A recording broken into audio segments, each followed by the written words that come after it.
The foolery didn't stop there. Its aura expanded as it took a deep breath to maximize the range of its senses and find the source of the scorching power. Its eyes suddenly lit up, and its figure shot forward. "What is happening?" Emperor asked without hiding the surprise felt in front of that powerful sprint. Noah chuckled before chasing after the foolery. June and the others followed him across the camps, and a golden figure eventually appeared in their view. King Elbaz had his eyes closed as he hovered right above the surface. He kept his legs crossed as golden light came out of his skin and fused with multiple lines that disappeared underground. He appeared to have complete control over the area, but the foolery didn't care about that meditative state. The winged pig accelerated as it crossed the camp. The speed reached during the sprint was so incredible that Emperor and the others took it as a proper attack with power in the liquid stage. The three experts didn't know what to expect from the imminent clash, but the event surprised them anyway. The foolery abruptly stopped when it was about to crash on King Elbaz. Its body trembled as it struggled to move, but nothing happened. The pig seemed trapped in an invisible membrane that suppressed its incredible physical prowess. The pig didn't give up so easily. It opened its mouth and tried to stretch its tongue toward King Elbaz, but that attempt also failed. The foolery remained stuck mid-air at only a meter from the expert. Couldn't even retreat to perform another charge. Humph! King Elbaz snorted as he opened his eyes and shot an aloof glance toward the foolery. "I knew something like this would have happened. I spent many years preparing countermeasures to your annoying behavior." "Xavier!" the foolery shouted in a pleading tone, but that only intensified the arrogance on King Elbaz's expression. "Did you really waste years to develop counters to the foolery?" Noah mocked. "Don't underestimate me." King Elbaz snorted again as he waved his hand. "I have developed countermeasures for all of you. No idiot shall get in my way ever again." "Are you allies or enemies?" Emperor whispered since he couldn't understand the nature of that relationship. "He is my underling," Noah announced. King Elbaz snorted for the third time, but he didn't add anything. He appeared far from happy, but he didn't deny Noah's statement. "Xavier!" the foolery pleaded again, but King Elbaz didn't even look at it.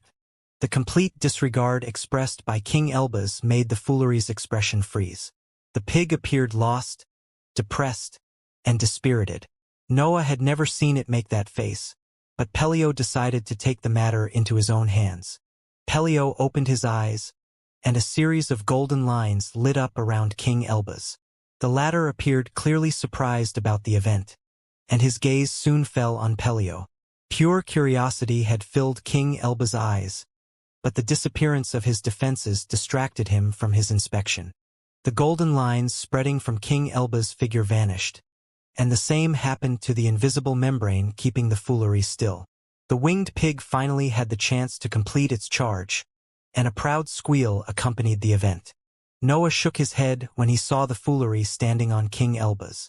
The pig had lifted its head to the sky, but smoke quickly started to come out from its legs. Its skin burnt, but it endured the pain to remain in that position for a few more seconds. "Move!" King Elbaz coldly ordered as his body transformed into a pure golden light that released a blinding pillar. The attack made it impossible for Noah and the others to understand what was happening. King Elbaz's aura was too dense and hot to inspect. It burnt mental waves and anything trying to pierce it. The golden light soon dimmed. The foolery had disappeared, but King Elbaz materialized on Pelio's mat and resumed his inspection of the expert. Pelio had already half-closed his eyes, but that didn't stop King Elbaz from finding clues about his power. A series of golden items and lines even came out of his back and helped the inspection. "What is this?" King Elbaz mumbled while bending forward to inspect Pelio better. "This power works on reality but exists in a completely different realm." "He is Dream Lord Pelio," Noah explained. "Dreams," King Elbaz repeated. "Fascinating. Definitely fascinating. I found a good batch of allies during these years," Noah declared before inspecting the dragons on the camp again.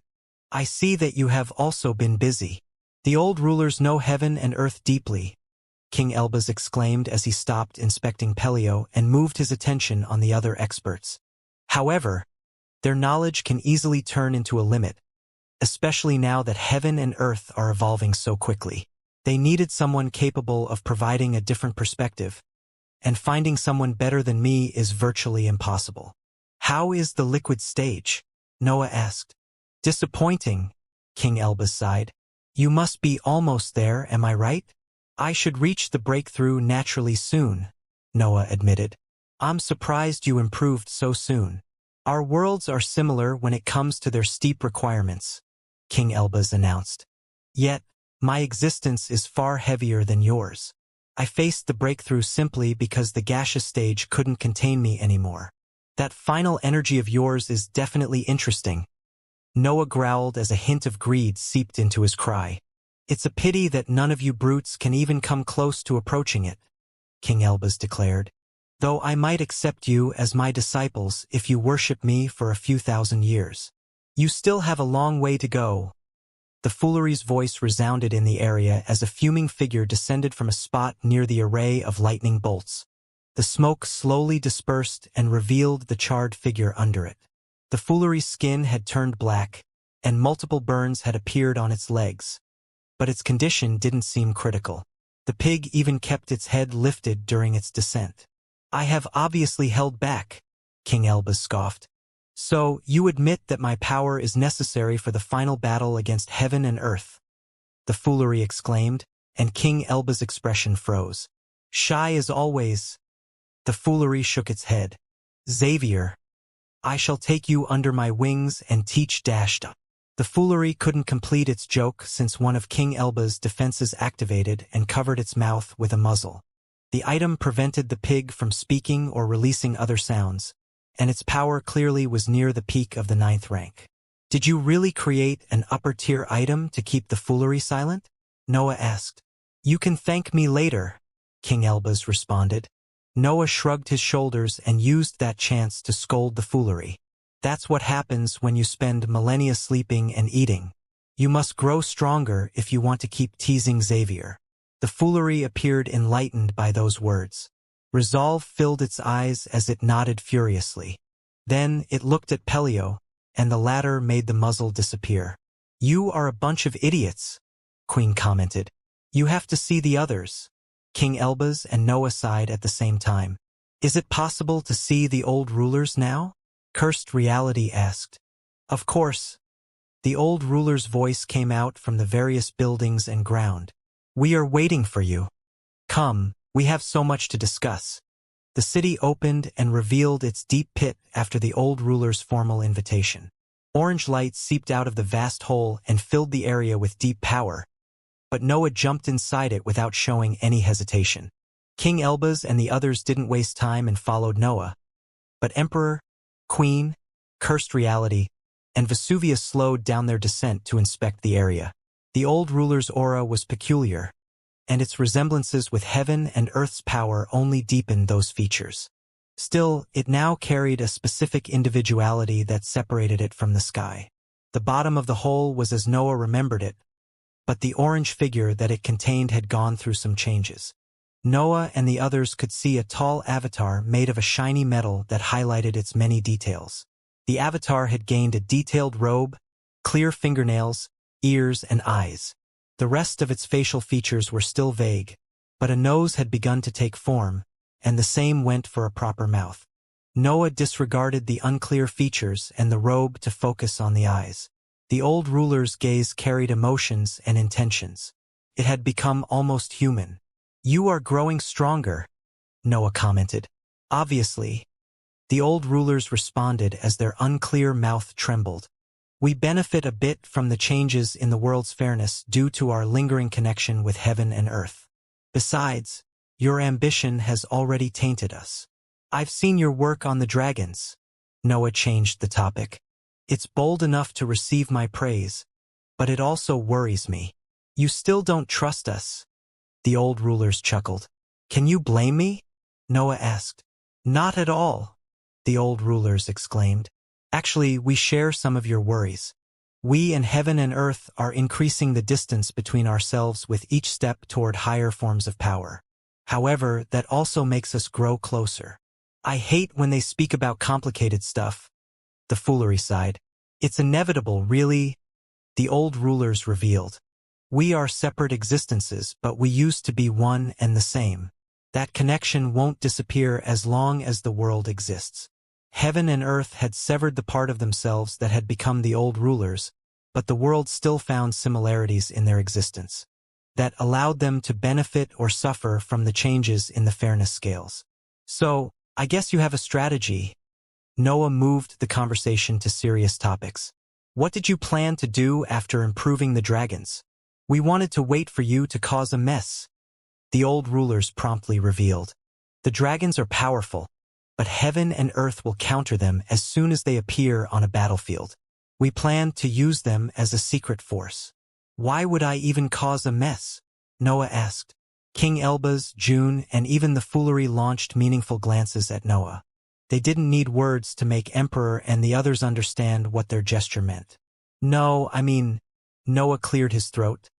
I would gladly cause a mess, but I'm out of options here. There is only the sky left, and attacking it again is quite pointless at my current level. What if you could damage the sky permanently?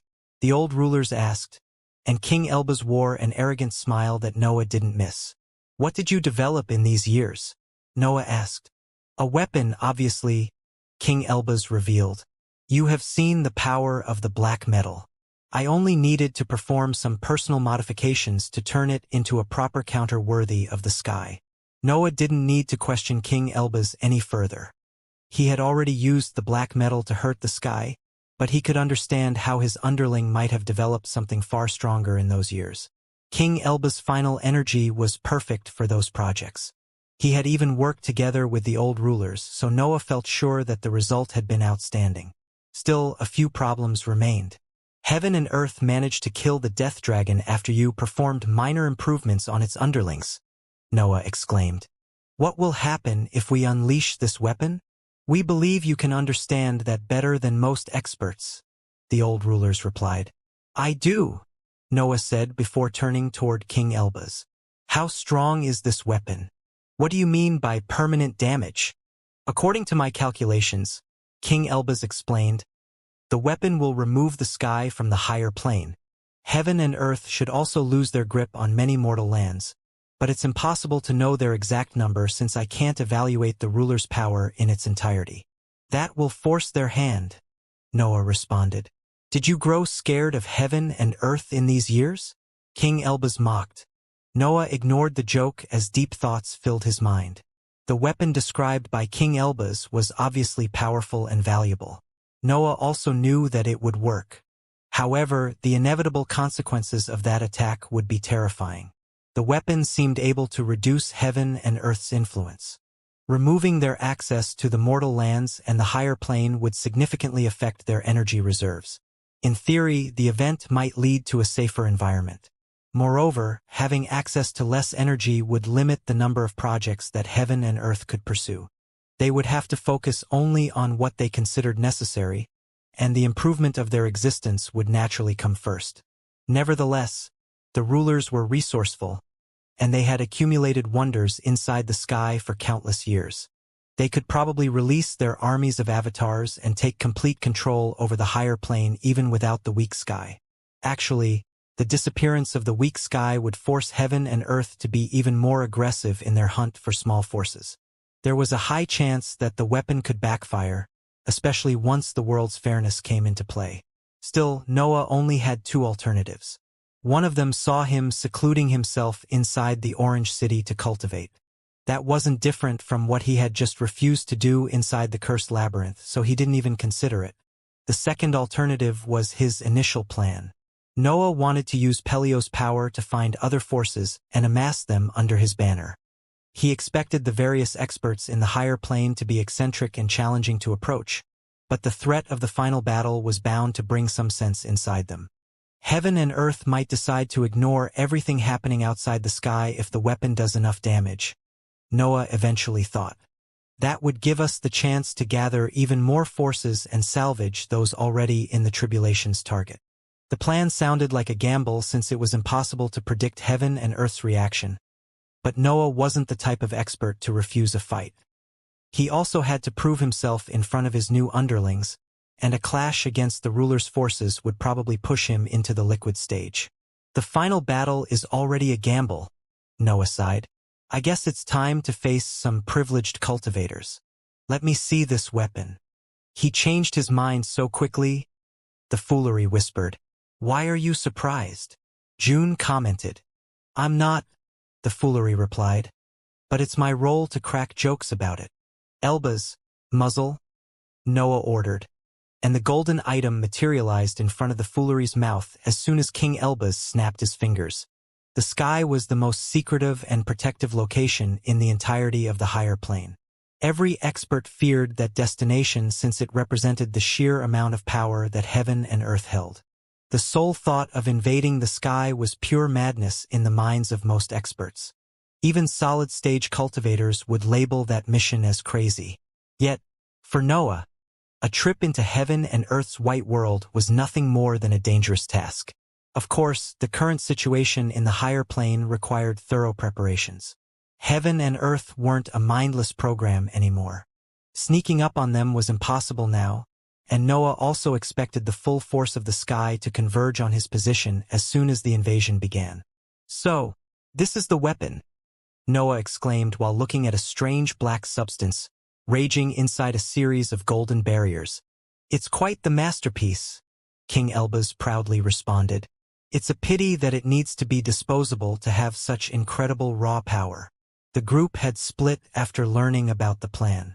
Cursed Reality, Vesuvia, Emperor, and Queen had remained inside the pit to continue the conversation with the old rulers. The foolery had chosen to stay to oversee the situation, while Pelio and the turtle had rejoined the army. The two dragons had also left to return to their pack, while June had started a separate conversation with the old rulers to see if she could gain access to the orange lightning bolts. As for King Elbaz and Noah, they had moved toward the building containing the weapon to review the plan. It's alive, Noah immediately understood while inspecting the weapon. King Elbaz's creation wasn't much different from a parasite. His body was liquid, and raging life filled it. Its initial shape seemed spherical, but multiple spikes grew and shrunk from it as it tried to escape the golden barriers. The weapon's dark fabric did not affect the golden barriers. It tried to push them, but nothing happened. Moreover, Noah felt something unique coming from that odd living being, something that directly opposed heaven and earth's power. You made it to react only to heaven and earth's power, Noah exclaimed. Exactly, King Elbaz added. I've preserved the nature of the dark metal while evolving its overall state. This weapon remains a flaw in heaven and earth's system. I've only brought that power to its limits and improved its effectiveness. Did you exploit the mess with the dragons to avoid suffering from the world's fairness? Noah asked. Sacrifices were necessary to succeed, King Elbaz explained. Maybe I had something to do with the death dragon's death, but everyone was aware of the risks. Still, that loss remains a pity. You only wanted to modify it, Noah sighed. Its early departure remains a waste, King Elbaz announced without showing any shame. I guess we have to unleash this near a prism, Noah continued. Yes, but the sky's layout has definitely changed since our last trip up there, King Elbaz responded. We'll have to fight entire cities and armies of avatars to get there. The privileged cultivators and heaven and earth are the only problem, Noah contradicted. Noah, we can't defeat them on our own, King Elbaz declared. The old rulers were willing to sacrifice most of their assets to open a path, but your arrival might help contain the losses. What do you think about those new allies? They are strong, Noah promptly stated. Are they as strong as us? King Elbaz asked. No one is as strong as us, Noah chuckled. Still, they are valuable allies. They can open a path unless heaven and earth manage to surprise us. We might have a chance then, King Elbaz nodded before glancing at Noah to inspect him from head to toe. I'm not as useless as you hope, Noah scoffed. You won't get ahead of me so easily. I already am, King Elbaz exclaimed. Whatever you say. Noah shrugged his shoulders. So when do we leave? As soon as everyone is ready, King Elbaz stated. I have already planned the next enhancements with the old rulers. They can continue improving the dragons while we are gone. We'll also have a pack of modified magical beasts at our disposal. Everything else depends on your group. Bringing an entire army is pointless, Noah said. Half of it would die as soon as battles start. We'll invade the sky as an elite group while the others will remain here to work with the old rulers. It's time to ask them, King Elbaz announced. The two left the building with the intention of questioning Noah's new companions, but a flashy scene captured their attention and made them forget about their task. The array of lightning bolts above the city was shrinking, leaving many buildings uncovered. The event intensified the orange glow coming from the defensive technique and unleashed deafening crackling noises on the streets. A series of orange barriers quickly came out of the streets and fended off the harmful noises, but they didn't reach the array of lightning bolts. It seemed that the old rulers were accepting that majestic event, and Noah could easily understand why. The reason behind that change in the lightning bolts was easy to identify. That crackling orange energy converged toward a figure that was hard to see among the blinding light, but the nature of its aura was as clear as possible. June floated among the defensive array and forced it to converge on her body. Lightning bolts burnt and pierced her skin as she pushed her resistance to that element to its limits. She also needed to fill only a small gap before the liquid stage, and the solution to the issue was around her. Large injuries opened, and the skin at their edges transformed into a charred black mess as June continued to face entire torrents of lightning bolts. Her energy surged in the process, but it was clear that her body and cultivation level were following two different paths. Each lightning bolt allowed June to increase the power output of the perfect circuit without suffering drawbacks, but her body fell apart during the process. The absorption wasn't only dangerous and painful. June actually risked damaging her world if she was too reckless. June's character went against that type of practice. She could easily lose herself in the procedure, but she wasn't alone now. Moreover, the old rulers were working with her, so the lightning bolts lost part of their power whenever they risked hurting her deeply. June's aura intensified until the glow accumulated on her skin, exploded outward, and generated a series of lightning bolts that rained on the city. The attack wasn't part of the old ruler's power, so buildings crumbled and fell on the barriers above the streets. The array of lightning bolts tried to converge on June again, but her pulling force vanished before the procedure could restart. Still, the power unleashed by her aura continued to grow until it reached a critical point and began to descend. June grew weaker, but her cultivation level stopped falling when it reached the bottom of the liquid stage. A series of sparks in the gaseous stage left her body and removed every trace of her weaker self. Her world resumed to work at full power at that point, and everyone could sense that her breakthrough had been a success. The new base energy in June's perfect circuit filled her world and spread through her injuries. Her condition immediately improved as she left the defensive array above the city and descended toward the streets. Sparks came out of her injuries as new flesh replaced those charred holes. June regained her healthy appearance in mere seconds, and a heavy aura accompanied her when she landed next to Noah. "I'll seclude myself to stabilize my power," June announced as she searched for an empty building. "Don't you dare to leave me behind." "I've never considered that option," Noah chuckled, and June nodded at him when the city moved to put a building in front of her. "We should have a chance to succeed," King Elbaz exclaimed while June entered the building, and the city moved again to restore its initial layout. "You don't sound too confident," Noah commented. "This lack of arrogance doesn't suit your character." "Don't misunderstand me," King Elbaz sighed. "I'm the best of the best. I'm sure I can take down solid-stage cultivators now. Yet, heaven and earth have far more than that." "We aren't weak either," Noah added. "Besides, you and June have reached the liquid stage quickly. I bet the others are in a similar situation. I only hope that the leader of the idiots doesn't fall in heaven and earth's grasp," King Elbaz stated. "The situation would become problematic." "Divine Demon will be fine," Noah declared. "I would remain focused on the dragons. They can be a good trump card in the final battle."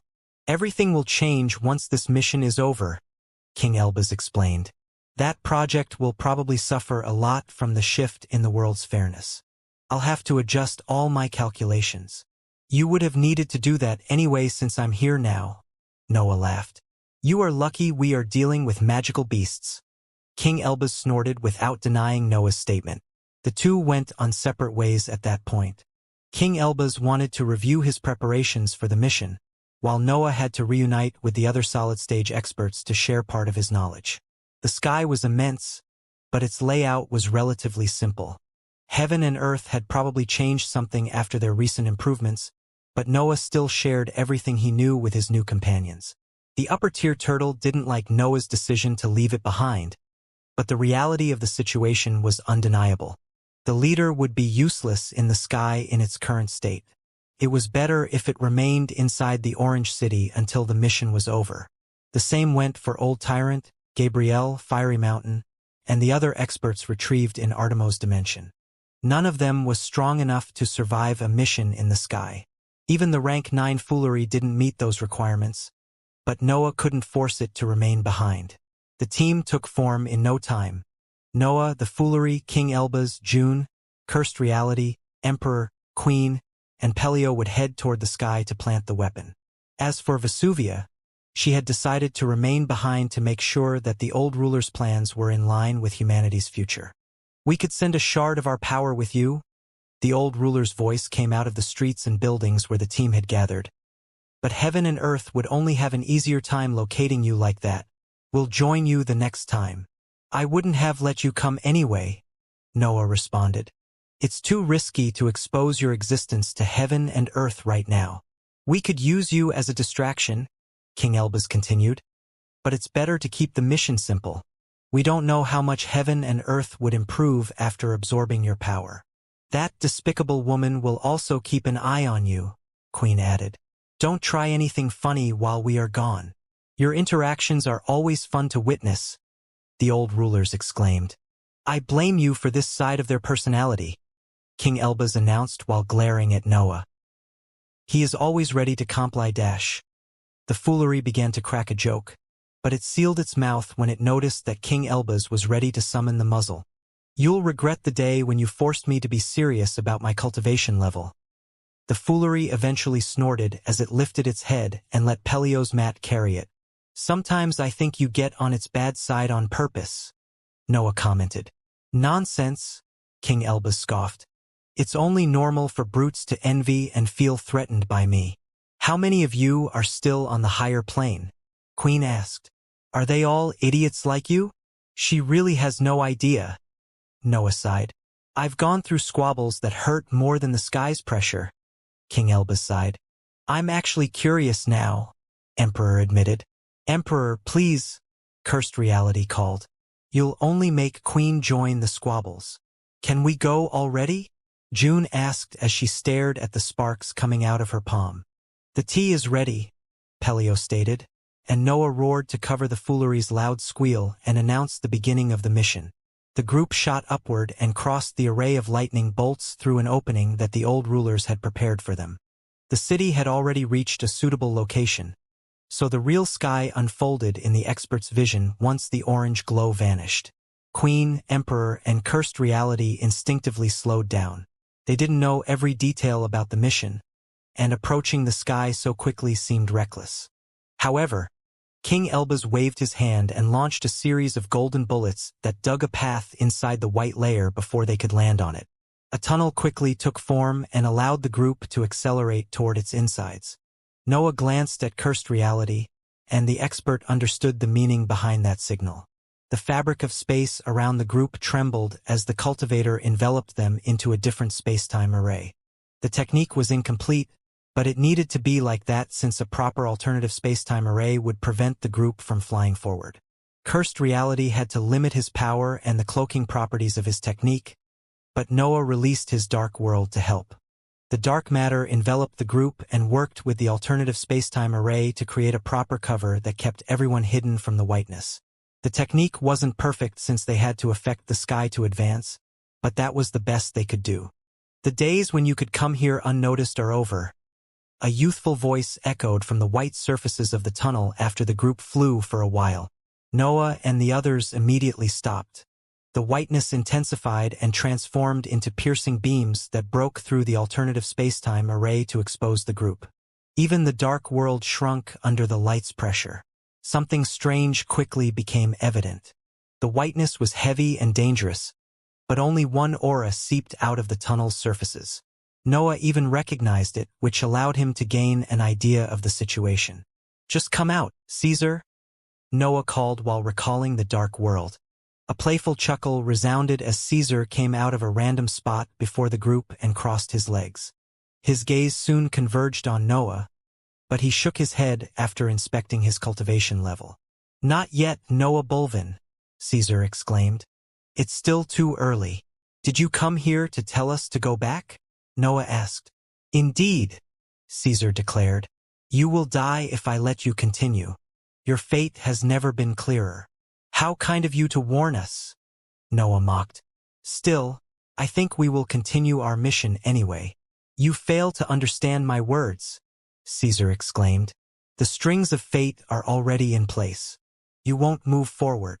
Noah's cold eyes moved over Caesar before falling on the path ahead.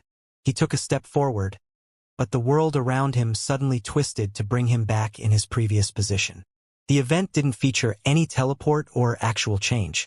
The step forward had ceased to exist. According to the fabric of reality, Noah didn't move at all. "Don't take it personally," Caesar chuckled. "Everything I do is for heaven and earth's sake. You simply happen to be the best key toward their perfect state." "Do you know him?" Emperor asked as he raised a hand and unleashed his aura to prepare an attack. Noah glanced at King Elbaz, and the latter took a step forward. Nothing happened after the gesture, which only intensified the group's confusion. "I wonder," Noah mocked again. "Did you apply your power only on me because the others are too strong? Maybe I only need you for my plans," Caesar suggested. "I doubt that," Noah whispered while trying to move forward, only to end up in his previous spot. "We should hurry," Queen stated without hiding the anxiety in her tone. "Taking down a solid-stage cultivator doesn't sound bad," June smiled.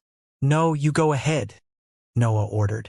"You'll only hurt me if you take care of this problem for me." "I don't like this," Emperor commented. "We don't need him," King Elbaz declared. "Hurry up. Heaven and earth are bound to notice our presence anytime soon." Cursed reality seemed to share Emperor's doubts, but he didn't say anything.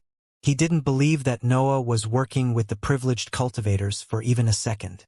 He felt pretty sure that the event was deeply personal, and Noah needed to handle it on his own. "I'm leaving you behind," June announced through a smirk as cursed reality unfolded the alternative spacetime array again, and the group went on their way. In an instant, only Noah and Caesar remained in the area. The tunnel through the sky expanded past them, but Noah struggled to see its shape. Something was keeping him stuck in that place and was also preventing him from inspecting what stood after it. "I have a theory," Noah eventually exclaimed. "Of course you do," Caesar sneered. "You are strong," Noah continued. "You probably are powerful enough to stop all of us. But you decided to use your power only on me anyway. And why would I do that?" Caesar asked. "Because you want me to surpass this point," Noah explained. "You want me to advance, even if that forces you to become the hindrance that I need." "That's quite the theory," Caesar chuckled. "Your world deals with fate," Noah stated. "I'm sure you can be a pain if you want, but you decided to let the others move forward anyway. You didn't even warn heaven and earth about our arrival, though I'm sure they are already aware of this invasion. Maybe I wanted to protect you and offer your friends as temporary sacrifices," Caesar said. "I considered that," Noah admitted. "Yet, my ability to influence the growth of my companions is one of the scariest aspects of my existence. My value in your plan would decrease if you let my team die." Caesar's smile widened, but he didn't confirm Noah's theory yet. He had another question that he didn't hesitate to voice. "That's still vague. What makes you so sure about this theory?" "That's simple," Noah announced as his blades appeared in his hands. "I know that I can break through your fate, and you have also seen that. That's why you have decided to act as a stepping stone." "Prove it then," Caesar responded while pointing at the path behind him. Pierce through my fate and reach your friends. Noah knew that King Elbaz and the others could handle the mission on their own. His addition to the team naturally was a great help, but the task would remain quite tricky. His presence couldn't change the odds drastically. Turning to leave would be a wise decision since it would delay Caesar's plan. Noah had never liked being a pawn either, so the idea of abandoning the mission to hinder the expert's fate had crossed his mind. However, Noah couldn't divert his gaze from such a good chance to accumulate potential. Piercing Caesar's fate would add value to his recent struggles since it would prove that his power had grown. The distance from the liquid stage would shrink even more as long as he did as Caesar wanted. Don't tell me that you are hesitating now, Caesar teased when he saw that Noah remained still. I had the chance to go over the issue many times in the last years. Noah sighed as the entirety of the potential inside the ethereal blackness flowed toward his centers of power and companions. And? Caesar asked as faint satisfaction appeared on his happy expression. Heaven and earth will grow stronger no matter what I do, Noah explained. There might be loopholes to this balance, but finding them would require time that I'm not willing to waste. Night, Snore, Duanlong, and the parasite showed parts of their bodies as their power increased. Shafu's aura also surged as Noah prepared himself to repeat what he had done inside the 9th floor of the cursed labyrinth. I also know that using this moment to advance will put me on the path that you have foreseen, Noah continued. Everything will go according to your plan. I can avoid that outcome, but I won't slow down my improvements out of fear. I've seen this conversation, Noah Bulvin, Caesar revealed. I've heard it many times in the last years. I know what you are about to say. I also know the face you'll make once you realize how inevitable my plan is. I don't care, Noah growled as he slashed his blades forward to unleash the entirety of his power. His companion's attacks also fused with that blow and made it able to express everything he had accumulated during his life. A torrent of blackness left Noah's figure and shrunk until it transformed into nothing more than a narrow pillar. The attack grew even smaller and became a mere line that flew forward. The line went through a third transformation. The energy that it carried began to condense once it slammed into the fabric of Caesar's fate. The expert had put Noah inside an invisible sphere that couldn't experience any change. But the attack was heavy enough to bend the laws and apply proper effects. A spiderweb of cracks expanded all around Noah when the black line transformed into a mere dot. A hole had appeared in Caesar's technique, and that was enough to make it crumble. The fate used to restrain Noah was so frail that a single flaw shattered it. Oh my, Caesar laughed. You are stronger than I expected. Liar, Noah declared. Still, it's fine. One day, my world will be too heavy for your fate. I'm sure of it. I'd be disappointed if you couldn't do something similar, Caesar said as he watched Noah leaving the area to reach the tunnel dug by King Elbaz and the others. I don't expect someone weaker than me to trigger heaven and earth's next breakthrough in the end. Deep tiredness began to fill every corner of Noah's existence as he flew through the tunnel. He had unleashed all of his power and the entirety of his potential to break free from Caesar's fate, but the feat had inevitably triggered his drawbacks. The whiteness hindered Noah's worsening senses. His vision grew unclear, and his consciousness struggled to expand as his centers of power suffered from his last energy discharge. Noah was paying the price for his incredible battle prowess, and he usually didn't mind ending up in that awful condition. However, the mission had just started, so he didn't want to stop to rest already. The situation wasn't completely terrible. The ethereal blackness generated potential quickly as its unclear edges stretched forward. Noah had pierced through the world of one of the strongest experts in the higher plane. That achievement didn't go unnoticed by his existence. Power began to flow through his centers of power as the ethereal blackness used part of its potential to mend the damage caused by the drawbacks. Noah continued to feel extremely tired, but each step forward brought a new energy that came seemingly out of nowhere. Noah wasn't going through any healing process. His existence remained tired even as strength filled its fabric. Soon, he felt exhausted and full of energy at the same time, which gave birth to an annoying condition that didn't allow him to express the entirety of his power. Nevertheless, Noah pushed himself forward. He didn't care if his cracks appeared on his skin and dark matter filled those injuries. He wanted to add his power to that mission because he knew that his breakthrough was close.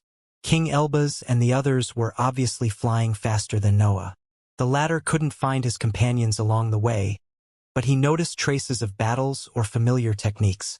Orange sparks, golden lights, currents of blue energy, blue plants, and areas with unstable spacetime arrays began to fill Noah's path at some point. It was clear that his companions had to unleash their techniques, but Noah couldn't find the remains of their enemies. Gaining an idea of the type of enemies that heaven and earth had sent forward was impossible in that environment. The ruler's energy was everywhere since their whiteness carried it, and the valuable remains of avatars of similar beings had already gone back inside the sky. Noah didn't feel scared about the lack of clues. He was curious about heaven and earth's improvements, but he knew that he would eventually meet what they had created during those years.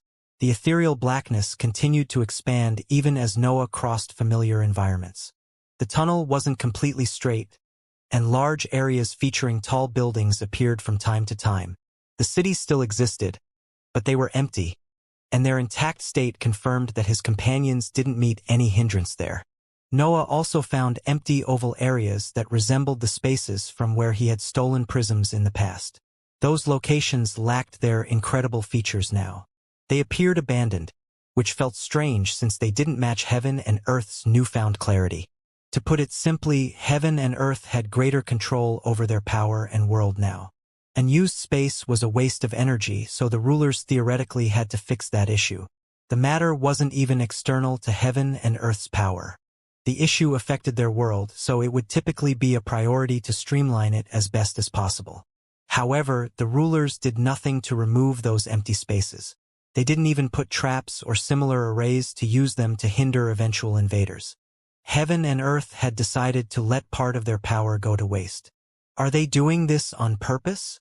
Noah wondered as he performed quick inspections whenever he found an empty area. It would make sense for heaven and earth to shed away part of that energy. That waste was even less risky than their previous approach since it wouldn't give birth to another monster. Yet it was slow, and Noah believed that there had to be something deeper at work. Of course, Noah wasn't in the condition to perform thorough inspections. He could force himself to focus on those areas, but that would only slow him down even further. He would never catch up with his companions if he decided to add tasks to the mission. Noah easily found the path taken by his companions every time the environment changed. The tunnels were impossible to miss, and their energy also left tracks that Noah followed without any effort. The lack of responses from the whiteness around Noah made him suspicious, but he couldn't find answers in his current condition. He limited himself to chase after his companions, and they eventually appeared in the distance.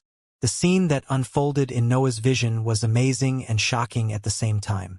King Elbaz, Queen, Emperor, Cursed Reality, June, the Foolery, and Pelio stood among the whiteness, surrounded by hundreds of giant avatars and privileged cultivators. Every avatar was in the upper tier, while the privileged cultivators' level varied between the liquid and solid stage. Needless to say, that show of force wasn't only massive. It was even terrifying. King Elbaz and his solid-stage companions would generally have the power to deal with that threat. They didn't necessarily have to win. Even escaping to find a different path toward their destination would work in that situation. However, the group appeared tired. Their worlds didn't reach their usual width, and the same went for the weight they applied on the higher plane. Heaven and earth had worn out the invaders before deploying their main force. It was a simple but effective plan, and Noah's companions appeared beyond cornered. He finally arrived, King Elbaz commented when Noah's aura reached the group. "Were you waiting for me to save your ass?" Noah mocked. "You wish." King Elbaz chuckled as he raised his hand to unleash a wave of golden light. "I had a countermeasure ready, but you would have never been able to catch up with us if I activated it before your arrival." The golden light transformed into currents that fell on each member of Noah's group. Even he saw that power converging on his body before enveloping his figure. He could obviously oppose the event, but King Elbaz clearly had something in mind, so he let the event unfold. A teleport activated once the golden light touched every expert in Noah's group. The avatars launched torrents of lightning bolts to interrupt the process, but a barrier appeared in front of their attacks and sent most of them to their source. Heaven and earth are crazy to use their energy against me, King Elbaz sighed. I'm starting to believe that they want us to cause trouble. The teleport ended when King Elbaz finished speaking, and the scenery in the group's vision changed. The area remained filled by a blinding white light, but a series of prisms became visible in the distance. The prisms didn't have the shape that Noah recalled. There were 9 of them, and they rotated to create a spherical structure that left a blinding trace capable of remaining visible among the whiteness. Why didn't you activate the technique earlier if you knew where our destination was? Queen complained. I didn't know where to go before entering the sky, King Elbaz explained, though I calculated various scenarios and guessed where heaven and earth would place one of these cores. I activated the teleport afterward. What now? Emperor asked. Now, King Elbaz exclaimed while taking out the black weapon contained inside golden barriers. We unleash chaos. The weapon released a screeching noise when it sensed its Dane target. The sight of the 9 prisms made its fabric shake in anger and stretch toward the barriers. Thudding noises mixed with the screech as multiple tendrils stretched out of the weapon and slammed on the golden barriers that divided it from the prisms. The creature remained unable to damage those restrictions, but it did its best to push them forward. The effort was futile, but King Elbaz wore a smug smile when he inspected those reactions. The weapon was behaving as planned. He only needed to unleash it inside the spherical structure that the prisms had created to start the last phase of the mission. The sudden teleport had taken heaven and earth by surprise, but the group remained inside their world. Teleporting the large platoon that the rulers had unleashed in the previous area would require only an instant, but that would give King Elbaz enough time to release the weapon. The light around the group intensified as heaven and earth assessed the danger. They couldn't sense the complete nature of the weapon due to the golden barrier and cursed reality's twisted space, but they understood that they had to take the threat seriously. The empty area that contained the prisms was quite vast. The edges of the sky stood far away from the group, but entire chunks of their structure disappeared as the rulers triggered strange activities.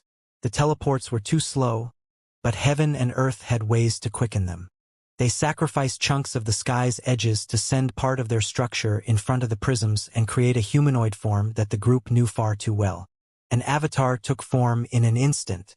The pieces that the sky sent in front of the prisms and the whiteness in the area condensed to give birth to a giant humanoid shape that heaven and earth could control to express a big part of their power. The avatar was far from perfect, and it even featured many transparent spots that revealed a lack of energy. However, the aura that it radiated was dense enough to make King Elbaz and the others freeze for an instant and lose part of the advantage gained through the sudden teleport. The aura wasn't enough to keep the group staggered for too long. King Elbaz was the first to snap out of that frozen state, and he followed that awakening by launching countless golden lines forward. His action forced his companions to push through their weakened state to launch attacks. Only Emperor and Queen held back as Cursed Reality, Pelio, June, and the Foolery sent techniques toward the same targets prioritized by King Elbaz. The golden lines, a barrage of orange lightning bolts, a series of distortions in the space-time array, and the Foolery converged toward one of the transparent spots of the Avatar's body. The attacks landed first, and their explosions suddenly disappeared to open a path for the winged pig. The impact was so violent that the giant Avatar bent backward. Still, the greatest changes involved its structure. Deep cracks opened on the transparent spot and stretched throughout the white body. The cracks deepened until the Foolery managed to dig a hole into the Avatar and come out on the other side. The winged pig's momentum was too intense that it continued to fly until it slammed on the spherical structure created by the prisms. The attack didn't affect the structure at all.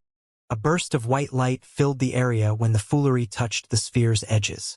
Everyone's vision became unreliable due to the blinding radiance, but a strange scene unfolded in their eyes when they managed to regain some clarity. The Foolery shot past the Avatar to cross the group and fly further back. Smoke came out from the entirety of its figure due to the many burns on its skin.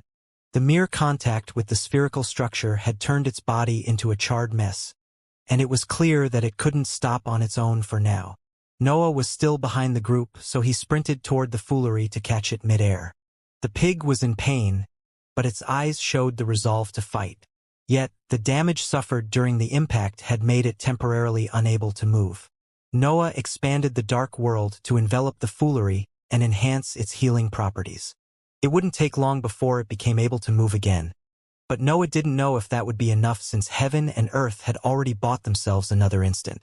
King Elbaz stretched his hand forward to plan the trajectory of the weapon. The hole in the avatar still existed, so he could send an attack directly toward the 9 prisms. Nevertheless, heaven and earth acted before King Elbaz could complete his preparations. The shards dispersed in the area converged before the avatar and created a raging vortex that could hinder any attack. King Elbaz felt forced to retract his arm and voice a curse, but Queen and Emperor finally stepped forward. Queen appeared at the center of the vortex before unfolding her aura, and Emperor pointed his hand toward her before releasing a massive wave of blue energy. The attack was incredible. Each of Emperor's blows seemed able to carry enough power to shake the entirety of the higher plane. However, the current situation made the rest of the group concerned and surprised, since Queen was in the trajectory of the wave of blue energy. The blow filled the entire area with blue light, but heaven and earth's radiance eventually dug holes in that barrage. The blue environment quickly returned to white and revealed its current state. The vortex and Queen had remained untouched, but the same didn't apply to the avatar behind them. The blue energy had pushed it and had forced its body to bend backward. Still, the cracks experienced the greatest change. The avatar already had multiple unstable spots and a hole, so Emperor's attack had shattered entire chunks of its body, leaving it in a maimed state. Most of its right shoulder and head had disappeared and had created a clear path toward the prisms. King Elbaz didn't need signals. He sent the weapon forward before following after it. The mission required the black parasite to touch the prisms, so he would use his body to protect it if necessary. More figures appeared next to King Elbaz. June and Queen left their position to side with the expert and protect the weapon as best as they could. But heaven and earth had already succeeded in buying themselves enough time. The whiteness in the area churned and transformed into multiple humanoid figures. Avatars and privileged cultivators appeared between the weapon and the prisms to create a wall of experts ready to interrupt that attack. King Elbaz, Queen, and June prepared themselves for the imminent clash.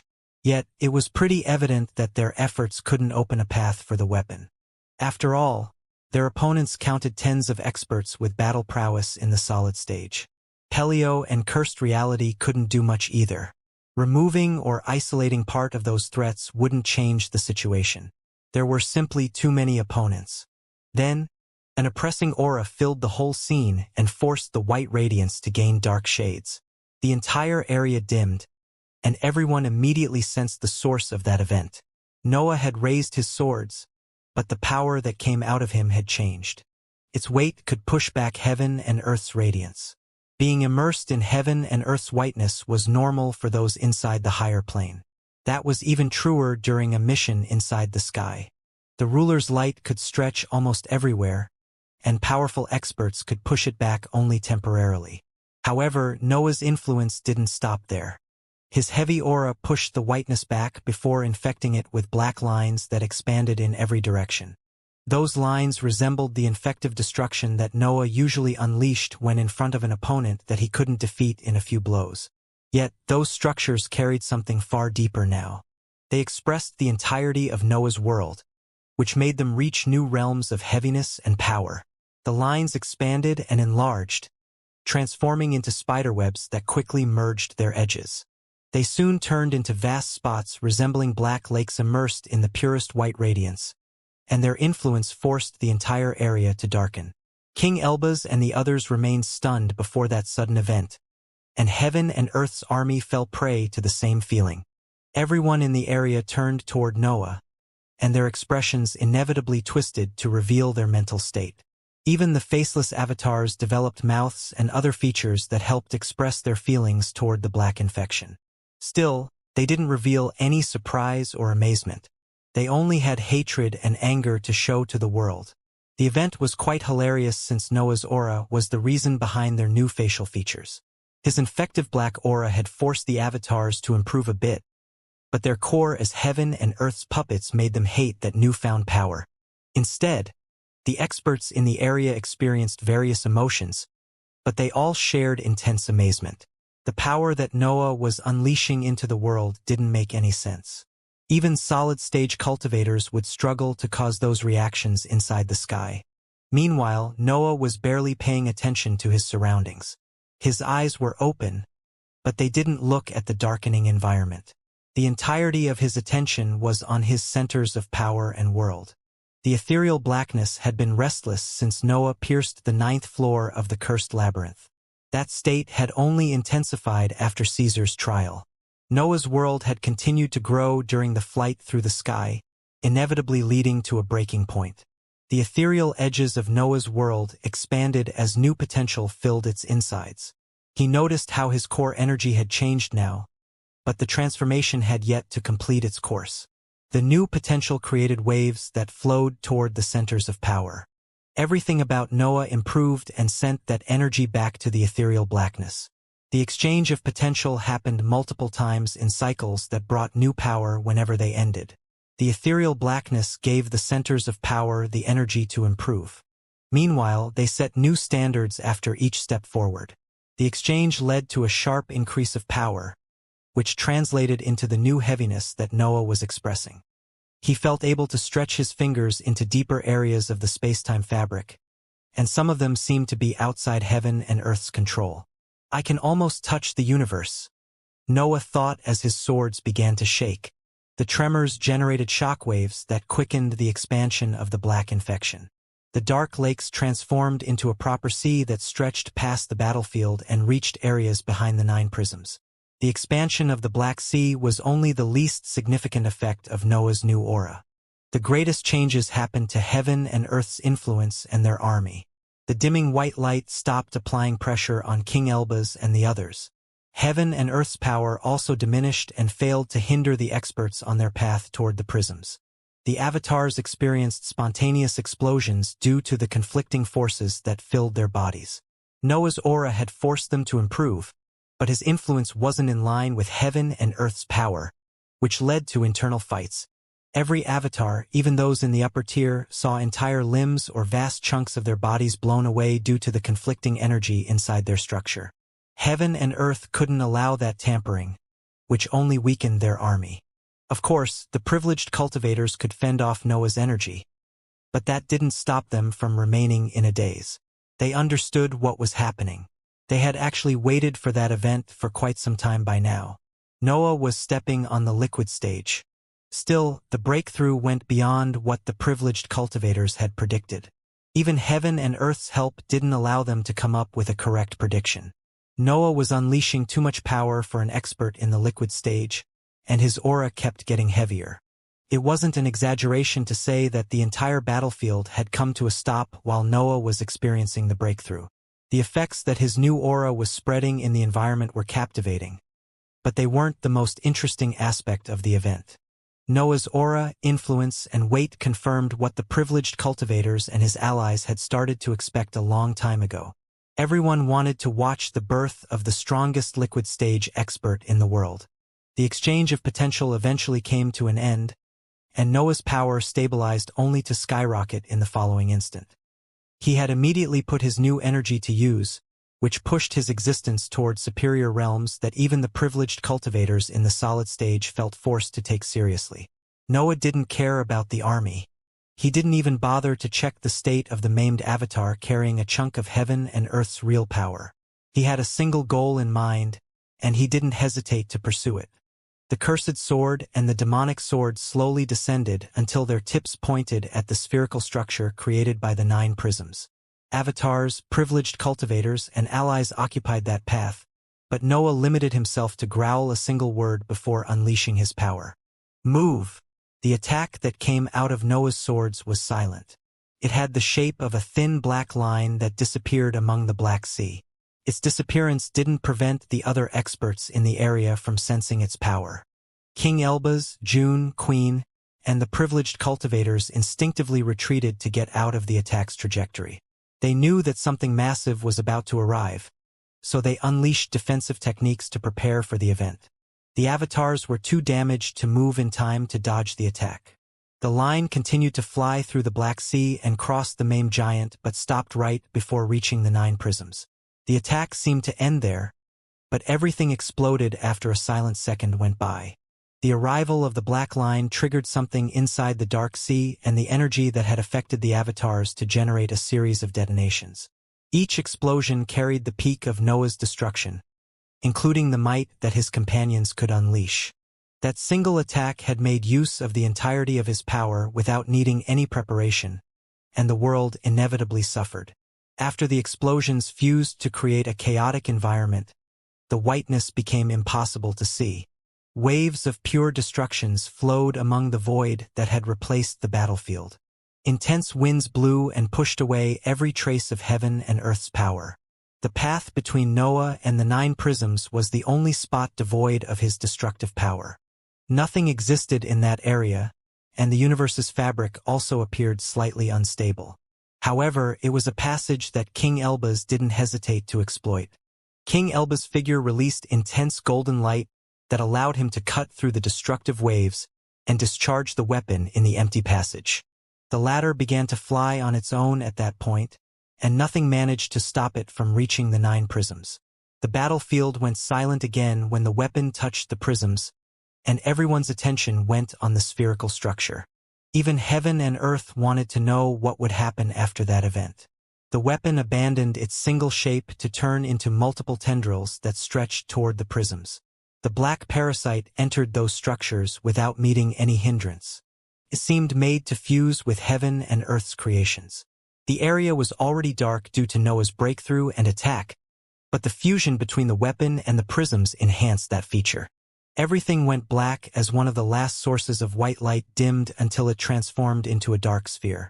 The prisms stopped rotating, but the darkening spherical light remained in its place. A transformation happened while those structures abandoned their old nature to obtain a new one. King Elbaz smiled as he inspected the transformation. Everything was going according to his expectation, and he couldn't wait for the next phase of his plan to begin.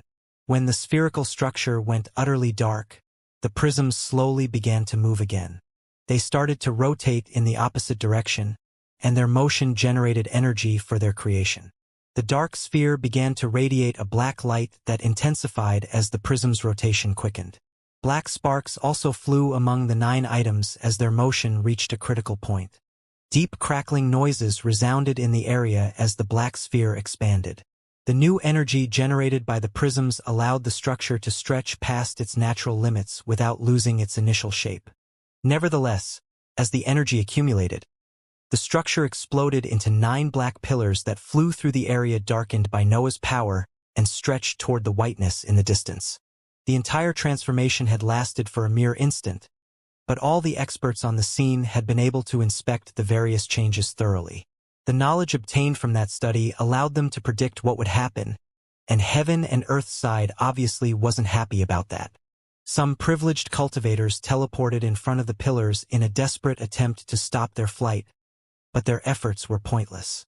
The black light crossed them without affecting their bodies or worlds. The pillars also ignored eventual techniques that tried to stop their flight. They pressed forward until they landed on the white layers in the distance and infected them with their dark light. A series of cracks immediately appeared in the sky in the distance. The black light was a natural enemy of heaven and earth's creations, and King Elbaz had even enhanced its power when the white layer was involved. The infection destabilized the sky and made large chunks detach from the main structure. Meanwhile, the black light expanded quickly. The pure white environment soon saw dark rivers invading its fabric. The rivers flowed freely inside the sky, and their destruction never stopped. However, that outcome wasn't their main purpose. Their goal was to expand until they infected the entirety of heaven and earth's world. The privileged cultivators didn't know what to do. They wanted to prevent that catastrophe and stop the rivers, but their power couldn't touch them. It would take the experts time to find ways to counter that event, but they would be too late by then. Heaven and earth didn't help by remaining still and silent. The rulers would generally have to issue commands in that tragic situation, but they appeared as lost as their underlings. Then, a lump of white light appeared next to the maimed giant avatar and condensed until it took Caesar's shape. The expert seemed to have no intention to join the battle since his attention remained fixed on the spreading rivers. But Noah's group didn't take his arrival so lightly. Caesar wore a playful smirk when he saw Noah and his companions getting worked up about his arrival.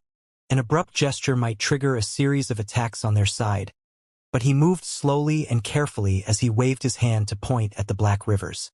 "This was necessary," Caesar whispered, and his words echoed among the silent battlefield. Noah opened his mouth to voice a question, but he held back when he understood that Caesar wasn't speaking to him. The expert had addressed someone else who didn't make him wait too long. Heaven and earth's presence intensified as white light began to shine from the maimed avatar. The giant didn't heal its wounds, but the power inside its structure deepened. Noah and the others instinctively took a step back. They could understand what was happening right away. Heaven and earth had decided to pour more of themselves on the scene to listen to Caesar. "The strands of fate have never been firmer," Caesar eventually continued. "This event will push you closer toward your goal." A faint rumbling noise came out of the maimed avatar, and Caesar shook his head as he kneeled on the spot. He laid his arms forward to prostrate himself before a few words left his mouth. "I'm not worthy of such praises. I'm merely a tool working for a higher purpose." Heaven and earth's presence focused on Caesar as it continued to intensify. It almost seemed that the rulers wanted to crush the expert with their aura, but they retracted their influence when the situation was about to become dangerous. Did they approve his behavior? Noah wondered before moving his attention on the infection. The rivers had already stretched past the range of everyone's vision and mental waves. Only heaven and earth knew how bad the condition of the sky was, but they didn't seem to care. Even the falling boulders and shards in the distance weren't enough to force their hand. King Elbaz didn't speak even if he had an explanation for heaven and earth's peculiar behavior. He knew why the rulers weren't moving. There was simply nothing they could do to stop the infection. The sky continued to crumble. The scene resembled the dream standing at the base of Noah's ambition, and the sight inevitably generated joy in his mind. Yet, he felt a bit disappointed since he wanted to be the one to cause such destruction. The situation outside the sky was far different. The white layer was somewhat preserving its original state even if many chunks were falling from the main structure. However, the weak sky that filled the higher plane wasn't strong enough to survive the infection. The black rivers transformed the weak sky into a rain of shards as soon as they touched it. They expanded relentlessly inside the higher plane and removed every trace of the white layer, slowly clearing the area from heaven and earth's oppressive presence. Noah and the others couldn't see those events, but they knew that their mission had been a success. They could sense heaven and earth's influence wavering as the infection damaged their world. The weapon had dealt a massive blow to the rulers, but the matter was far from over. The damage was too significant. The weak sky shattered to transform into hovering clouds of white shards, while the main white layer thinned a lot. Heaven and earth had lost immense reserves of power and their grip on the higher plane, but that tilted the fairness balance entirely in their favor. At first, the change was subtle, but Noah's group experienced it as a groundbreaking event. They felt their grip on the world weakening as heaven and earth's power rose. Everyone else soon sensed the change, or rather, the event became impossible to miss. The sky's whiteness intensified as the whole structure began to shrink and condense. Something massive was happening to the world, but that was only a superficial transformation. The greatest change involved the pressure naturally radiated by the sky. The white light brightened and gained the properties of sharp blades that tried to pierce every sea of consciousness in their range. Even the magical beasts that had just begun to rejoice at the fall of the weak sky had to run away to hide from the incoming light. Their powerful bodies weren't enough to shield them from the dangerous radiance. The higher plane now lacked hiding spots. Only the clouds of white shards and a few structures occupied its insides, but heaven and earth didn't care about them. They didn't even bother to use their new light to kill the various forces. The white radiance stopped advancing and began to retreat inside the shrinking sky. The white layer condensed even further and removed every crack or hole that had appeared on its structure while pushing away the black rivers. Noah and the others also fell prey to the pushing force. They found themselves trapped inside invisible waves that kicked them away from the black battlefield and put them back inside the tunnel. Heaven and earth didn't want any invaders inside the sky during that transformation, but their pushing force didn't aim to hurt them. Noah and the others could try to oppose the event, but they quickly decided to go along with it. The mission was over, and it had even been a success. Leaving the sky had become the priority, especially since heaven and earth were going through a massive transformation. Noah and the others had no intention of being caught in the transformation, so they deployed their movement techniques to go along with the pushing force. They didn't take long to leave the sky, but they never had the chance to feel relieved. The scene that unfolded in the group's vision as soon as they left the sky took control of their emotion. The sight of the clear higher plane was reassuring and nostalgic, but the changes in the white layer above them filled them with worry. The sky condensed at an unfathomable pace. Noah and the others saw the white layer retreating and hardening quickly. Its surface became smoother than ever, but the light inside its fabric stopped becoming unbearable. That change felt beyond odd in Noah's mind. It seemed that heaven and earth's light had lost power, but the reality of the situation was far different. Heaven and earth were growing stronger, and the same went for their light. However, they had decided to keep it inside the sky instead of unleashing it into the higher plane. The increased power in the light didn't even come from a higher amount of energy. Heaven and earth were growing purer, which granted their radiance a stronger influence. Losing such a massive chunk of themselves was pushing their existence toward a new realm. Noah inspected everything coldly as a conclusion appeared in his mind. He knew that the change had been too drastic at that time. Heaven and earth's power would probably be too much to handle once the transformation ended. Can we even stop them the next time? Noah wondered, and the slight tremors in his companion's mental waves told him that they shared his worries. No one dared to divert their attention from the sky, but everyone knew that something massive would arrive.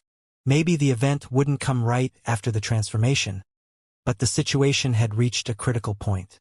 Heaven and earth would probably be ready to start the final battle once their existence stabilized. "I guess we have done it now," King Elbas commented as the sky continued to condense. "At least, finding allies should be easier now," Cursed Reality added.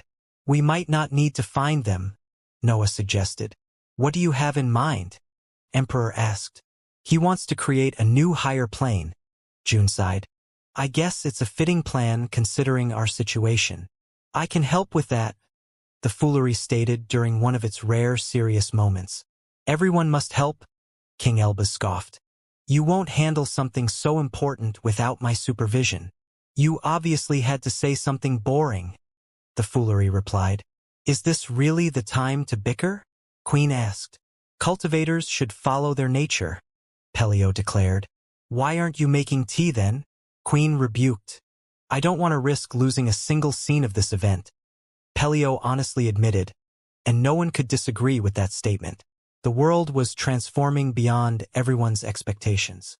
The new state of the higher plane was interesting, but the changes in the sky were far more interesting, especially now that everything began to stabilize. Initially, the sky had been an immense white layer that encircled the whole higher plane, and that feature didn't change. Yet, it was far thinner now, and its surface had become clearly visible now that heaven and earth kept their light inside the structure.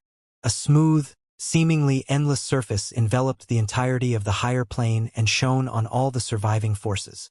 A sole glance at the structure was enough to fill everyone with awe and fear. The sky had lost a large chunk of its fabric, but it appeared stronger than ever. "I can almost look through it," King Elbas exclaimed. "Do they want to make us gaze at the void?" Cursed Reality wondered. "No," Noah stated.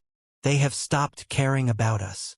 "So, this is close to their final form," Emperor commented. "It's probably a pure expression of their core," King Elbas guessed. Heaven and earth had so many useless things and laws in their world. Now they have the chance to gain a pure form. "How long do you think it will take them to wake up?" Noah asked. Assuming that they are sleeping, King Elba sighed while falling deep into his thoughts. Calculations happened in King Elba's mind as he gathered data from the scene. He couldn't come up with precise answers, but he still wanted to develop valuable hypotheses. Nevertheless, a lump of light appeared next to the group and condensed into Caesar's shape. The expert's arrival surprised Noah and the others, but none prepared for battle. They could sense that the privileged cultivator had no intention to fight. "What do you want now?" Noah asked. "I've come to answer your questions," Caesar said in his playful tone. "Do you want to push the world's fairness in heaven and earth's direction even more?" King Elbas snorted. "My actions are always beneficial toward heaven and earth," Caesar replied. "We don't want to hear what you have to say then," Queen declared. "Wait," Noah called. "We have already pushed heaven and earth toward their best state. Holding back now, it's pointless." "Indeed," Caesar announced. "Heaven and earth are almost ready to take the last step. I've come to confirm what you are thinking. The final battle will begin once they assimilate the recent changes." The event was official now, but Noah and the others were hardly surprised. Every clue pointed toward that inevitable conclusion. Heaven and earth were just one step away from starting the final battle. The rulers might take many millennia to complete that last step, but that didn't change the nature of the situation. Noah and the others had to start preparing right away since the event that everyone was waiting for had turned more real than ever. "Any comment?" Caesar asked, and his tone revealed how amused he was about the situation. The foolery, Queen, and June wanted to attack Caesar right away.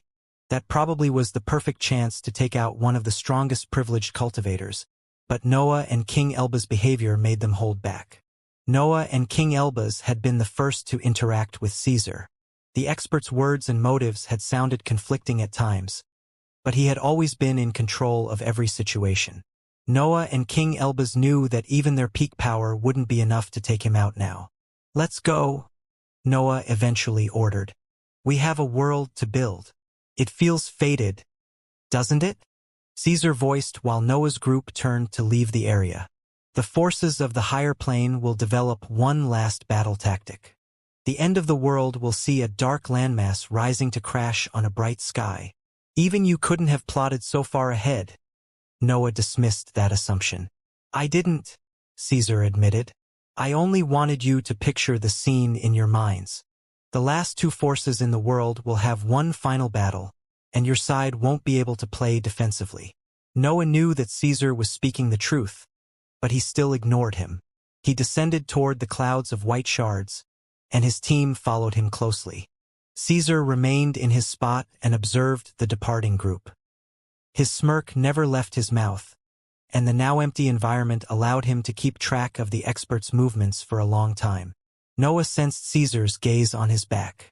There was something deeper in that gesture, and Noah had finally reached a power level that allowed him to understand what was happening. A faint but firm force with the shape of countless tendrils wrapped itself around the ethereal blackness. Noah didn't feel any burden, but he knew that the strands of Caesar's fate were putting him on a predestined path. Noah even knew the nature of that path. Caesar wanted him to become heaven and earth's last stepping stone, someone able to push the ruler's level toward new heights. Shaking those tendrils off was impossible. They existed in a different reality, something deeply connected to the space-time fabric of the higher plane that Noah couldn't affect. The tendrils were only a consequence of Caesar's world. His power remained mysterious and profound even right now, but Noah didn't worry. He would get out of that path and destroy Caesar's fate when the time was right. An orange flash appeared next to the group as they continued to descend. A shrunk version of the Orange City appeared on the team's right side, and the old ruler's voice soon resounded in the area. "How did it go?" "I believe you can draw your own conclusions from the current state of the world," King Elbas replied. "The higher plane has reached a critical point," the old rulers said as they joined the descent. "The next clash will be the last." "How are the preparations going on your side?" Noah asked. "Slow," the old rulers responded. "Our limits have hardened after the recent changes. We can feel heaven and earth turning into something else, but the balance of the world still considers us as one." It was about time your city went through some improvements, Noah stated. What? The old rulers asked. You'll be a core part of the new world, Noah explained. We can't remain as separate forces anymore. We won't have any chance against heaven and earth like that. What if we refuse? The old rulers questioned in a rare playful tone.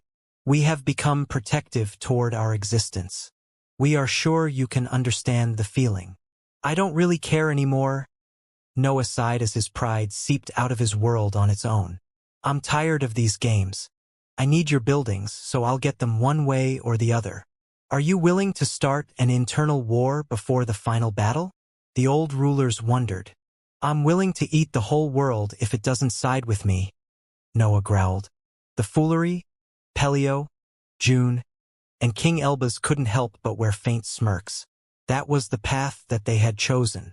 That was the reason behind Noah's position as a leader among experts that wouldn't usually be able to work together. Cursed Reality, Emperor, and Queen felt amused in front of that interaction. The three almost laughed out loud when they thought about keeping Noah inside the labyrinth. They had finally realized that an existence like him belonged to the higher plane, where he could unleash his true power. We will obviously join your project, the old rulers eventually declared as a faint laugh resounded among their honest tone. We were only testing you one last time. You better prepare yourself, Noah announced. We have far more tests to perform. The group stopped when they reached the cloud's edges. The whiteness previously carried by the weak sky still lingered in the area, but its brightness slowly dimmed as time passed. Fuel was flowing out of the shards to return to the new sky, but heaven and earth had no role in that event. The cloud's energy acted according to its own nature. It wanted to reunite with its masters, but the latter weren't calling it back. That led to slow but relentless movements that allowed Noah's group to salvage most of that power. Noah glanced at King Elbaz, but the latter already knew what he had to do. A golden light shone on his palm and expanded while taking the shape of multiple lines. They began to rotate at some point, and a giant vortex soon came to life. The vortex seemed able to affect the very fabric of the world. The space-time array twisted as every trace of energy inside the higher plane began to flow toward the center of King Elbaz's creation. The powerless shards couldn't oppose that force, so the clouds quickly transformed into currents that converged toward King Elbaz's hand. He made sure to take all the energy he could, and a vast empty area unfolded in everyone's view when the process was over. Noah's consciousness couldn't reach every corner of the higher plane, but his instincts sensed the presence of multiple forces in the distance. One of them was also familiar, but he didn't want to involve it yet. The creation of the new world came first. Pelio, keep the pig busy, Noah ordered before threatening the foolery. You'll get the muzzle again if you disturb us. The foolery snorted and lifted its head, but it peeked from the corner of its eyes to make sure that Noah had lost interest in the matter. Meanwhile, more orders came out of Noah's mouth. Cursed Reality, you handle the space-time array. I don't want you to hide us, but your defensive methods are necessary. Emperor, stick with Elbaz in case he needs energy. Pelio, make some tea but remain close. Your power might be useful. Elbaz, you handle the old rulers. You should know how to deploy their assets better than them at this point. What about you? Queen asked. I have to build a good foundation first, Noah revealed as his surroundings began to darken. We can't have so much light around us. Noah resembled heaven and earth's antithesis as he unleashed his aura and took over the light on the scene. He didn't only push the white radiance back. He also tainted it with his power without destroying the space's fabric. Noah would have typically expanded his dark world at that point, but he waited for his aura to invade all the space that he needed. The new landmass had to be far bigger than the previous. It had to be a structure capable of facing the sky. Darkness expanded under the group's attentive gazes. Only those mentioned by Noah began to work on different projects. King Elbaz and Emperor went inside the Orange City, while Cursed Reality started to study the effects that Noah's aura had on the higher plane. The Foolery and Pelio had their tea time, but Noah sensed their glances from time to time. Even Queen and June remained in the area, ready to intervene if summoned. Noah ignored his surroundings and focused the entirety of his attention on his project. Potential flowed inside his mind to enhance its properties and come up with better calculations. Everything had to be perfect, so he didn't care about the drawbacks that would arrive after the new world came to life. Truth be told, Caesar's words still lingered in Noah's mind. He could imagine the scene far too clearly, and those thoughts inevitably affected the shape of his creation. Noah could see a giant, immense black landmass flying toward the sky right before heaven and earth were about to complete their breakthrough. The world's fairness would be entirely against the rulers at that point, so his imagination automatically placed that massive attack during that moment. No surprise appeared on Noah's face when he saw that the darkened area had depicted a familiar shape. The black patch among the whiteness was relatively narrow, but it was extremely long, and its edges even radiated intense sharpness. "Are you sure you don't want to expand it a bit?" Cursed Reality wondered. "The higher plane still has space left. Heaven and earth have shown us how bigger isn't necessarily better," Noah replied as he inspected the darkened area. "This shape is a pure expression of my foundation. There is nothing stronger in the world. I wonder if it will be enough to pierce the sky." Cursed Reality sighed while shooting a glance at the white layer in the distance. The power radiated by the new sky felt immense. Even a solid-stage expert like Cursed Reality couldn't completely assess its level. It was clearly beyond the regular limits of the 9th rank, but it also contained a force that he couldn't describe. "These questions are pointless now," Noah stated. "We'll go all out and throw everything we have to the sky. We'll win if it breaks, and we'll die if it can endure our offensive." "Sounds simple," Cursed Reality smirked. "I'll trust you to make it more complicated," Noah replied. "No problem," Cursed Reality reassured. "Heaven and earth will have to puke blood to touch us after I'm done with the defenses." Noah nodded before moving to the next phase of the project. The area was finally devoid of heaven and earth's influence and ready to receive its foundation, so he expanded the dark world. The spherical structure made of black crystals could occupy a significant chunk of the area after the breakthrough, but Noah didn't need it in its raw state. Multiple workshops appeared inside the dark world to modify the dark matter and send it outside the technique. Initially, the procedure only involved tiny crystals that separated from the dark world after the workshops modified them. However, Noah picked up speed as he became used to the process. Soon, proper solid rives left his technique and began to fill the dark area. Cursed Reality forgot about his role for a second as he inspected the scene, and the other spectators also decided to study the event closely. The dark matter that Noah was releasing had power in the solid stage, but its nature carried properties that made everyone interested. Noah didn't need to think too much about the new world's foundation. He had created similar structures multiple times, so he knew what meaning he had to use. His ambition was the best power in the world. It was so threatening that even heaven and earth had acknowledged its might. Still, Noah didn't stop there. His ethereal blackness carried equally strong aspects that his creation could need. Destruction, creation, space, and time fused with the dark matter to create stable black crystals that gathered inside the dark area. The ambition radiated by Noah's figure also intensified as he used more of his potential. He was going all out, but he was far from done. Each crystal that left the dark world required new modifications and adjustments meant to suit the expanding landmass under the group. After all, everything connected to Noah was partially alive, and the same went for his latest creation.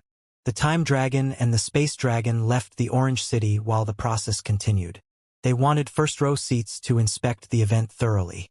Even their knowledge wasn't enough to explain everything happening due to Noah's power. Opposite aspects could rarely work well together, but Noah was bending the universe's rules to make the impossible possible. His ambition and dark matter also acted as perfect glues and created an isolated environment where he could decide how the laws worked.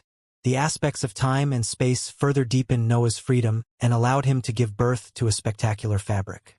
The dark matter inside the darkened area destroyed by creating and created through destruction in a perfect cycle that seemed to have no beginning or end.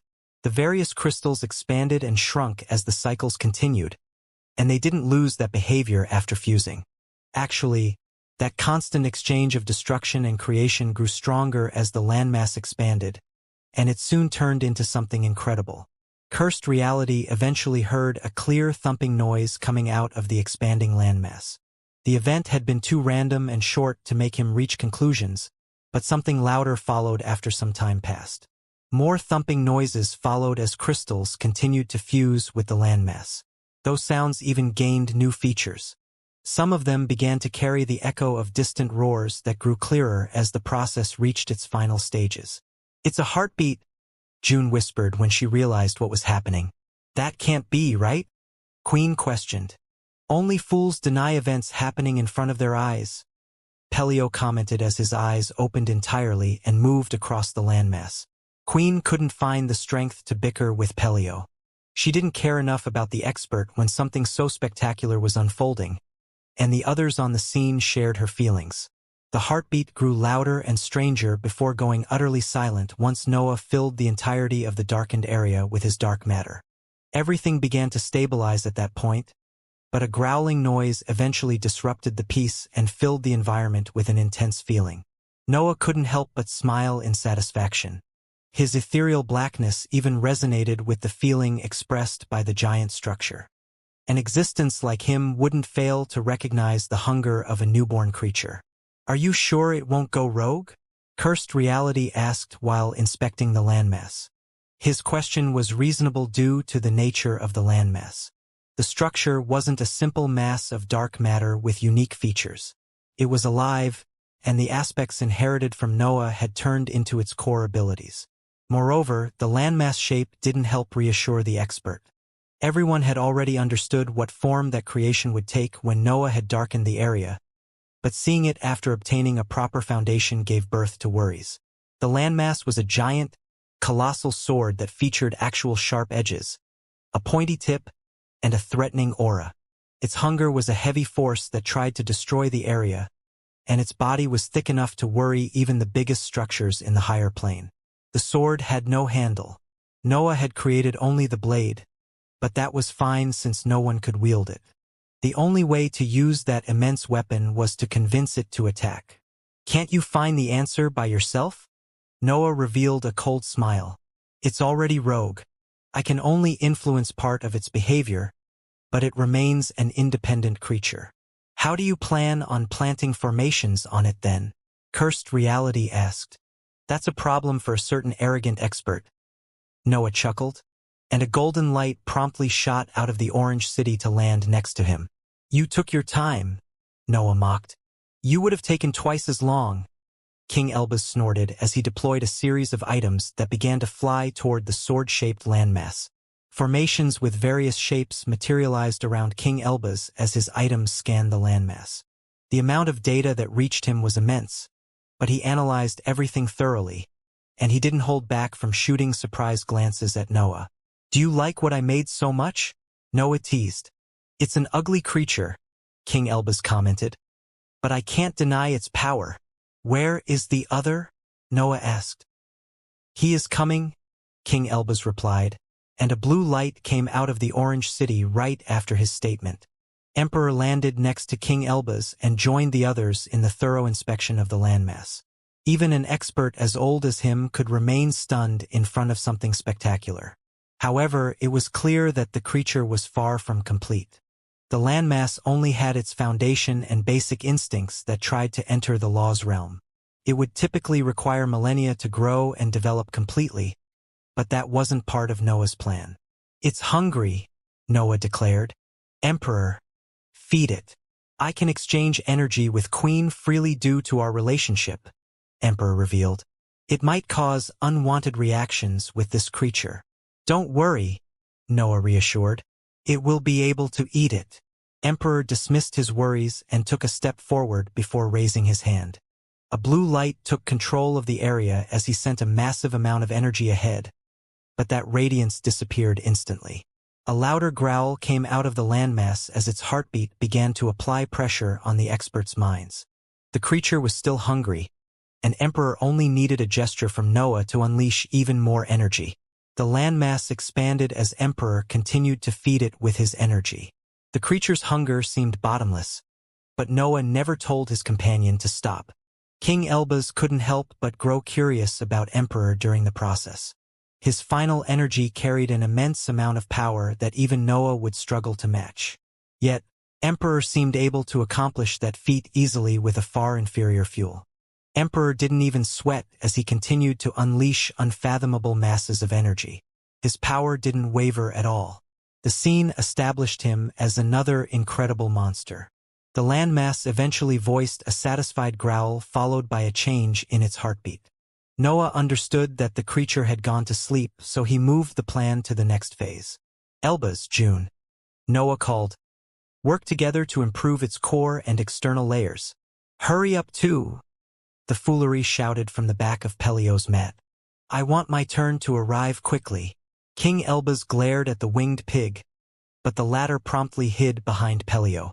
The expert's small figure couldn't cover the foolery, but the gesture made King Elbaz disregard the event and move his attention back on the landmass. I don't need anyone's help, King Elbaz scoffed. We can always fight to decide who's going to place the formations, June announced while reaching King Elbaz's side. That's not a battle you want to join, King Elbaz threatened. If it's a battle, I will join it, June responded. The two experts' auras began to expand and clash mid-air. King Elbaz's existence was obviously heavier, but June's power increased every time her companion managed to push her back. Are you sure we won't kill each other before the final battle? Cursed Reality commented while inspecting that scene. We can always try to make heaven and earth go crazy, Noah sighed. Did you say that your other companions are even worse? Queen asked while reaching Cursed Reality's side. You have no idea, Noah honestly replied before glancing at the sky above him. I guess it's almost time to reunite the main team. Can't that wait for the landmass to be complete? Cursed Reality expressed his worries. I'm not sure, Noah admitted. I think we might need to call someone. How would you do that? Queen questioned. The higher plane is clear now, but it will still take a lot of time to find other experts. I wouldn't worry about that, Noah vaguely responded. Strange things happen whenever he is involved. King Elbaz eventually entered the same mental state that he used to ignore the foolery, and his discussion with June came to an end. He had no interest in wasting time with someone he considered a brute, but his opinion of June changed as the two began to work. The current phase saw the erection of various structures and formations on the landmass. Still, the area to cover was immense, and it would obviously involve a massive amount of energy. Emperor's battle prowess was necessary, so the group couldn't use him as a mere battery for the various defenses. King Elbaz had to perform countless calculations to find the perfect balance between energy consumption and harmony, but June solved the issue easily. Initially, June and King Elbaz had started to work on separate areas, but she managed to attract his curiosity when she built a complicated formation capable of generating energy smoothly. The consumption was also low, making it perfect for the enormous landmass. Little by little, the two experts resumed talking. They had to stick on topics connected to the formation's field to remain in cordial terms, but that was enough to set the foundation for peaceful cooperation. Nevertheless, problems began to appear once June and King Elbaz tried to plant their prototypes on the landmass. The creature's fabric carried pure expressions of Noah's destruction and creation. Its hunger was also immense, so its surface instinctively absorbed what fell on it. The problem wasn't easy to solve since one of the landmass core abilities was its source. An easy solution would involve weakening the creature, but the experts couldn't use that path. Noah had predicted that something like that would happen. The differences among experts in the 9th rank were simply too significant, and making them work together would require countless years spent testing. The final battle was closer than ever, so Noah didn't want to use lengthy and slow methods. Luckily, he had already come up with a solution. I guess calling him has always been inevitable, Noah sighed before lifting his head to shout. Divine Demon, get your ass here. Noah didn't empower his voice at all, which left Cursed Reality and Queen confused. King Elbaz and June didn't even hear his call, so they couldn't understand how something like that could reach experts hidden in distant areas. However, Queen and Cursed Reality didn't have the time to voice questions since a dark red light suddenly filled the whole area and began to condense above their heads. A chill ran down King Elba's spine. He instinctively disregarded the project to glance at the sky, and an ugly expression appeared on his face when he noticed the blood-red light. Meanwhile, the foolery voiced a loud squeal at the scene. It was so happy that it stopped caring about Pelio's tea and shot forward to reach Noah. The light morphed and condensed until it transformed into a circular structure that twisted the fabric of space in its surroundings. Its glow quickly spread in its insides and brightened to give birth to a dimensional passage. A curse left King Elba's mouth when he saw a foot coming out of the passage. That short event forced him to accept what was happening, and his face grew even uglier when the rest of the figure exited the circular structure. "What do we have here?" Divine Demon exclaimed while scanning the area with his eyes. "Were you having fun without me?" "We are always having fun," Noah announced. "What did you even expect?" "Nothing less from my heir." Divine Demon laughed before glancing at the massive landmass. "What were you trying to create now?" "A higher plane," Noah explained. "But we ran into some trouble. My creation is too strong for Xavier." "Xavier still has a long way to go," Divine Demon snorted. "Xavier has been mean lately." The foolery joined the conversation. "Xavier likes to bully those weaker than him," Divine Demon replied while moving his focus on the foolery. "Why do you have yet to advance?" "It's Xavier's fault," the foolery lied. "Enough saying my name," King Elbas shouted from a distance. "Xavier got angry," the foolery commented. "I should teach Xavier how to control his emotions," Divine Demon sighed.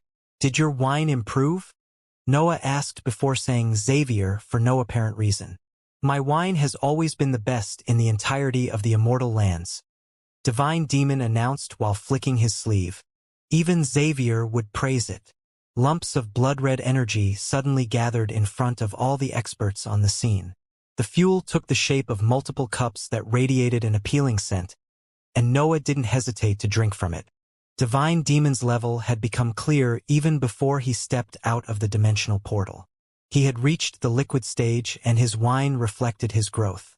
Noah felt his senses dulling for an instant when the warm liquid ran down his throat. Divine Demon had created something capable of affecting his mind with a mere gesture, and he had only required a small amount of energy to accomplish that. The foolery and Pelio also didn't hesitate to drink from their cups. Instead, the others waited to see the pleased expressions on their companions' faces before approaching the cups. Tasting Divine Demon's wine filled everyone with surprise and excitement. Substances capable of affecting rank 9 experts were extremely hard to find on the higher plane, and the situation was worse when it came to things like food and drinks. Most experts simply gave up on experiencing the genuine pleasure of eating or drinking after reaching the higher levels of the cultivation path. That change was almost inevitable, but Divine Demon could solve the issue easily. Moreover, the fact that Divine Demon could affect the expert's mind spoke for his power. He was another monster who ignored the limits of the ranks. He was like Noah. "How did you spend your time alone?" Noah asked after emptying his cup. "You know how I am," Divine Demon stated. "I've flown around drinking and destroying the sky that had filled the higher plane whenever I got bored. Heaven and earth even sent a tribulation once. They didn't try that again after seeing what I did with it." "I guess that's enough to make you advance in your case," Noah said. "What about you?" Divine Demon asked. "Are you behind the current state of the higher plane?" "You have Elbas to praise for that," Noah explained. "He made the weapon that shattered the weak sky. I only helped." "His level isn't just for looks then," Divine Demon chuckled while moving his attention back to the landmass. "So, what's the issue?" "The landmass devours everything that touches its surface," Noah explained. "We can't place formations, and I have no intention of weakening my creation." "That's how a demon should think," Divine Demon shouted. "Leave this to me." Divine Demon began to descend toward the landmass, and the foolery left Noah's side to follow him. Divine Demon even patted the pig's head when the two began to fly together, but blood-red light began to amass under the creature after that gesture. "What is happening?" The foolery asked as the blood-red energy began to envelop its figure. You have grown lazy, Divine Demon announced. I'll put you up to speed. Wait, the foolery shouted, but the blood-red energy suddenly transformed into a river that pushed it higher in the sky. More of the world fell prey to Divine Demon's energy as the river stopped out of the landmass range and began to expand. A vast area turned blood-red as a massive cubical structure materialized in its insides. The structure had no windows, and its fabric fended off the experts' mental waves. Noah and the others could only inspect its external layout, which showed multiple flat towers and chains linked to its surfaces. The foolery was inside the structure, but its condition was unclear, and Divine Demon had no interest in giving explanations. Yet Noah had a vague idea about the purpose of that vast structure. His instincts told him that something similar to a dragon was living inside it. Should we save the pig? Emperor wondered. Leave it be, Noah ordered. I need you to keep the project moving while I deal with a few things. What things? Queen asked. Also, how are you so sure that your ally can solve the problem? Cursed Reality asked. I thought Elbaz was one of the best inscription masters in the world. Divine Demon's power transcends reason, Noah shortly explained. As for me, I have 2 more experts to summon. Are you going to call them again? Queen asked. How many of your allies can even appear out of nowhere? No, he will need me this time, Pelio exclaimed as he hovered toward Noah while keeping his eyes closed. I've dreamt about it. Noah placed a finger on his forehead before taking out a few strands of black mental waves. He gave that energy to Pelio, who absorbed it inside his sea of consciousness and studied the scenes it carried.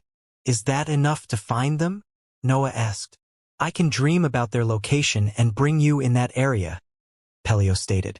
However, something prevents me from getting too close. Even my dreams become unclear whenever I try to look deeply into the location. I expected as much, Noah declared. It would be strange if those 2 didn't have something able to hinder your power. Wait, you can't leave the area, Cursed Reality said. Only you know how to handle that creature's mood. Just throw energy at it whenever you hear its growls, Noah reassured. I can't let any of you meet those 2 on your own. You might lose your worlds if you aren't careful. Cursed Reality, Queen, and Emperor didn't know what Noah meant with his warning, but they felt unable to contradict him. He wasn't the type to leave a project halfway through it unless his reasons were sound. Noah jumped on Pelio's mat, and the expert opened his eyes. The world around the 2 immediately twisted, but no foreign force landed on their figures. They simply disappeared after a few seconds went by. When Noah managed to focus on his surroundings, he found himself at the edges of a yellowish area. The sky's radiance appeared unable to pierce it, and the general whiteness of the higher plane also failed to enter that vast spot. They should be inside, Pelio exclaimed while closing his eyes and going back to his dreams. Noah didn't need that confirmation. The yellowish patch didn't radiate any specific energy, and it even hid the contents in its insides, but Noah could sense something familiar there. They have gotten stronger, Noah thought while stepping forward to approach the yellow patch. Good. Nothing happened when Noah immersed his hand in the yellow light. That isolated area didn't try to push him back, but it didn't open either. It seemed that the yellowish area didn't identify Noah as an enemy. He could enter it freely, but he didn't want to waste time searching for his companions. You too, Noah suddenly roared. We don't have much time. Show up already. The sound waves generated by the roar seeped inside the yellowish area and filled it with Noah's influence. Dark shades inevitably appeared among that different light. His soul voice had become strong enough to affect such a vast structure. Calm down up there, a familiar voice echoed among the yellow light. Don't turn this place into a mess. I would have to do the cleaning otherwise. An azure radiance appeared inside the isolated area and began to push the darkened spots back. A figure also materialized in front of Noah, and he revealed an honest smile when he recognized Supreme Thief. Did you get stuck in the liquid stage? Noah joked after seeing that Supreme Thief didn't experience any breakthrough in the last period. Nonsense. Supreme Thief snorted. We are only taking turns. The other guy said that he wanted to reach the solid stage before me no matter what. I took pity on him. I don't blame him, Noah commented. Great Builder and Supreme Thief were a team, but the latter was a moody expert too hard to control. It was impossible to know what he would have done after stepping into the solid stage, so Great Builder decided to have his breakthrough as soon as possible. Boring, Supreme Thief replied while crossing his arms. He is lucky that I couldn't find anything worth stealing. What do you need for the breakthrough? Noah asked. Maybe I can help you out. As if I would need any help, Supreme Thief scoffed. Though it's nice to be finally over with that annoying sky. Is that your doing? My team handled the mission to clear the higher plane, Noah explained before glancing at the sky in the distance. Still, I'm afraid that we have accelerated heaven and earth's plans. We are pretty sure that the final battle will start once they awaken. That should be fun, Supreme Thief exclaimed. It was about time heaven and earth made their move. This prison has long since grown old. That's why I'm here, Noah revealed. I'm putting together the forces of the higher plane and building a home. I need Great Builder to join the project. Oh, did you catch some interesting worlds? Supreme Thief asked. You won't steal from our allies, Noah ordered. But that's what I do. Supreme Thief shouted before heaving a helpless sigh. I swear, everyone has become so boring lately. The higher plane is too small for us, Noah stated. We need to shatter the sky to make things interesting again, and we can't do that if we kill each other before the final battle. Supreme Thief tilted his head and wore an annoyed expression, but he eventually agreed with Noah. That makes sense. Yet, I won't hold back once the sky crumbles.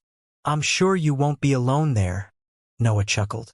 We'll see who's the best thief after the victory. I'll leave you a few shards of the sky if you beg me properly, Supreme Thief joked.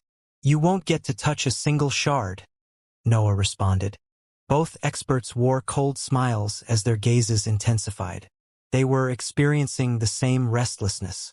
They couldn't wait for the sky to shatter the sky and fight for its resources. Ah, finally something to look forward to, Supreme Thief announced while breaking eye contact. Call Great Builder already, Noah insisted. I can't, Supreme Thief shrugged his shoulders. He is in the middle of his breakthrough. Who knows how long he needs to advance?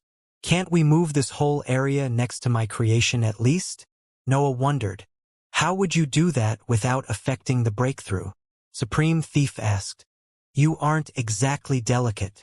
Pelio, Noah called, and Pelio half opened his eyes while hovering toward the yellowish area's edges. What do we have here? Supreme Thief asked as a pulling force came out of his figure. Pelio limited himself to smile, even if Supreme Thief was making his mat shake. Their worlds began to clash, and cracks opened in the fabric of space between them. The process was about to affect the yellowish area, but Noah promptly waved his hand to launch a slash. The attack flew between Supreme Thief and Pelio, severing the connection that the two worlds had created. The slash's aura also mended the cracks in the space's fabric and restored harmony. You are no fun at all, Supreme Thief lamented. We should be able to move the whole area with Pelio's power as long as you lower some defenses, Noah said. I don't know how this structure works, Supreme Thief. Great Builder's methods are too slow and boring for me. Just steal the defenses then, Noah suggested.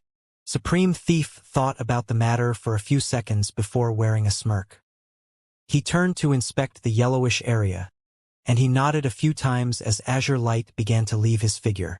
I'm not disrupting his breakthrough, right? Supreme Thief asked. Not at all, Noah played along. You are actually saving him time by dealing with this issue. Right, Supreme Thief exclaimed as more energy came out of his figure. This is totally for him. I'm not breaking any promise.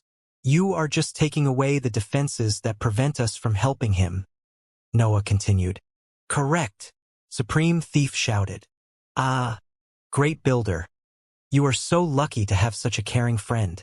The azure light transformed into a series of strands that began to fuse with the yellowish area, but a dense aura suddenly filled the environment, fended them off. Everything became brighter, but Noah and Supreme Thief didn't resort to defensive techniques. "I asked you one simple thing," a familiar voice echoed among the yellowish area. "Do not mess with this structure." "We were only helping you," Supreme Thief responded. "It's good that you are awake." Noah dropped the pretense and went back to the main topic. "Can you move?" "I've heard your conversation," Great Builder declared as a few giant figures appeared in the depths of the yellowish area. "I'm obviously coming with you. I need to make sure that your creation has enough room for these beauties." Emperor, Queen, and Cursed Reality couldn't refrain from opening their mouths in surprise when Pelio teleported Noah and the others back to the black landmass. Noah, Pelio, and Supreme Thief weren't a problem. Only Great Builder attracted some attention due to his solid-stage cultivation level. Yet, the giant structures that the group brought ended up claiming the entirety of their companions' focus. Great Builder didn't stay still during the last period. The weak sky had been a nigh-endless source of materials, so he had used it to create multiple useful structures while preparing for his breakthrough. The structures were immense. Great Builder had created a giant pyramid, a tall avatar that carried his facial features, and a huge spherical item that radiated a dangerous aura. Except for the avatar, the other two structures had unclear nature and purpose. Even King Elbaz failed to understand what they did when he raised his head to inspect the scene. Of course, he would have the chance to obtain answers with a thorough study, but he was too busy with the landmass to divert his attention.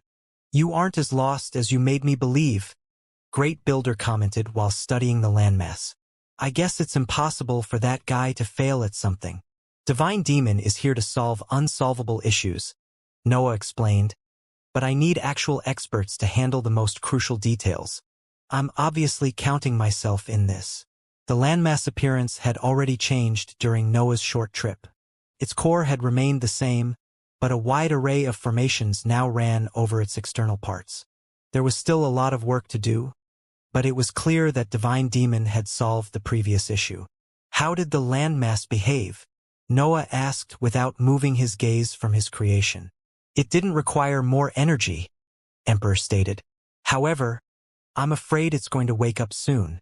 It didn't like when your friend forced its body to accept these formations." "Newborns are always hard to control," Noah sighed. "We are lucky it didn't turn on us right away." "Lucky," Cursed Reality repeated. "The landmass knows that our goals are the same," Noah explained, "but it remains an enemy of heaven and earth. It might have decided to attack the sky on its own." "When did you plan to tell us that?" Queen questioned.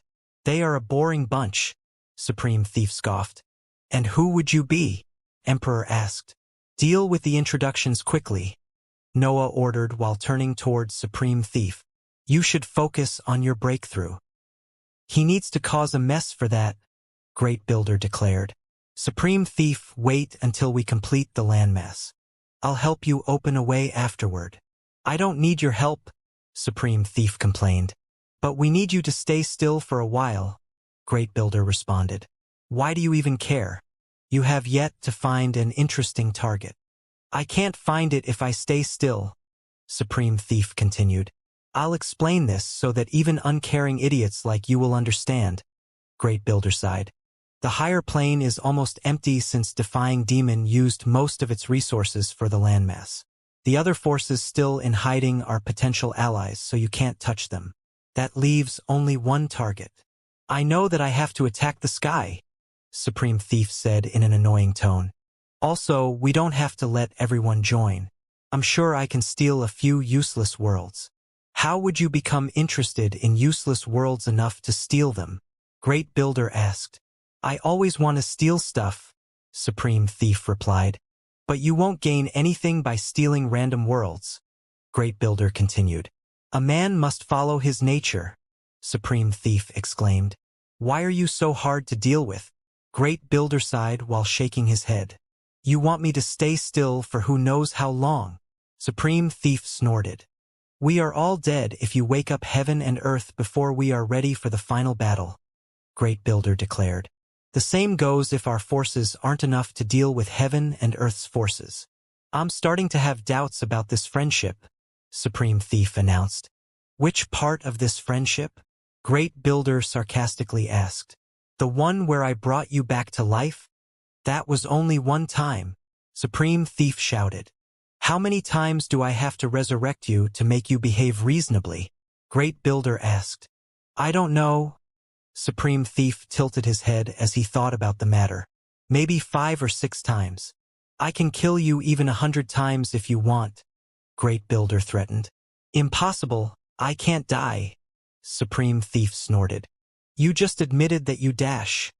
Great Builder raised his voice before interrupting his line and moving the topic elsewhere.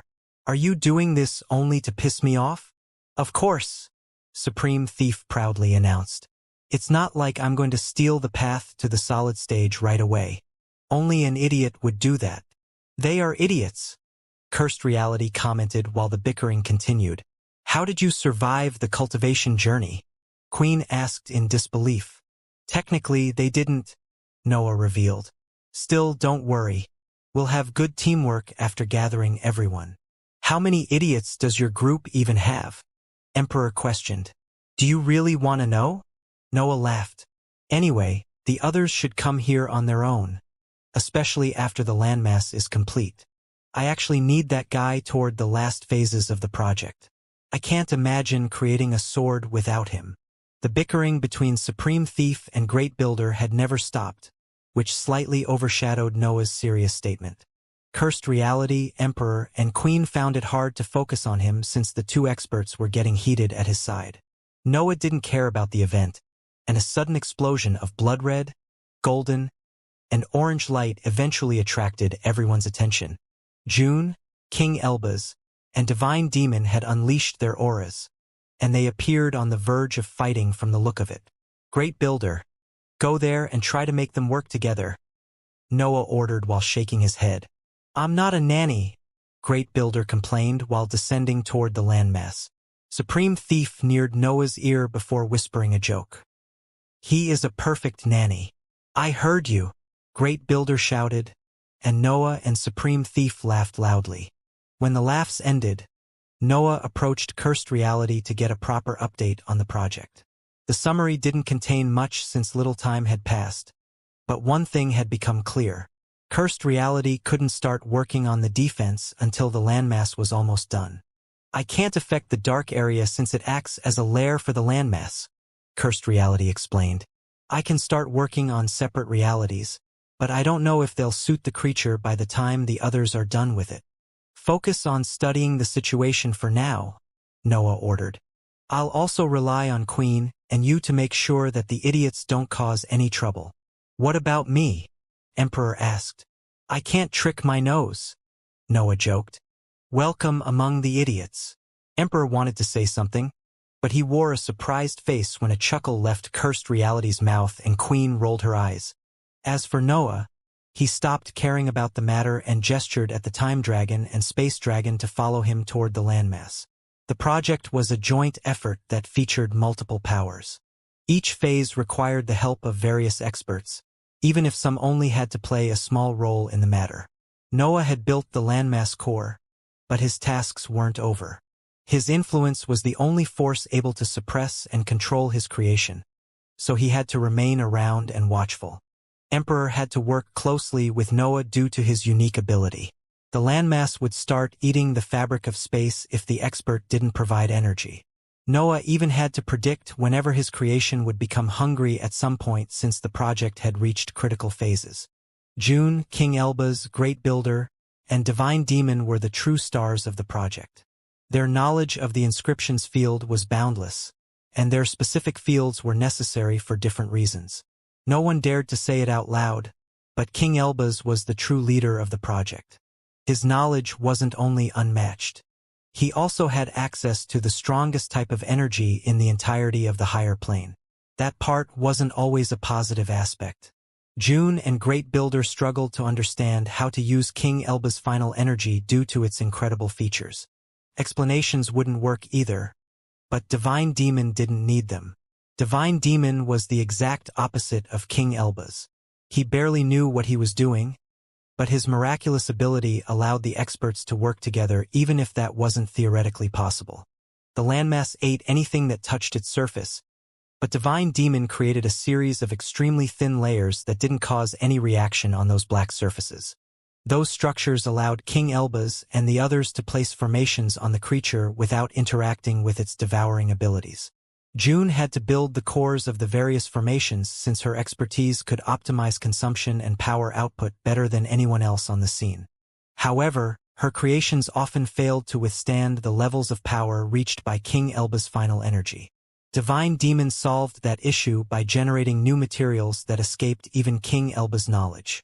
Those items turned out to be perfect for June's cores and eventually allowed her to improve her creations until they could withstand King Elbaz's energy. Great Builder's role was peculiar. In theory, he fell in King Elbaz's category when it came to his abilities. Yet, King Elbaz was above him in multiple fields, which seemed to make his presence in the project redundant. However, Great Builder surpassed the others in terms of experience. His character was also milder and more balanced than his companions. His ability to generate centers of power depending on his needs even helped the project in many ways. After all, the landmass wasn't a mere item. Noah had built it to be a living being so it could benefit from Great Builder's artificial centers of power. They even became as crucial as June's cores at some point.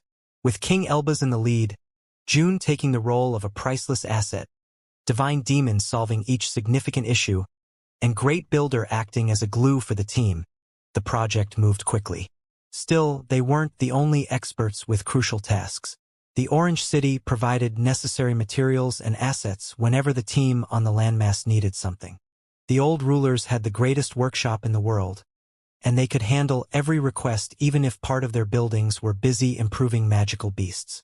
Nevertheless, the old rulers weren't as important as the two dragons in the project.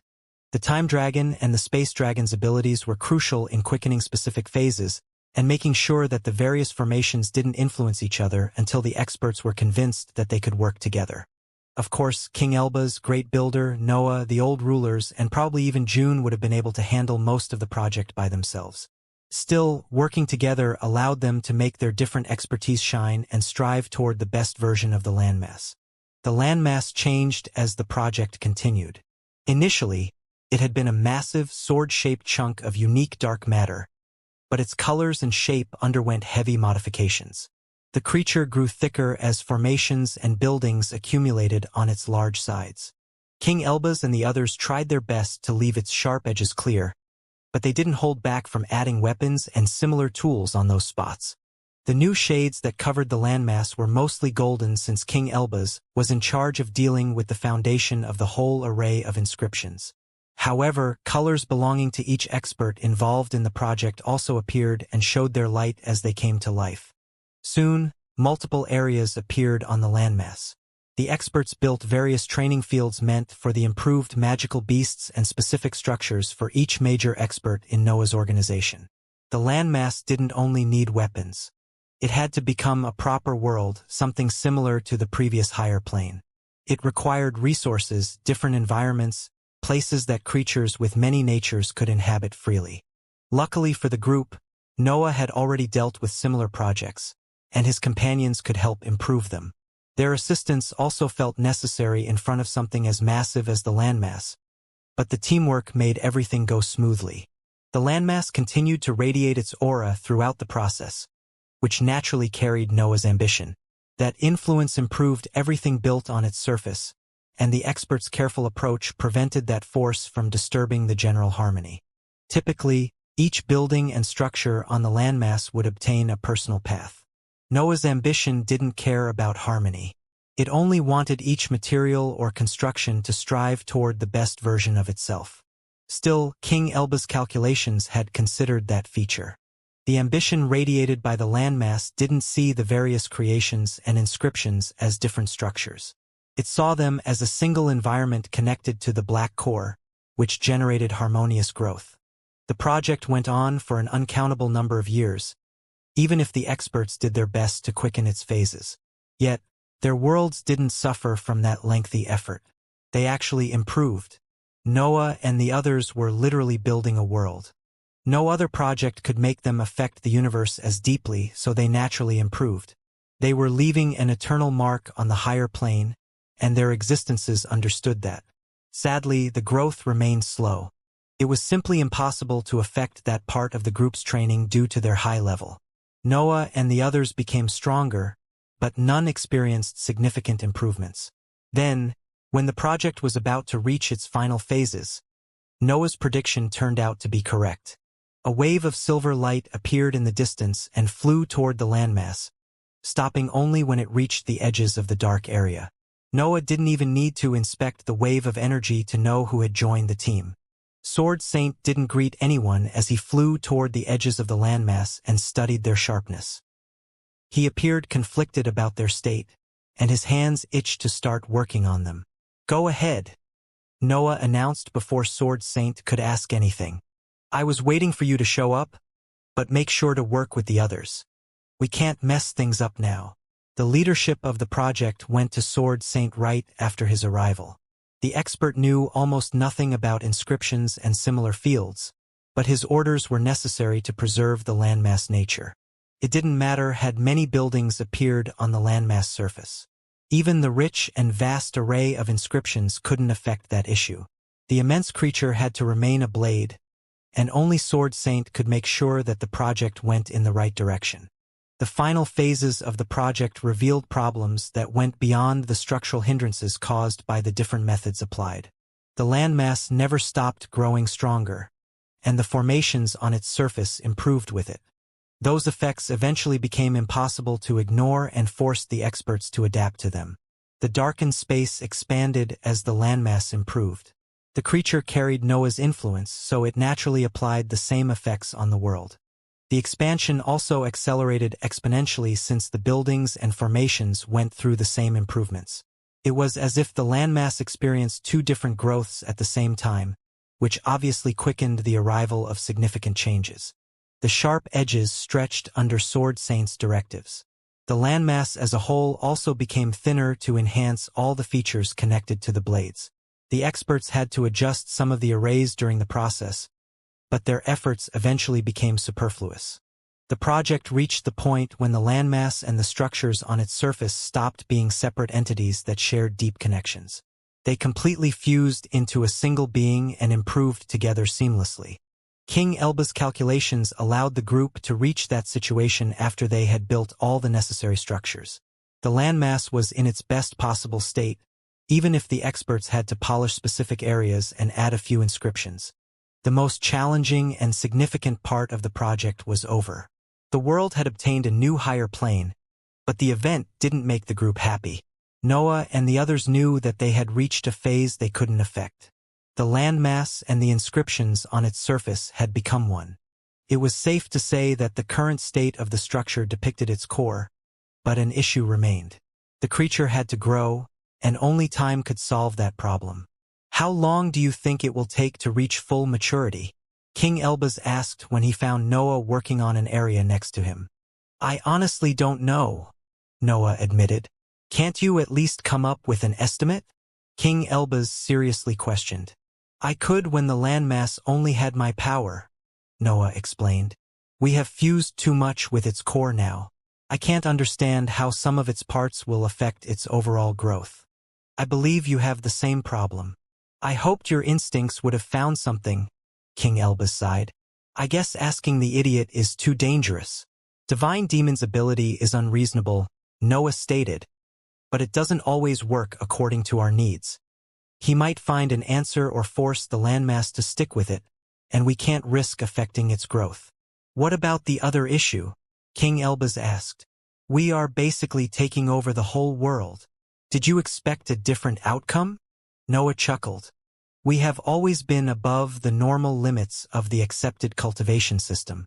It's only normal for a single higher plane to fall short." Noah, King Elbaz, and the member of the original team were in the same pickle. Building the landmass had increased their influence on the world, which had naturally raised their level. However, the breakthrough remained distant. The theory behind the breakthroughs in the 9th rank was clear in the group's minds. The expert had to expand their worlds and make them heavier until the universe noticed their presence. Still, the space where those worlds could expand was limited, or, rather, Noah and the others didn't have anything else to influence. They had created a higher plane. Everything under the sky was experiencing the effects of their existence, but that wasn't enough to reach the breakthrough. There is only one solution then, King Elbaz declared. I don't like it either, Noah commented. But we don't have other chances. We must experience our last breakthrough during the final battle. That's so problematic, King Elbaz scoffed. Even I can't prepare for something like that. I'm afraid you'll have to wing it, Noah joked. My winging it remains leagues above your idiotic behavior, King Elbaz responded. Heaven and Earth's forces are too numerous to gather in a single battlefield anyway, Noah reassured. We'll have our opportunities. And we even know our designated opponents, King Elbaz continued. Do you think you can defeat him in your current state? He'll probably do his best to make me defeat him, Noah guessed. What about you? Divine Architect will be ready for you. That's how worlds like us fight, King Elbaz announced. I'll lose in terms of resources and experience, but I wield the strongest inscription method and energy. I'll win. It's that or death, Noah exclaimed. Well, unless you want me to come and save your ass after I dealt with Caesar. Don't even joke about it, King Elbaz uttered. Besides, we have greater problems to worry about. Heaven and Earth will surely try to seize the idiot. Don't forget the old rulers, Noah sighed. June and Sword Saint are also potential targets due to their worlds. I can even imagine Heaven and Earth taking an interest in Pelio, Alexander, and a few others. We can't protect all of them, King Elbaz stated. They won't survive the final battle if they need our protection, Noah declared. We should focus our efforts on the old rulers. And rely on the idiot to handle everything on his own? King Elbaz asked. Would you rather ditch your battle to help him? Noah wondered. I want to be on the opposite side of the world, King Elbaz shouted.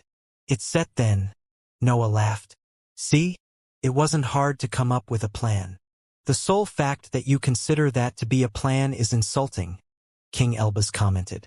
Noah continued to laugh, but another matter that required a few words appeared in his mind. We should still try our best to make someone advance. Are you talking about Supreme Thief? King Elbaz asked. I overheard that his target is the sky. Isn't that too dangerous? Do we have other options? Noah questioned. No, but an issue remains, King Elbaz exclaimed. We probably don't have a method to pierce the sky in its current state. We have the Black Dragon, Noah pointed out. I considered it in my previous statement, King Elbaz explained. Also, even if the mission works, we risk awakening Heaven and Earth. Who is afraid now? Noah laughed. We can't improve significantly anyway. If we end up triggering the final battle prematurely, so be it. You are as chaotic as always, King Elbaz sighed. And you complain even if you have already made up your mind, Noah mocked. We have spent far too long together, King Elbaz exclaimed. I can't wait to get rid of you forever. Don't worry, Noah reassured. I'll leave you all behind once the sky crumbles. I want to see you try, King Elbaz challenged. We'll all try, Noah laughed, and King Elbaz also wore a smirk. Their plan had many flaws, but they couldn't wait to jump into it.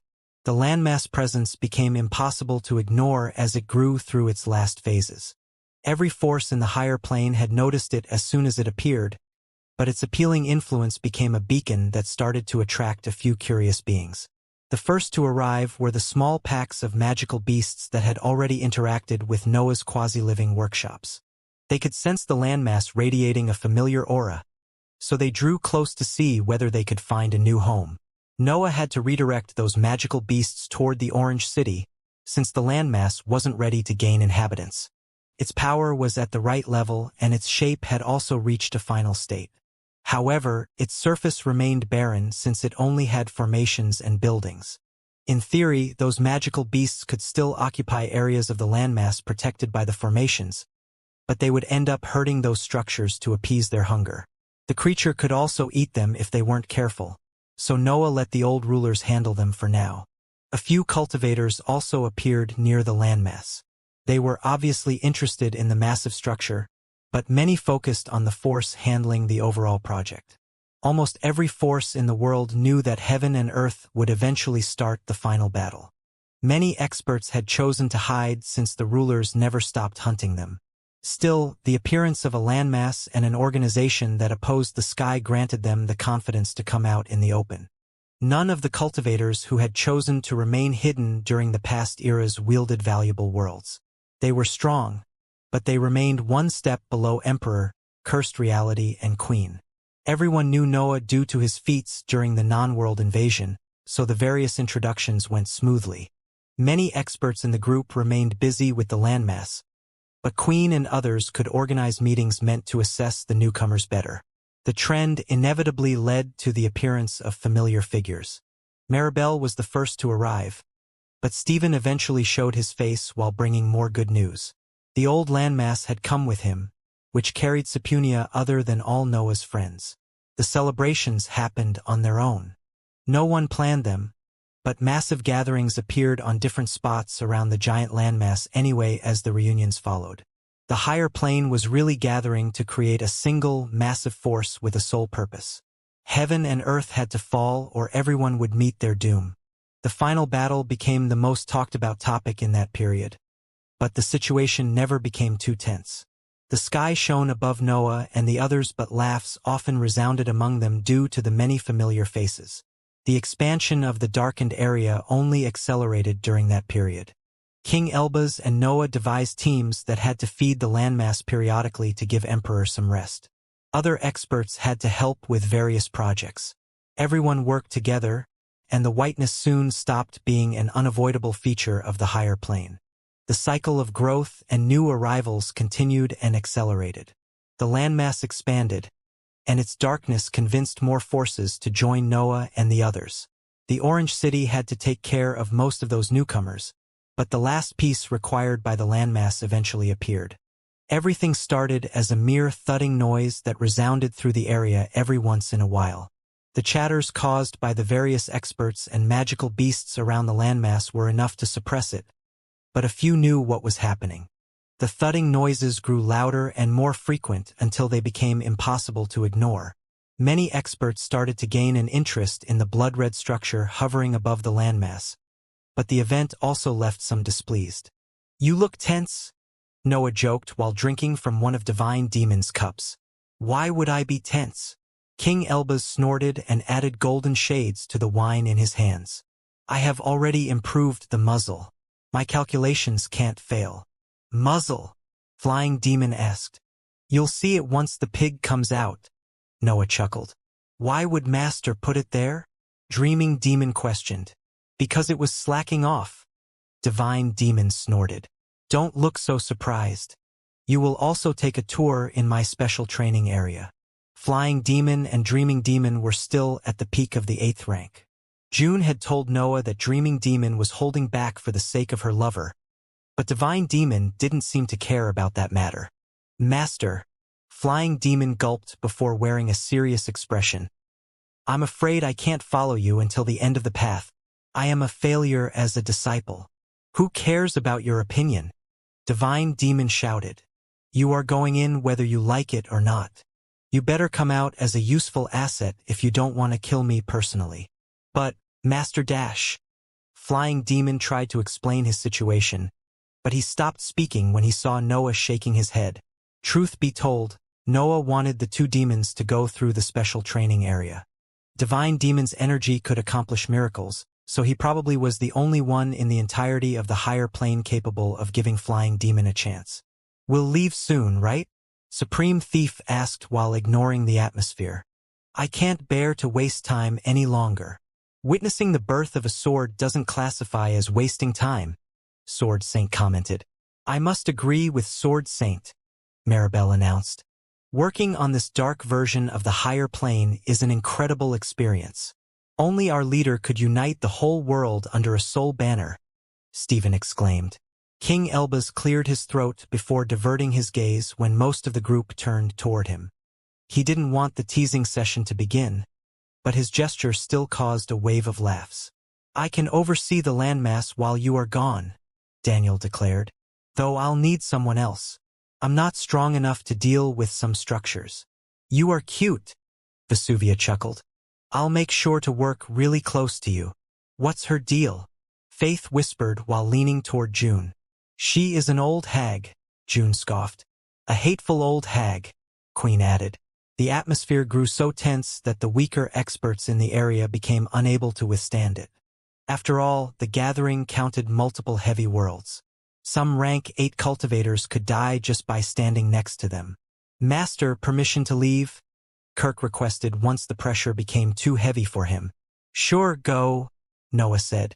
Still, you won't survive Divine Demon's training area if you can't handle this. Do I have to go through that too? Kirk asked in a surprised tone. All those who are too useless to help in the final battle must go through that, Noah declared. I'll make sure to add something to the training area to improve your potential. The declaration left many surprised, but another thudding noise suddenly resounded and made everyone look at the blood-red structure above them. A crack had appeared on the building's side, and the damage expanded as more sounds echoed. Then an explosion happened. The wall crumbled and made the whole structure fall apart. A huge figure shot out of Divine Demon's training area and voiced a loud squeal that made the winged pigs in the area echo that cry. I am finally back. The foolery shouted as its liquid stage cultivation level made it expand its aura wildly. I'm already annoyed. King Elbaz snapped his fingers and materialized a muzzle in front of the foolery's mouth. The foolery wore a resolute expression and fixed the entirety of its attention on the muzzle. Soon, crunching noises began to come out of the muzzle, and a hole eventually appeared in its golden fabric. I knew it, King Elbaz cursed. The foolery continued to eat the muzzle until all the golden fabric disappeared. The pig then lifted its head, and an announcement followed its proud gesture. Xavier's creation won't suppress me anymore. I'll eat all of them to turn them into the best material in the world. Don't say it, King Elbaz almost pleaded. My shit, the foolery announced, and a fart followed those words. Dumps accompanied the fart, and the other winged pigs didn't remain still. They followed their leader's example and activated their innate ability. It was lucky that most of the pack was on the old landmass, but the area quickly grew smelly. I want heaven and earth to win. King Elbaz heaved a helpless sigh. We don't deserve to survive. It finally came out, Noah exclaimed. We can start the final phase of the project now. Right? Great Builder stated. It was about time we approached that phase. My breakthrough is next, right? Supreme Thief asked. Yes, Great Builder commented. We will dive into a perilous mission that can potentially lead to our complete destruction because you can't hold back. I forgot how many times we had to do that. Noah laughed. I didn't. Divine Demon shouted. I'm surrounded by idiots, King Elbaz cursed. Emperor and Cursed Reality had remained silent through most of those conversations. They had found their place among that group, but they remained surprised in front of those happy interactions. The foolery behavior didn't help the 3 experts. Noah and the others appeared way too used to those events, which naturally made them question what kind of life they had in the higher plane. Cursed Reality, Queen, and Emperor had found a few answers in the many stories that Noah and the others had shared during the many meetings. Still, they had yet to discover so much, but the foolery's behavior quelled part of their curiosity. Pig, move on the landmass, Noah growled while ignoring the bickering that had started around him. It's time to turn it blue. My time to shine has arrived. The foolery squealed. Follow me, my pack. What follow me? Noah snorted as he teleported in front of the liquid stage foolery to stop its charge. We can't let the weak ones handle the first batch of blue bushes. You have to do it by yourself. But the landmass is immense, the foolery gasped. I am amazing, but my butt would hurt if I take it on all by myself. I'm sure you'll like my arrangements, Noah stated. King Elbaz will follow you step by step and make sure that you have enough food to complete the project. Hey, when did you decide that? King Elbaz called. Will I get to eat his creations? The foolery asked. Of course, Noah reassured. He has the best energy in the world. It will be delicious. Why are you mentioning my creations? King Elbaz shouted. Do I get to annoy him along the way? The foolery asked. Feel free to do as you wish, Noah stated. Damn you, Noah! King Elbaz cursed while teleporting next to Noah and the foolery. I didn't agree to any of this. Why would I even spend years with this smelly brute? Can you think of someone else with enough knowledge to prevent the foolery from making a mess? Noah asked. No, but dash, King Elbaz exclaimed. But another question interrupted him. Can you think of something stronger than your final energy? Noah continued. Obviously not. King Elbaz instinctively declared. See, you are the perfect expert for the job, Noah stated. You'll make sure that the foolery always has fuel for his innate ability and stop it from doing something stupid. I dash. King Elbaz started to complain, but he changed the contents of his line when he understood how necessary his role was there. I hate you. I'm sure you'll hate me even more during the mission. Noah laughed, and the group in the distance laughed with him. King Elbaz snorted, but he grabbed the pig and teleported both of them next to the landmass. He started the mission right away since he wanted it to end as soon as possible. Supreme Thief continued to complain, but Noah and the others didn't dare to leave the landmass during that critical phase. A lot could go wrong while filling the creature with blue bushes, so the various experts had to remain ready to help King Elbaz. The process couldn't be fast even with King Elbaz doing his best to accelerate it and the foolery expressing the full power of its new level. Some areas simply required more attention, which slowed the approach and kept the two worlds stuck in a constant discussion. Noah and the others had to join the task from time to time. King Elbaz required help whenever he and the foolery reached areas that featured unique structures. Still, those moments were often short, which prevented King Elbaz from distracting his companion. Meanwhile, Noah and the others continued to enjoy that peaceful period. They were almost entirely free, and their worlds improved on their own due to the landmass growth. They only had to take care of the new arrivals, so they could enjoy happy meetings and parties most of the time. The landmass changed shape and shades for the third time.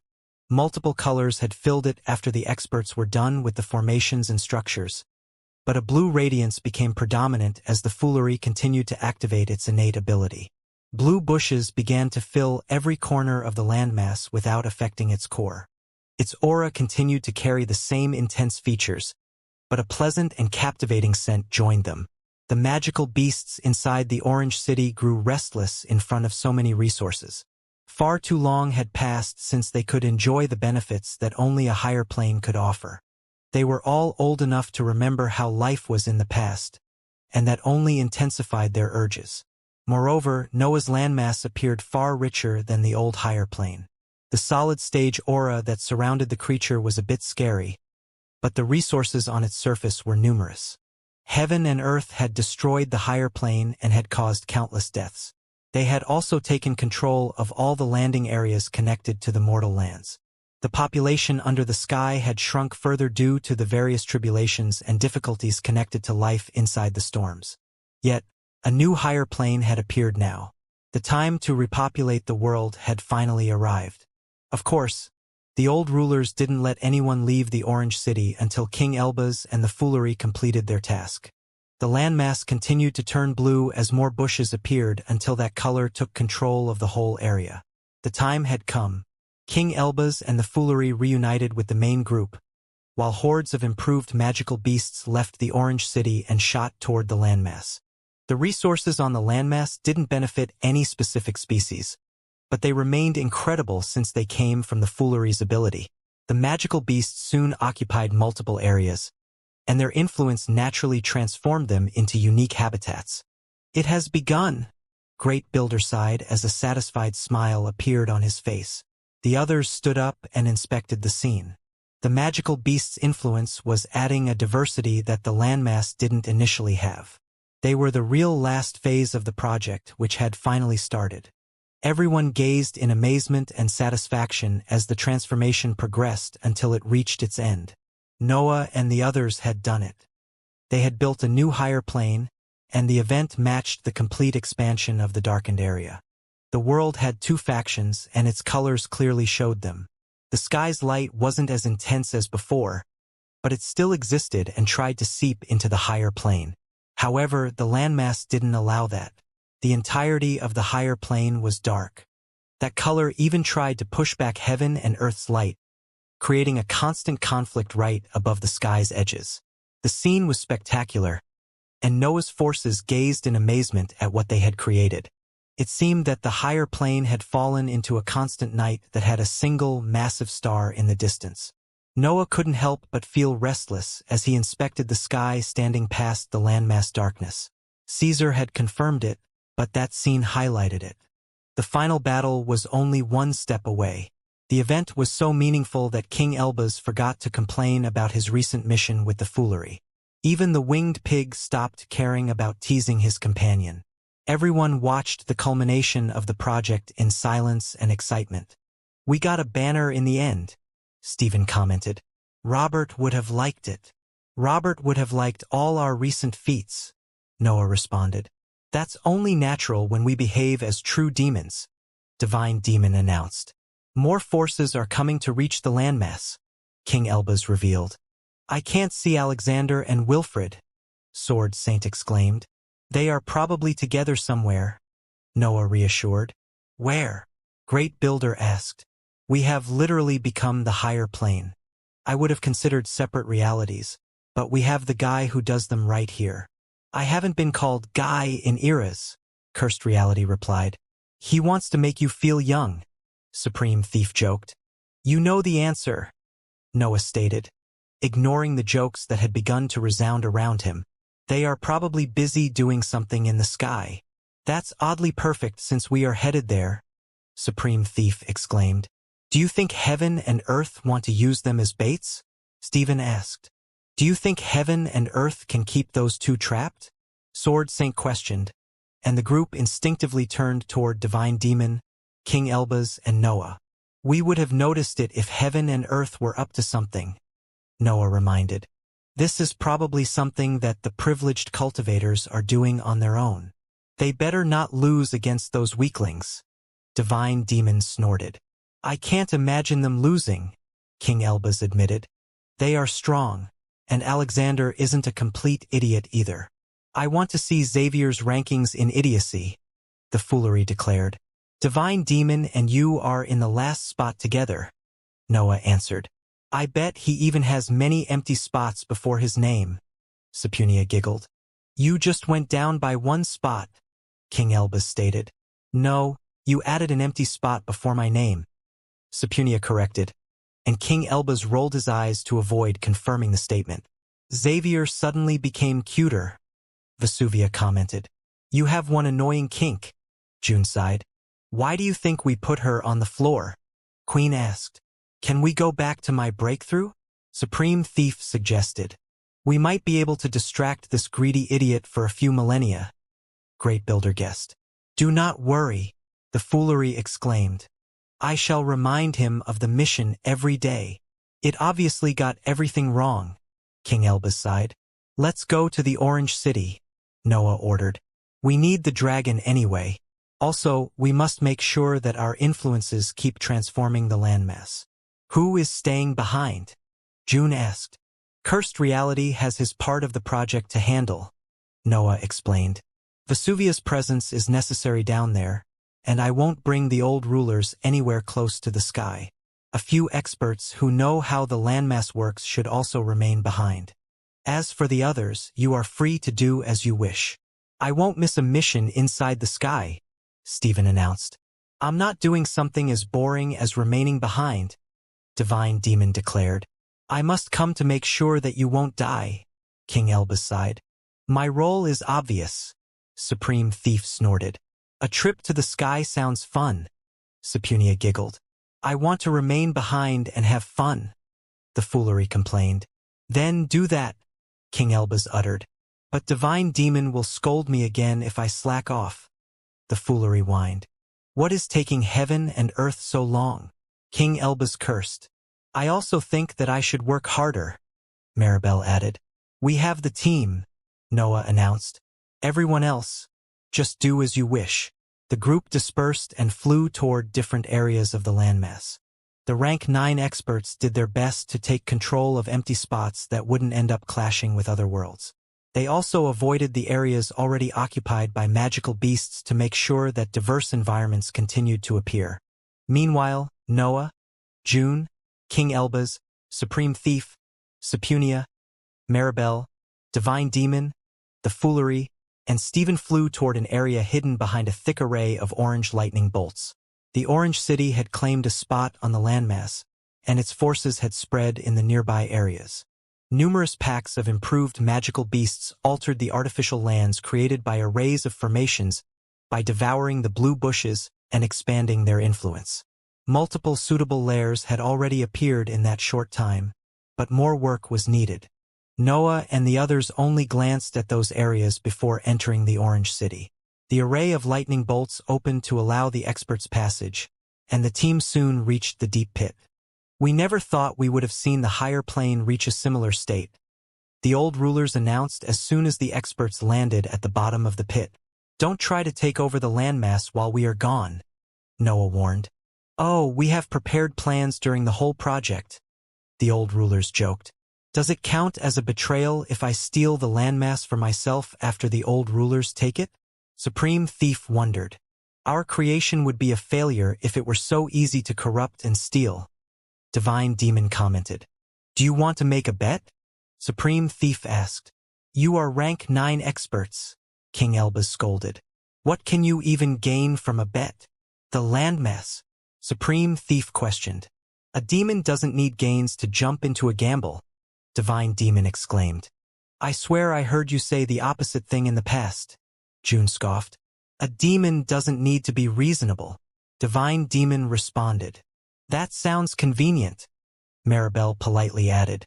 "Did you expect something different from the leader of the idiots?"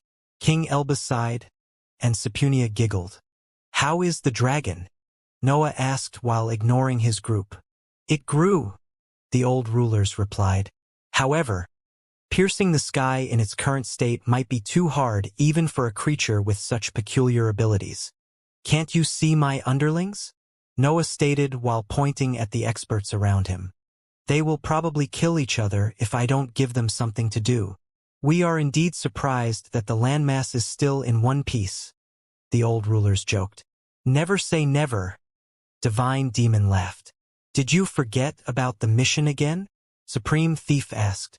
"I did," the Foolery squealed, happy to have found the chance to speak. "The dragon," Noah reminded. "It's getting a speech from the Time Dragon and Space Dragon," the old rulers revealed. "They have actually requested your presence. We'll have fun with your companions in the meantime." Noah followed the old ruler's indication and left the pit to fly toward one of the areas around the Orange City. He could instinctively recognize the environment influenced by the dragon's auras, so he soon landed in front of 3 huge figures. The Time Dragon and the Space Dragon had their eyes closed as growls left their mouths. Those cries had no specific meaning, but Noah could sense the knowledge that they carried. The odd dark dragon was among them, and it also kept its eyes closed as that knowledge echoed in its ears. The creature appeared completely immersed in the process, and Noah didn't dare disturb it. Noah's gaze fell on the environment while he waited for the dragons to complete that passage of knowledge. He could sense the many formations hidden under the dark ground that had covered the area. They stretched everywhere and naturally fused with the various features of the lair. A series of mountains were growing all around Noah. They were still too short to host the entirety of the dragon pack, but the auras that filled the environment slowly made them stretch upward. The formations were also caught in the process. They were part of the environment, so they stretched inside the mountains and adapted to all the changes that the dragon's auras caused. Noah knew that similar scenes were happening everywhere on the landmass. His creation was turning into a proper higher plane capable of becoming a home for an endless number of species. It only needed time to reach a perfect state. The pack of magical beasts, the hybrids, and the various human forces would be free to thrive on that immense landmass.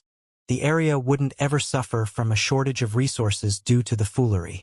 Daniel would probably find it hard to handle everything due to the immense size of his new home, but the experience would definitely benefit his world. He wouldn't even be alone in the process, so Noah could feel at ease. "I must thank you, defying demon." The time dragon eventually spoke and claimed Noah's attention. "I never thought I would be able to witness something so amazing after everything the higher plane went through. It's funny how a selfish desire is helping so many packs," Noah exclaimed. "I really have a soft spot for magical beasts." "You can't deny your nature," the time dragon responded.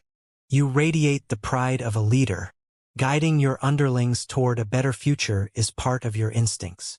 Noah sighed as his consciousness transformed into countless tendrils that rained on the landmass and allowed him to inspect many environments at the same time. He could see thousands of magical beasts roaming freely in their new lairs and going back to a lifestyle that the higher plane didn't witness in a long time. It was all coming together now. Noah's initial interest in the magical beasts field had turned him into the creator of a world that those creatures could populate. It almost felt fated, but Noah didn't dare to think in those terms due to Caesar's existence. "I wonder how much of this will remain after the final battle," Noah said. "No matter the outcome, I won't be here to rebuild the landmass. Worlds have died and reborn countless times before your rise to power," the time dragon declared. "They will continue to do so even without you. Maybe this plane won't survive the final battle, but that's not the point. Am I right?" "Freedom is the point," Noah stated. "We must open the path toward the depths of the universe, the path past the 9th rank. Our existences have always suffered from heavy limitations," the time dragon sighed. "The magical beasts can't evolve as fast as cultivators. We are children of a desperate attempt to oppose heaven and earth. Don't forget us when you claim your victory. You might survive the final battle," Noah laughed. "There is no need to be so pessimistic. My companion and I are different from the other magical beasts," the time dragon explained. "We are avatars of a past system clinging desperately to life. Our nature will die even before heaven and earth's awakening." Noah immediately connected those words with the nature of the two dragons. They had inherited their personalities, power, and overall existence from the past world. But those features would change once the old rulers improved their species. The transformation would affect the two dragons differently from the other magical beasts. Their existences were too deep, so the improvements would transform their characters as a whole. "When are you going to go through the procedure?" Noah asked. "After your departure," the time dragon revealed. "I'm afraid this is goodbye." "I see," Noah whispered before falling silent. Words were pointless in that situation. Noah didn't want the two dragons to lose themselves, but he knew that their transformation was necessary. They had to become valuable assets that heaven and earth's cancer could deploy during the final battle. "Don't feel bad for us," the time dragon continued. "In one way or another, we will fulfill our purpose. The world will remember us," Noah announced. "We don't care about memories," the time dragon growled as it raised its head to glance at a random spot in the distance. "You said that freedom is the point. Make sure that your words don't apply only to the cultivators. This is my last request." Deep thoughts surged in Noah's mind. Ideas appeared and shattered as the time dragon's words echoed inside his consciousness. He felt a profound respect for the upper-tier creature. It had lived its whole life for the magical beast's sake, and that won't change even in death. "I'll pave a path for them," Noah promised. "That's good." The time dragon nodded while the space dragon opened its strange eyes and set off to fly toward the rest of the pack. The odd dragon also opened its eyes after the event. The creature's aura exploded outward and revealed its middle-tier level. It had grown stronger during the last period, but its power couldn't surprise Noah. "Leader," the odd dragon exclaimed when it saw Noah. "Did the other dragons teach you some manners?" Noah joked. "I have grown past my unwillingness," the odd dragon replied. "Do you need me to defeat heaven and earth?" "Something close to that," Noah declared. "Follow me. I'll explain the mission along the way." The odd dragon nodded and set off before hovering above the lair. The creature expected Noah to join it right away, but the heavy atmosphere on the ground told it that it would have to wait a bit. "Goodbye then," Noah growled while performing a polite bow. "Thank you for everything you have done for me and the world." Hurry up and leave, the time dragon laughed. Don't waste time losing yourself among memories. That's a privilege that only those about to die can seize. Noah didn't add anything else. He gently kicked the ground and shot in the sky. Still, a faint growl reached his ears during the flight. The time dragon's cry resounded inside his mental sphere and translated into a clear, "I leave the rest to you, defying demon, strongest dragon." Different roars began to resound on the landmass and spread in the sky. The time dragon's whisper had triggered a reaction in its entire pack, and Noah found himself in the middle of that noise. His mind grew heavy as the sad cries resounded, and even the odd dragon at his side couldn't help but remain affected by the event. They both knew what was happening, but they couldn't do anything about it. Noah reviewed the time dragon's words multiple times during the flight. He even slowed down his movements to delay the return to the Orange City. He didn't want to stop thinking about the matter, and a decision eventually became clear. "Go ahead," Noah ordered at some point. "The old rulers will show you the path toward the rest of your teammates. I have something to do first." The odd dragon wasn't in the mood for words, so it simply nodded and continued the flight on its own. Meanwhile, Noah turned toward a familiar dark spot in the distance and didn't hesitate to shoot toward it. Soon, the spot expanded to turn into the figure of the old landmass. Noah had made sure that the structure fused entirely with his new creation without losing what made it unique. The area had become a core part of the new higher plane, but its population had decreased. That event was inevitable due to the new environments that the landmass offered. Many packs in Noah's old creation had long since begun to feel cramped in those areas, so they had left as soon as a chance appeared.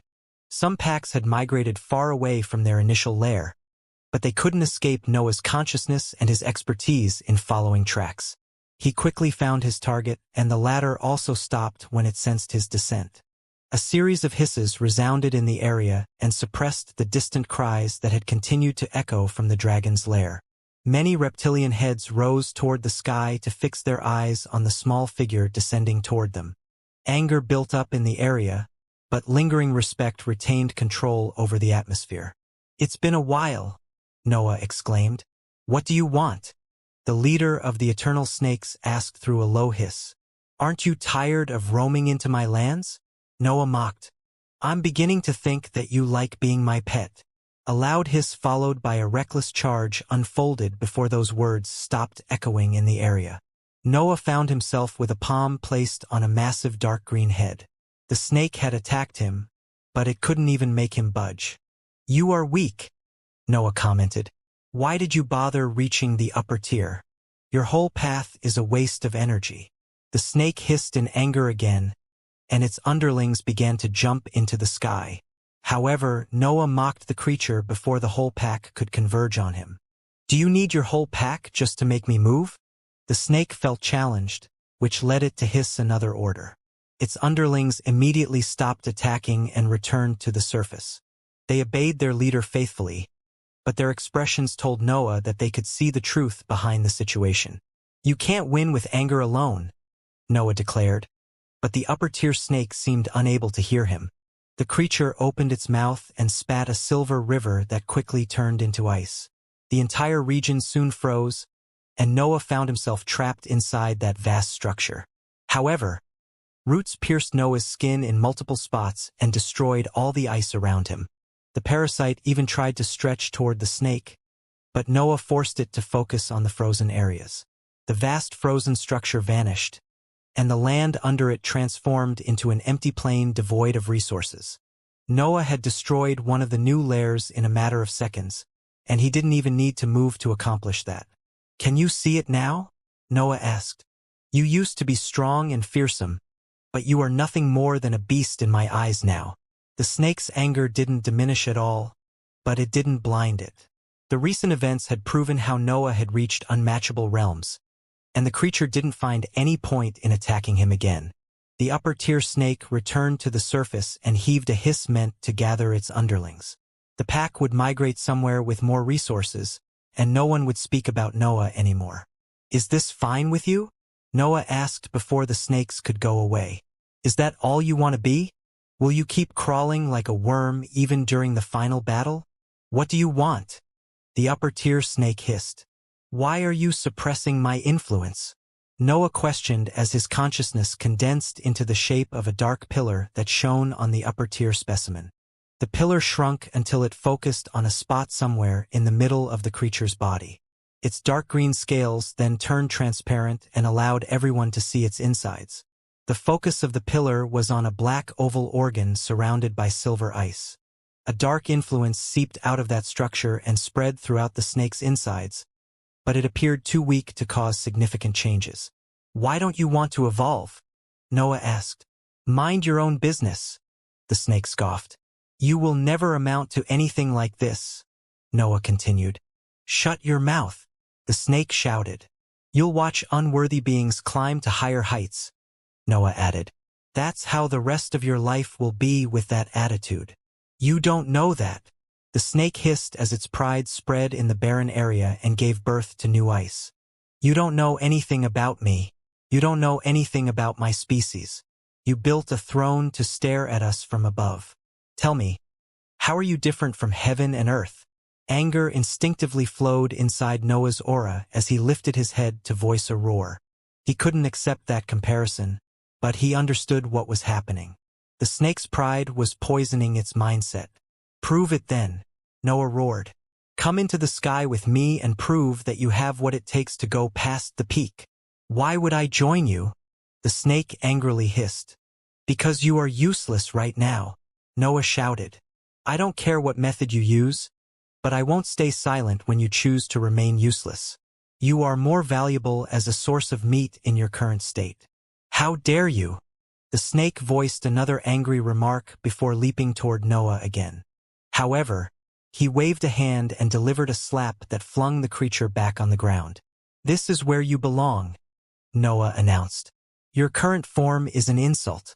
Do everyone a favor and go back on being a worm. The upper-tier snake hissed and leaped toward Noah, but he flung it back on the ground with another slap. Some of the scales on the creature's head broke, but the ice in the area fixed the injury in an instant. The snake didn't give up. It shot toward Noah again, but the latter didn't slap it away at that time. He stabbed his fingers into the creature's head and kept it locked into his grasp. Come with me into the sky, Noah growled. Show me that you can be useful. Are you threatening me? The snake hissed. You aren't worthy of my threats. Noah revealed a cold smirk. You arrogant creature, the snake said in a low voice. I will make you regret this day. I won't stop until every inch of your existence melts inside my stomach. That's more like it, Noah laughed. He knew that the mission had just gained a new teammate. The team's final structure became clear, and the experts didn't take long to gather in a random spot under the sky. Noah, June, King Elbaz, Supreme Thief, Sepunia, Maribel, Divine Demon, the Foolery, the Odd Dragon, Stephen, and the Eternal Snake found themselves staring at the immense white layer, and hesitation inevitably built up inside their minds. The sky had transformed in ways that even Noah and Stephen couldn't predict. Their worlds allowed them to gain deep insights into heaven and earth's power, but they remained silent as the inspection continued. The same went for King Elbaz. His knowledge was immense, but his items couldn't find much about the sky.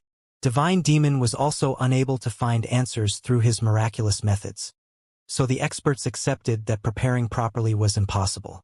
That issue didn't help the group's tense atmosphere. Divine Demon and June were problematic characters, and the Foolery and the Eternal Snake only worsened that situation. Noah had no idea how to make the group work together. The Foolery simply couldn't shut up, and the Eternal Snake hissed in anger whenever it felt a comment aimed at its power. Meanwhile, June and Divine Demon kept blabbering about a potential fight. The troublesome characters even mentioned King Elbaz often, and the others couldn't do anything to appease the tension. Maribel didn't want to be part of that mess. Supreme Thief didn't care, and Sepunia limited herself to laugh. Stephen and the Odd Dragon were the only potential allies, but Noah knew that they wouldn't be able to appease anything. The strange dragon was too silent and out of place, while Stephen's full attention was on the sky. I'm telling you that we have to break everything, Divine Demon announced as blood-red energy gathered in his palms. A grand gesture is the key to the demon's path. This idiot will kill us all, King Elbas sighed. I want to turn the sky blue, the foolery added. I don't think we can be stealthy anyway, June commented while glancing at the eternal snake. Only a cultivator could find my size troublesome, the eternal snake scoffed. Can we go in already? Supreme Thief exclaimed. Why don't you come up with a way to enter the sky? King Elbas snorted. We are doing this for you in the end. Come on, use that knowledge of yours. Supreme Thief lazily whined. I'll just steal it and do the mission by myself if you can't use it properly. Do you think your power can handle my knowledge? King Elbas coldly laughed. That's a battle I'd like to see. Divine Demon teased. Do you mind if I join it? June wondered. I have to build muzzles for all of you, Noah whispered. I want to see you try, King Elbas shouted. I'll die before wearing one of your creations, the eternal snake hissed. Can I eat part of it? The foolery asked. Of course you can, Divine Demon reassured while patting the pig's back. That's what muzzles are for. Don't teach it this stuff, King Elbas cursed. It will become even dumber. Noah always had a kinky side, June giggled. Can we move back to the main topic? Supreme Thief questioned. Which is? The foolery wondered. I forgot. I am the main topic, Supreme Thief reminded. Hurry up. Open a path and fight for me while I steal what I need for the breakthrough. I'll never fight for a cultivator, the eternal snake hissed. You didn't mind eating the resources that we created for entire millennia, June mocked. Do you want to get eaten so soon? The eternal snake threatened. I wish to see you try, June exclaimed as sparks came out of her skin. Elbas, start the mission already, Noah ordered. You can't always order me around like this, King Elbas complained. What makes you think that I have the best plan for the mission? You have it, am I right? Noah said. I obviously have it, King Elbas shouted. Just go with it then, Noah sighed. I'm starting to regret putting so many rank 9 existences together. You meant idiots, King Elbas continued before taking out a series of items from his figure. Noah studied the group while King Elbas assembled the item needed to start the mission. The Eternal Snake was the only existence at the peak of the 9th rank, but it was also one of the team's weakest assets. The Odd Dragon occupied the same spot, but its innate ability made it a priceless asset to the team. Meanwhile, all the other experts were in the liquid stage, but their battle prowess stood on very different realms. Come here, King Elbas eventually ordered while pointing his finger at the Odd Dragon. The multiple items that had come out of King Elbas' figure had assembled to take a giant triangular shape. The structure resembled a drill, but nothing in its fabric hinted at its spinning ability. The Odd Dragon followed King Elbas' order and approached the drill. The expert pointed at a spot on the item's base, and the creature activated its innate ability to release a dark liquid. Everyone could study the Odd Dragon's true power now. Its dark liquid radiated features that went directly against heaven and earth. Noah and Stephen's instincts even rejoiced to be so close to such an incredible substance.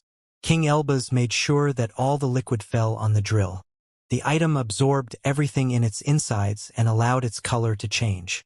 The blinding golden radiance darkened, but the power that it carried intensified. Can't you hurry up? Supreme Thief asked while waiting for the dark liquid to fill the entirety of the drill. Don't speak about things you don't understand, King Elbas scolded. Besides, this is Noah's fault. I didn't expect him to bring the snake. The foolery approached the eternal snake and whispered in its ear. He is saying that you are fat. My size is my pride, the eternal snake hissed.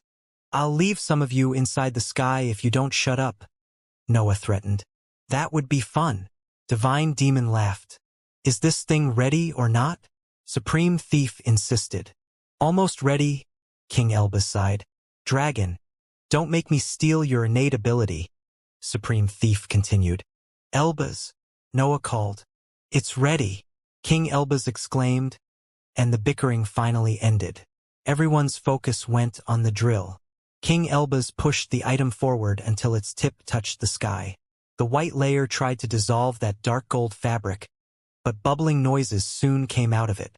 The dark liquid inside the drill began to boil, and its fumes fused with the golden structure.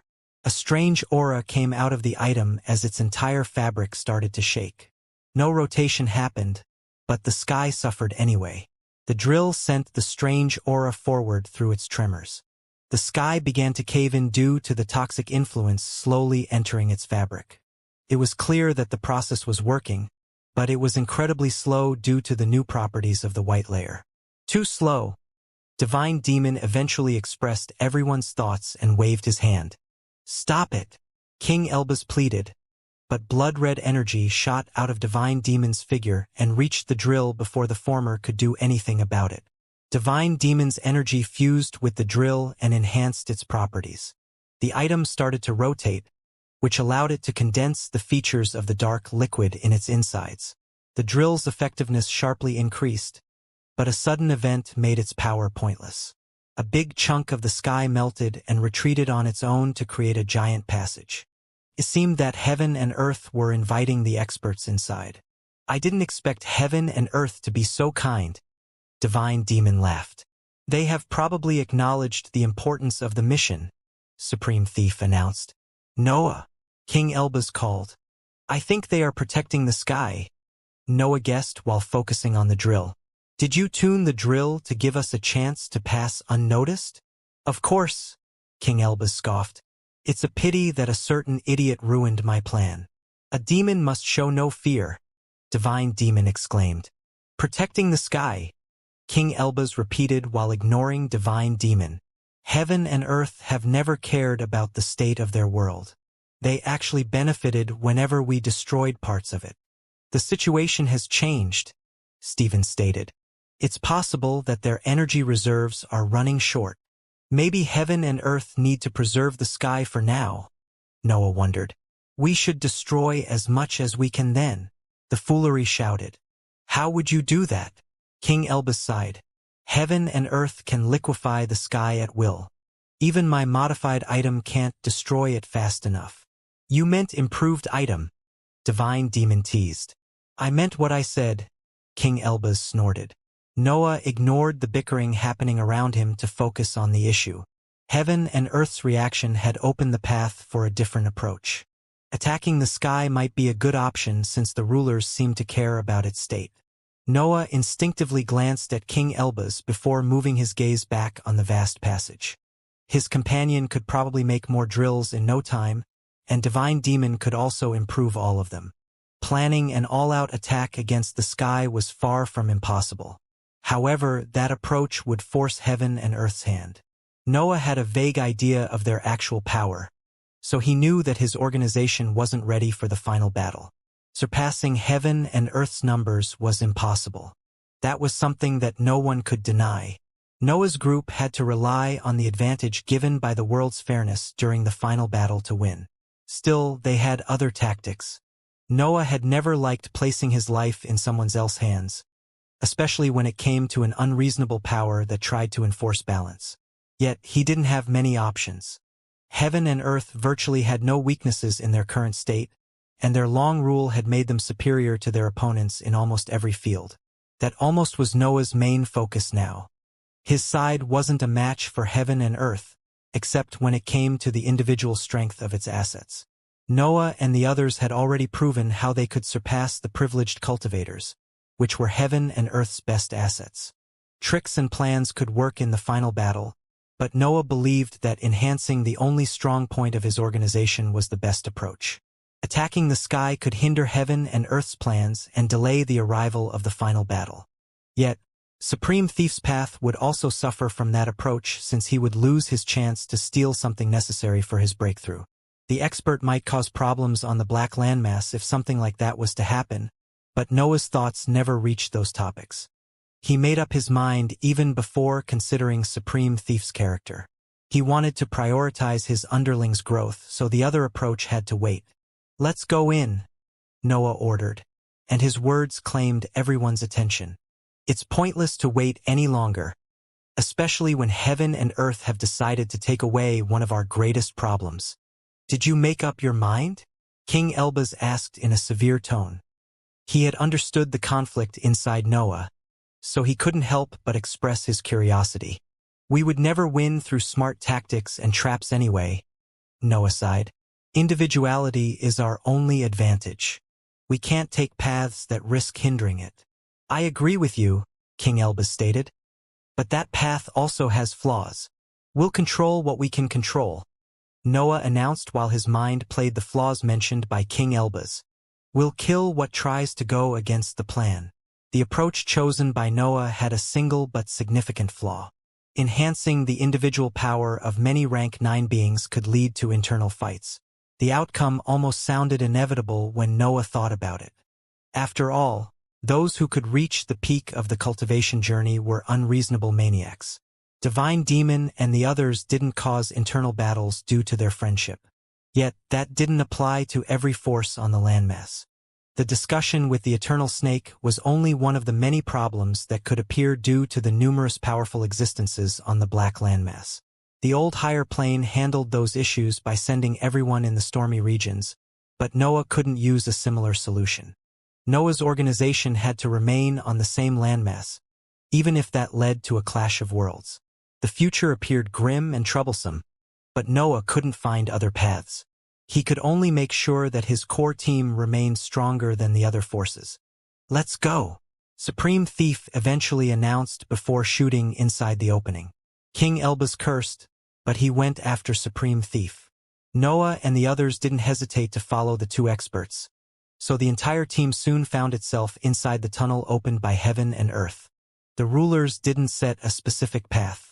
The team soon reached its end, but more chunks of the sky melted when heaven and earth understood where Noah and the others wanted to go.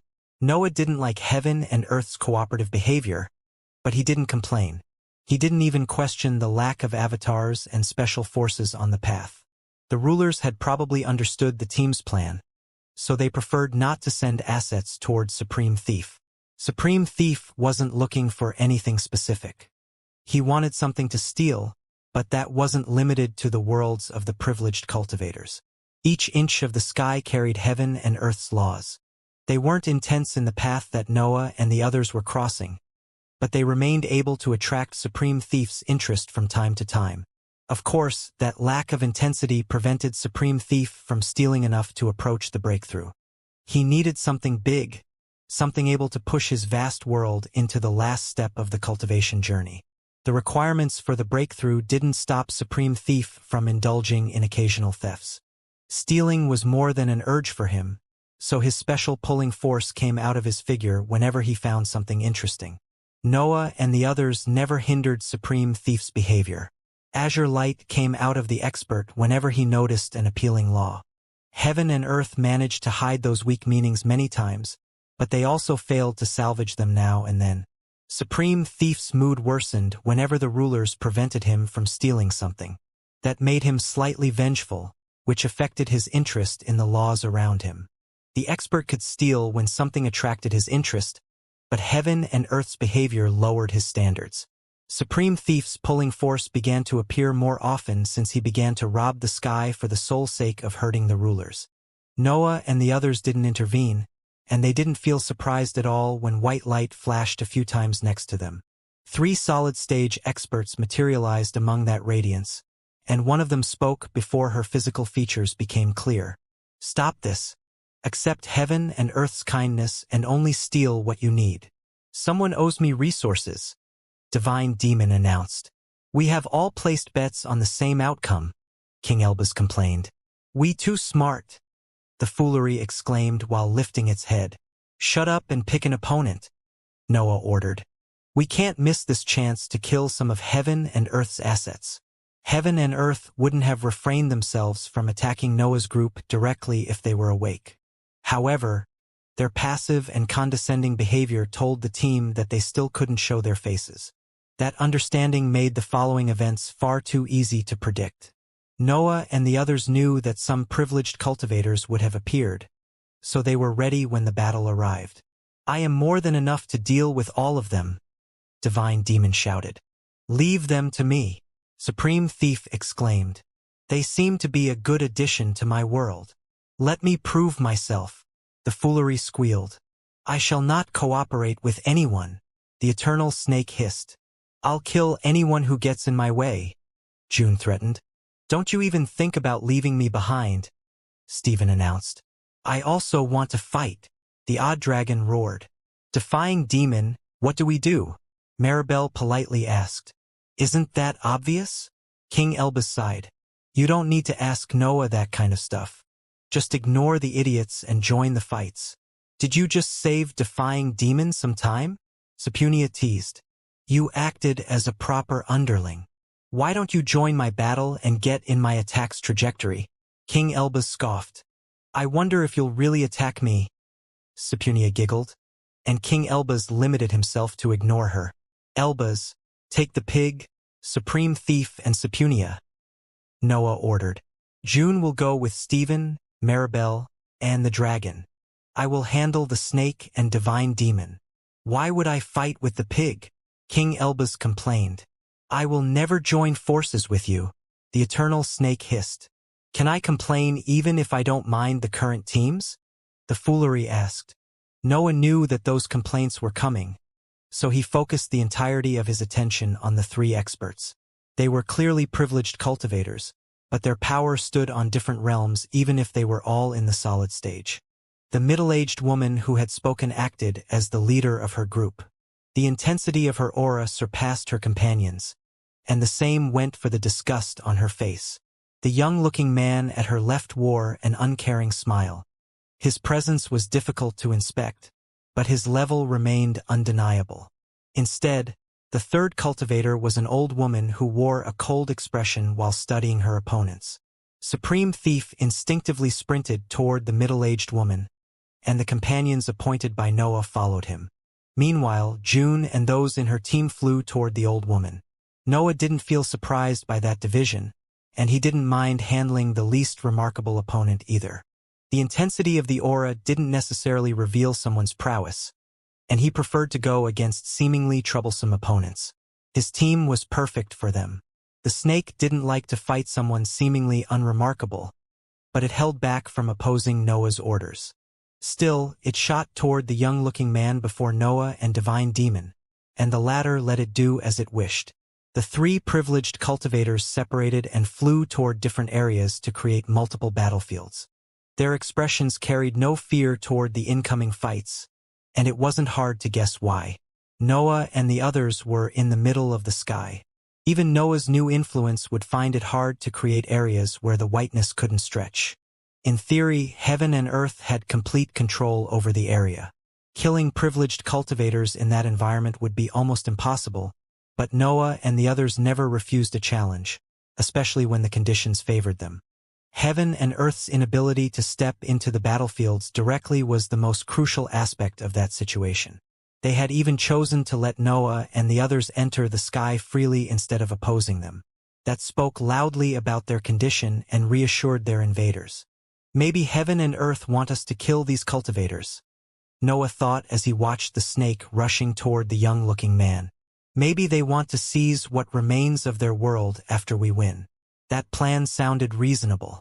Heaven and earth had their eyes on their strongest assets for entire years, but their lack of understanding had never allowed them to seize that power. Heaven and earth's new state probably didn't need the entirety of those incredible worlds anymore. Even shards of them could be enough to bring their power to perfection. Noah couldn't confirm that hypothesis, but he didn't stop his thoughts since they allowed him to come up with possible countermeasures. Part of Noah had already decided that he wouldn't let anything about his opponent survive. Night, Snore, and the parasites silently acknowledged those intentions, and the same went for the swords that materialized in his palms.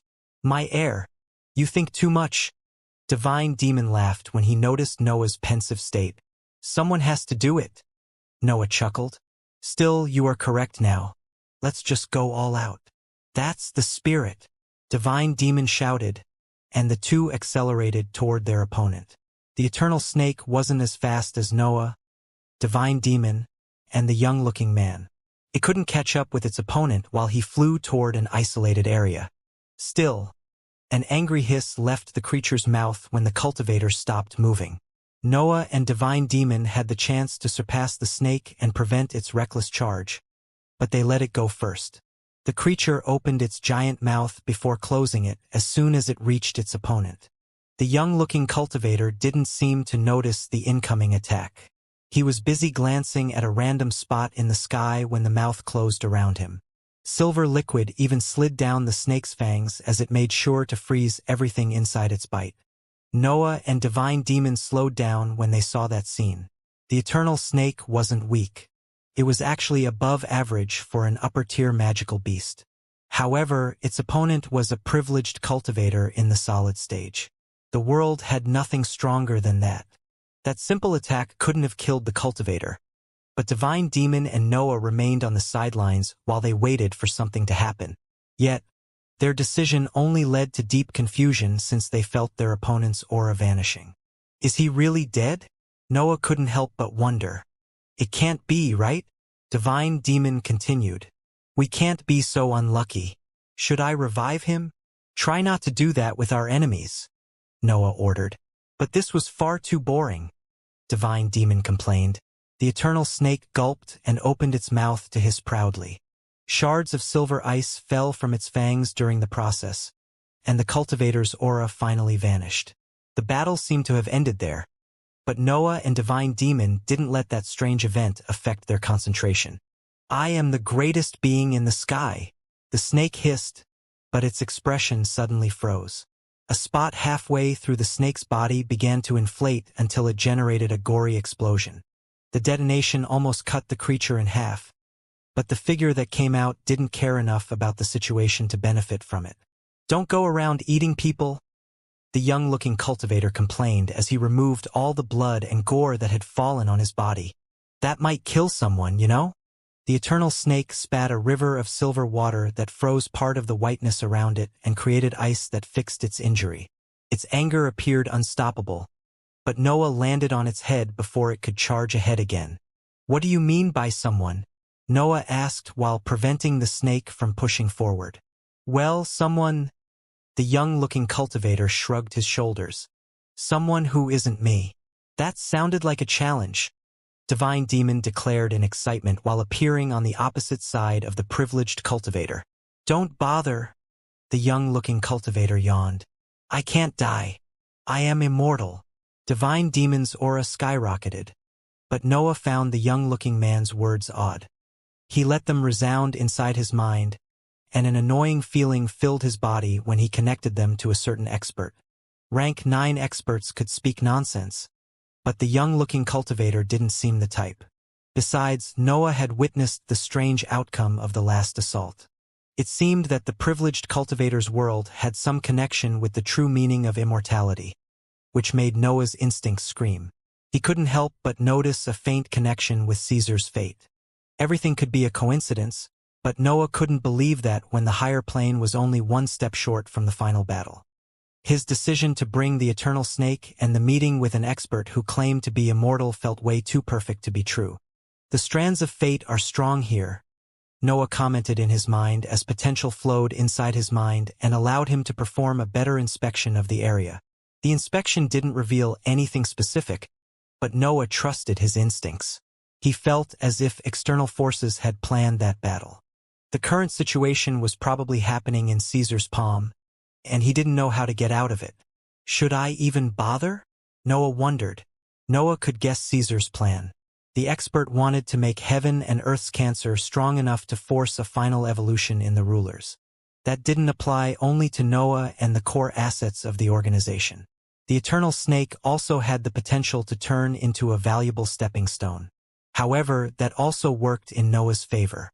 He could pierce Caesar's fate, at least part of it. His ability to work outside the expert's power would only increase as his level rose, and his underlings would probably experience similar enhancements afterward. What is it? The young-looking cultivator asked when he noticed that his 3 opponents' offensive was on hold. Did you really accept my words? That's quite lucky. It's my first time meeting someone so smart. The snake hissed in anger, and Divine Demon laughed as his surroundings turned blood red. They were both ready to launch an attack, but they instinctively waited for Noah's orders. I accept this challenge, Noah eventually growled as he stood on the snake's head and glanced at a random spot in the sky. We'll use the final battle to decide who was right. Who are you even talking to? The young-looking expert asked before yawning loudly. Well, not that I care. Just do your best and get going. What's your name? Noah questioned through a chuckle. My name, the young-looking cultivator repeated while rolling his black eyes. Recalling it is quite a bother. Let me see. It should be something like Filto. Right, it's Filto. Did you hear him, snake? Noah asked while tapping his foot on the snake's head. Filto claims to be immortal. That suits your power. I want you to make it yours. Who do you think you are ordering around? The snake hissed. A weak underling. Noah laughed as his pride exploded and filled the entire area. Now then, go die a few more times. What? The snake gasped, but it found itself unable to stop what was happening. Noah stabbed his fingers on the snake's head before throwing the whole creature forward. Filto heaved an annoyed sigh, but he didn't dodge the incoming attack. The eternal snake cursed Noah while opening its mouth to make sure that Filto fell inside it. The scenes from before unfolded again. The magical beast almost made the cultivator's aura disappear, but a detonation eventually happened. Filto appeared as bored as always as he removed the gore from his body, while the snake only grew angrier as it spat silver liquid to freeze the whiteness and heal its injuries. The creature even glanced at Noah to express its anger, but the latter didn't care. Noah laughed as he reached the eternal snake and threw it toward Filto again. The process resembled torture, but Divine Demon didn't interrupt Noah. He actually materialized a cup of wine to enjoy the spectacle. The eternal snake ate and crashed on Filto multiple times, but the outcome never changed. Filto suffered injuries, but they disappeared whenever the enemy offensive ended. That power went beyond simple regeneration. Noah even wondered whether it involved some deep meanings of time, but he quickly rejected that hypothesis. Filto wasn't healing himself. He wasn't going back in time to deny the injuries either. His world simply went back to its peak power on its own, without using any specific technique. Stop it! The eternal snake cursed, but Noah didn't care. He threw his underling toward Filto as his laugh continued to resound in the area. Can you stop it? Filto asked as he came out of the snake once again. It has long since gotten boring. Also, I think your underling won't last much longer. Filto's words were on point. Noah had thrown the eternal snake many times already, and the effectiveness of the silver liquid had started to decrease during the last exchanges. The issue wasn't with the eternal snake's power. The whiteness had simply developed a resistance to the silver liquid, which prevented the creature from generating enough ice.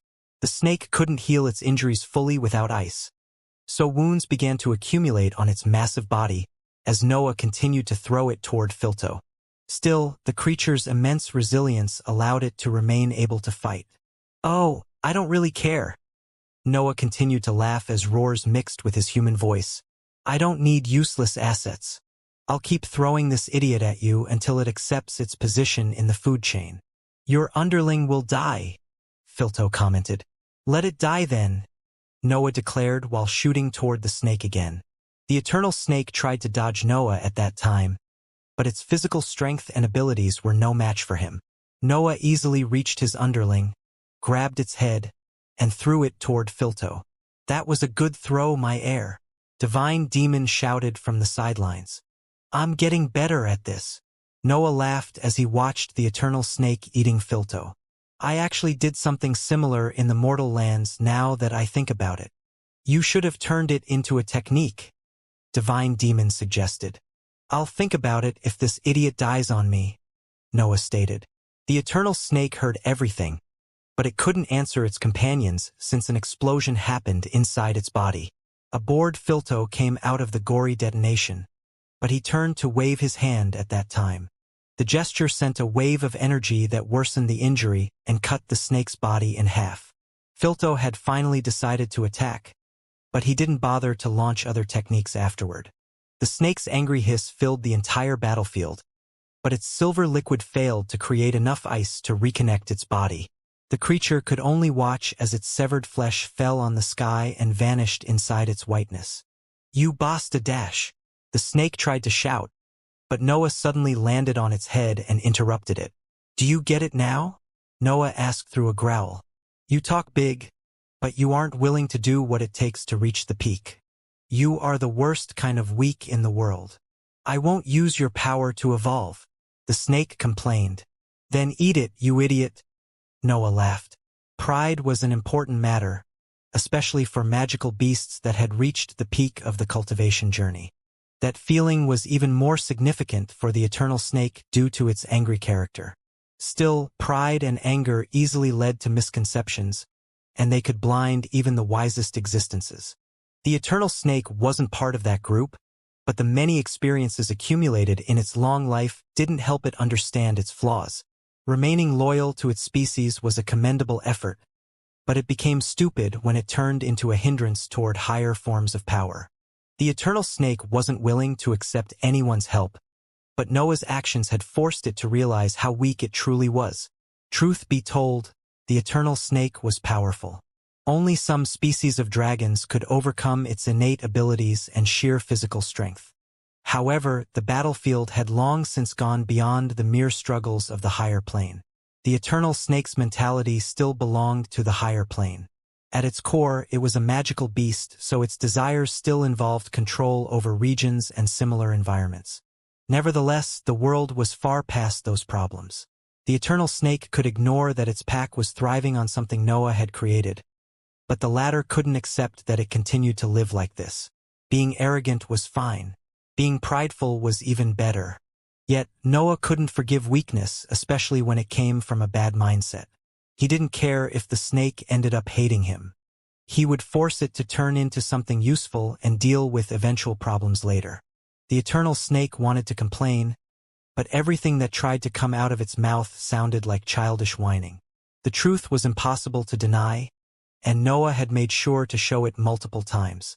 A mere upper-tier magical beast had no place among the sky. "I will make you pay," the eternal snake threatened. "I don't care," Noah coldly growled. "Just become strong enough to be useful." "I will become strong enough to kill you," the eternal snake promised. "Be careful," Noah chuckled. "There is a long line for that." The snake hissed in anger, and the potential accumulated during the long life on the landmass finally broke free of the organ's limitations. Noah's miraculous energy fused with the creature's body, but it didn't take over the process. Noah would typically create a chrysalis and manage the transformation so that his companion would turn into the best version of itself. Yet, he held back now and let the experiences accumulated by the snake rule the process. Black lines appeared on the dark green scales until they covered the entirety of the snake's body. Those marks enlarged and released smoke to create a chrysalis, and Noah did nothing to affect the process. "Oh my," Filto sighed. "You are up to something troublesome. I can't let that happen." Filto pointed his hand at the snake, but Noah and Divine Demon materialized in front of it. They had already unleashed their auras, and their dark and blood-red light took over the whiteness in their surroundings. "Why would you attack now?" Noah teased. "Stay put and let the process end quietly." "Attacking is a bother," Filto commented. "But I believe that this situation would last even longer if I don't do anything. I'm just pursuing the least troublesome path." "Causing troubles is our specialty," Divine Demon announced. "Come on. I want to see what you can do when you try." "Do you think this is the first time someone taunts me?" Filto asked. "Everyone is confident until the immensity of the sky becomes clear in their minds. You merely are a bit better than the others." Filto didn't speak anymore. A wave of white energy left its hand and clashed with the shades released by Noah and Divine Demon. A clash of ethereal attacks happened mid-air, and a winner immediately became clear.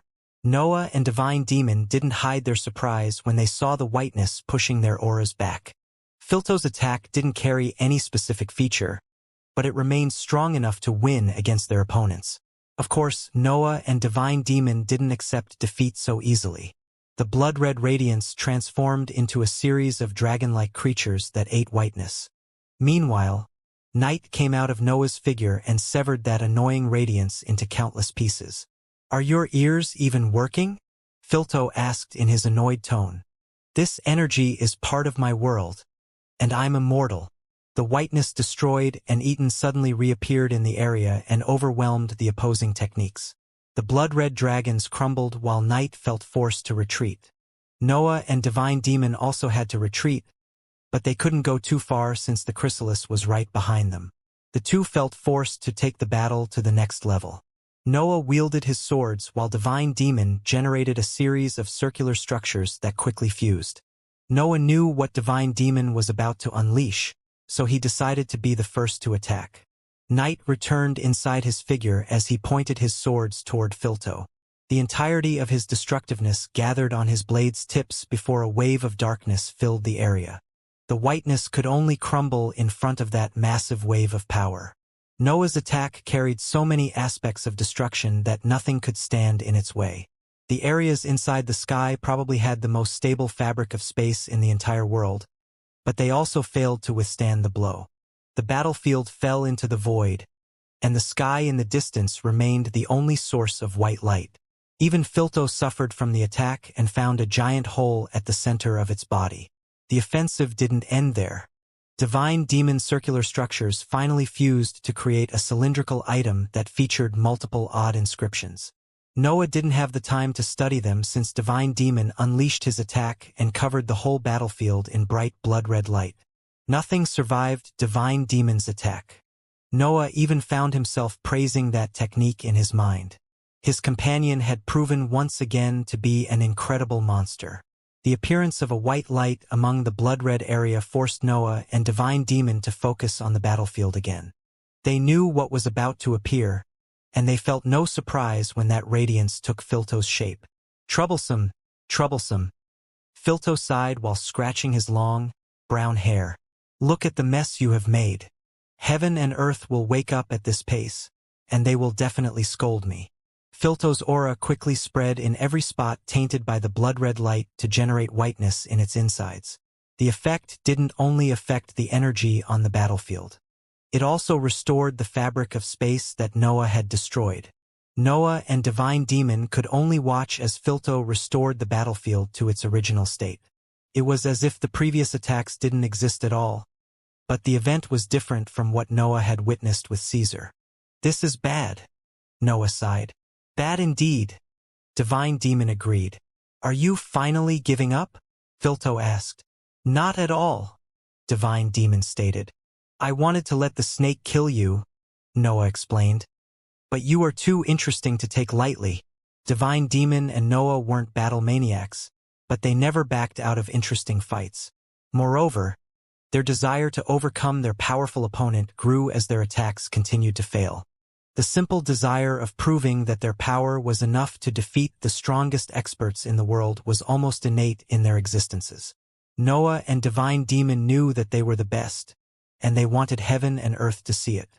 "Immortality doesn't exist," Noah stated in his mind as his aura darkened his surroundings. Many powers in the 9th rank were unreasonable. Noah had a perfect example of that feature fighting at his side.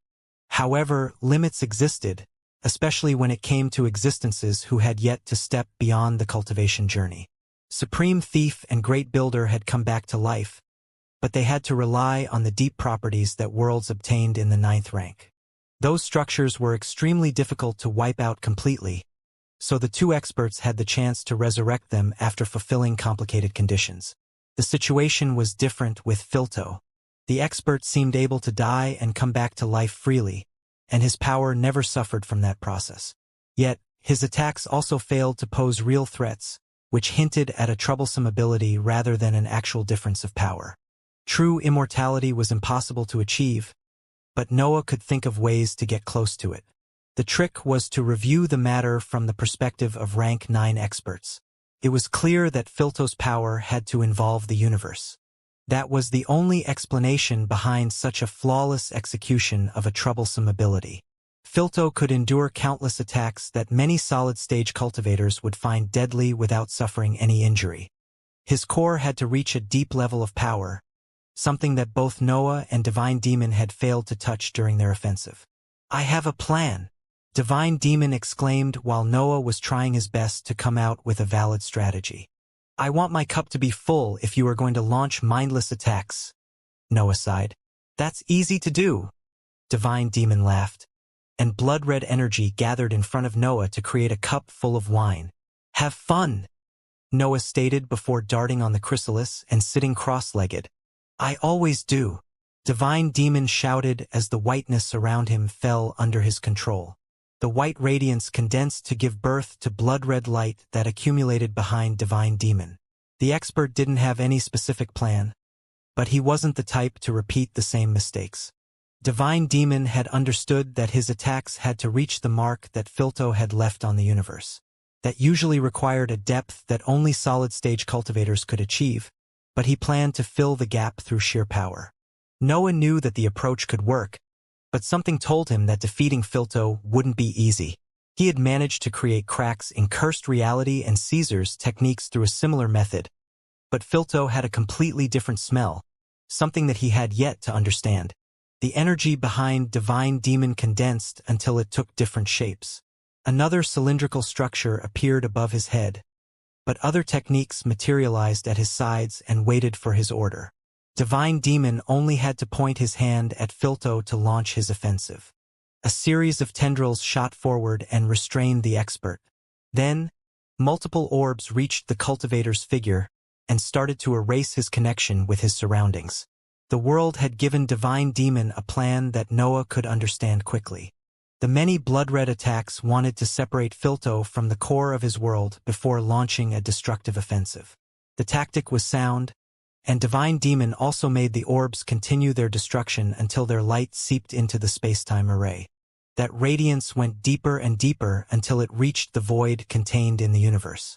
The radiance then transformed into a barrier that enveloped Filto and forced his power to exist inside those boundaries. The privileged cultivator seemed to have lost his connection to the universe, and Divine Demon unleashed his final attack before he could realize what had happened. A wave of blood-red energy filled the battlefield and shattered everything on its path. Divine Demon's destructive power could reach unmatched levels, but Noah didn't let that scene surprise him. More potential flowed inside Noah's mind as he did his best to study every change in the environment. He kept track of the space-time array and void as Divine Demon's raging energy destroyed everything. The offensive had been a success, but a white lump of light eventually appeared among that chaos. Why can't you just stop? Filto's voice came out of the white lump of light as his body quickly materialized. Everyone always rebels. Why can't you give up and let heaven and earth win? I'll finally have peace at that point. This is getting boring, Divine Demon commented as Filto reversed the destruction he had created. I wonder if ignoring him is the way to beat him. Noah laughed as he emptied his cup. That would be so nice of you, Filto exclaimed. However, I can't let you go. Why don't you wait around until my companions are free? What about the snake? Noah asked while patting his hand on the chrysalis under him. I must kill that, Filto sighed. Unless you want to deal with it yourselves. Let me see. We can take a break as long as you interrupt that transformation. He really is a boring guy, Divine Demon whispered. That's probably the answer, Noah revealed. He isn't boring. He just threw away everything to achieve his current immortality. That sounds awfully easy to accomplish, Divine Demon declared. It takes a lot of resolve to throw away the entirety of a cultivation journey to reach the peak in a single field. Noah continued. I wonder what happened to that determination. Did you grow bored of it after placing your mark so deeply into the universe? Your ability to study beings connected to heaven and earth is as scary as always, Filto stated. I didn't grow bored of it. You all forced it to go dormant. I don't even recall the last time I had to struggle to win a battle. Not losing isn't winning, Noah exclaimed. I can probably show you the difference between them during this battle. Divine Demon, do you mind? Not at all. Divine Demon shrugged his shoulders while teleporting on top of the chrysalis. I thought he would have shown something interesting, but he is nothing more than a statue. That's not life. Every path is different, Noah sighed. And in the end, we face the consequences of our choices. Noah darted forward and arrived in front of Filto in an instant. The expert waved his hand to launch white energy, but Duanlong ate it without needing to leave Noah's figure. "What are you planning to do now?" Filto asked. "Don't worry," Noah growled. "You only need to stay still. I want to see if I can reach the core of your world." "That sounds troublesome," Filto complained as he prepared another attack.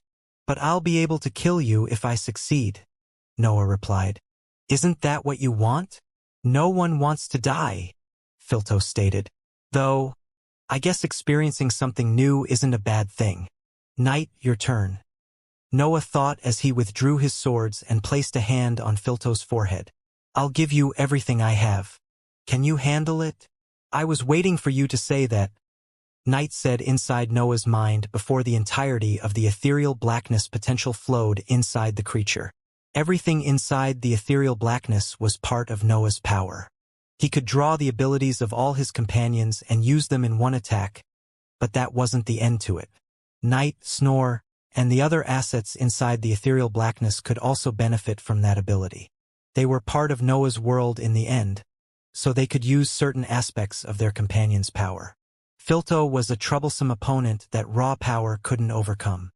His mark on the universe stood deeper than what Noah had to face against Cursed Realty and Caesar, and Divine Demon had shown how an all-out attack wouldn't work. Noah's offensive had to be more specific to reach the depths needed to affect Filto, and Night was the perfect companion for the job. Its ability to seep into worlds and sever unique targets was unparalleled, and Noah had every intention to empower it with the entirety of his destructiveness.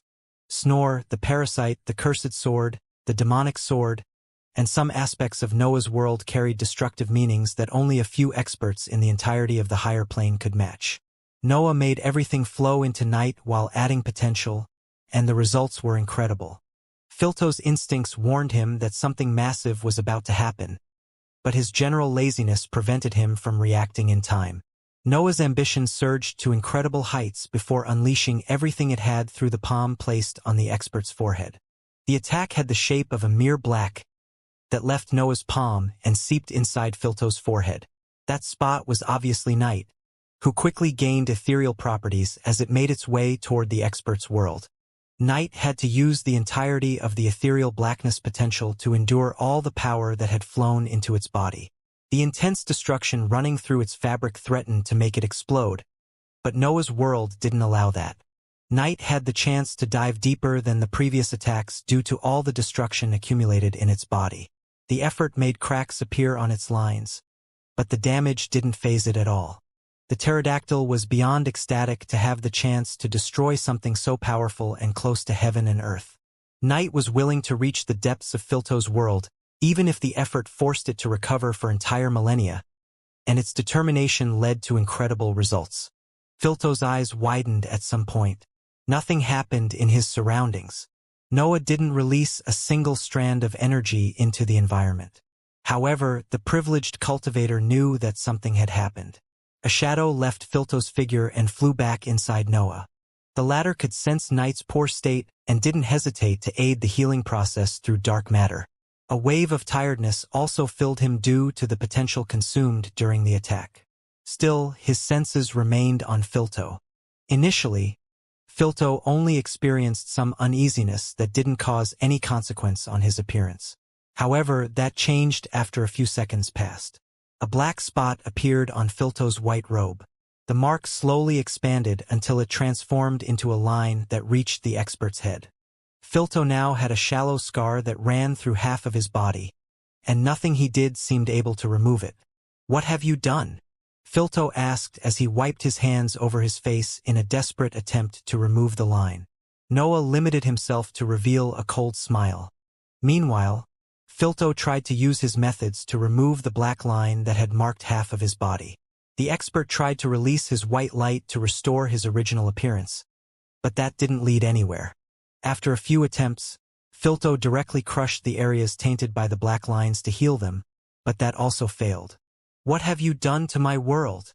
Filto shouted as panic accumulated in his mind. "Good job, my heir." Divine Demon applauded in the distance while gulping his cup of wine. Noah teleported back on the chrysalis and sat next to Divine Demon. The latter created a cup for him, and the two remained on their spot as they enjoyed the scene. Filto's panic surpassed the duo's expectations. The expert continued to rip himself apart until he decided to blow himself up completely. The wave of energy that left his figure during the detonation was scary, but Noah and Divine Demon handled it easily.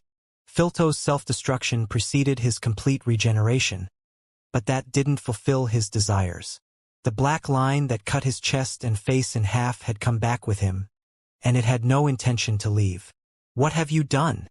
Filto repeated, but Noah didn't bother to address the matter. "My heir left a nice gift for you," Divine Demon taunted. "A gift that you will have to wear forever." Truth be told, the matter wasn't too hard to understand, especially for Filto.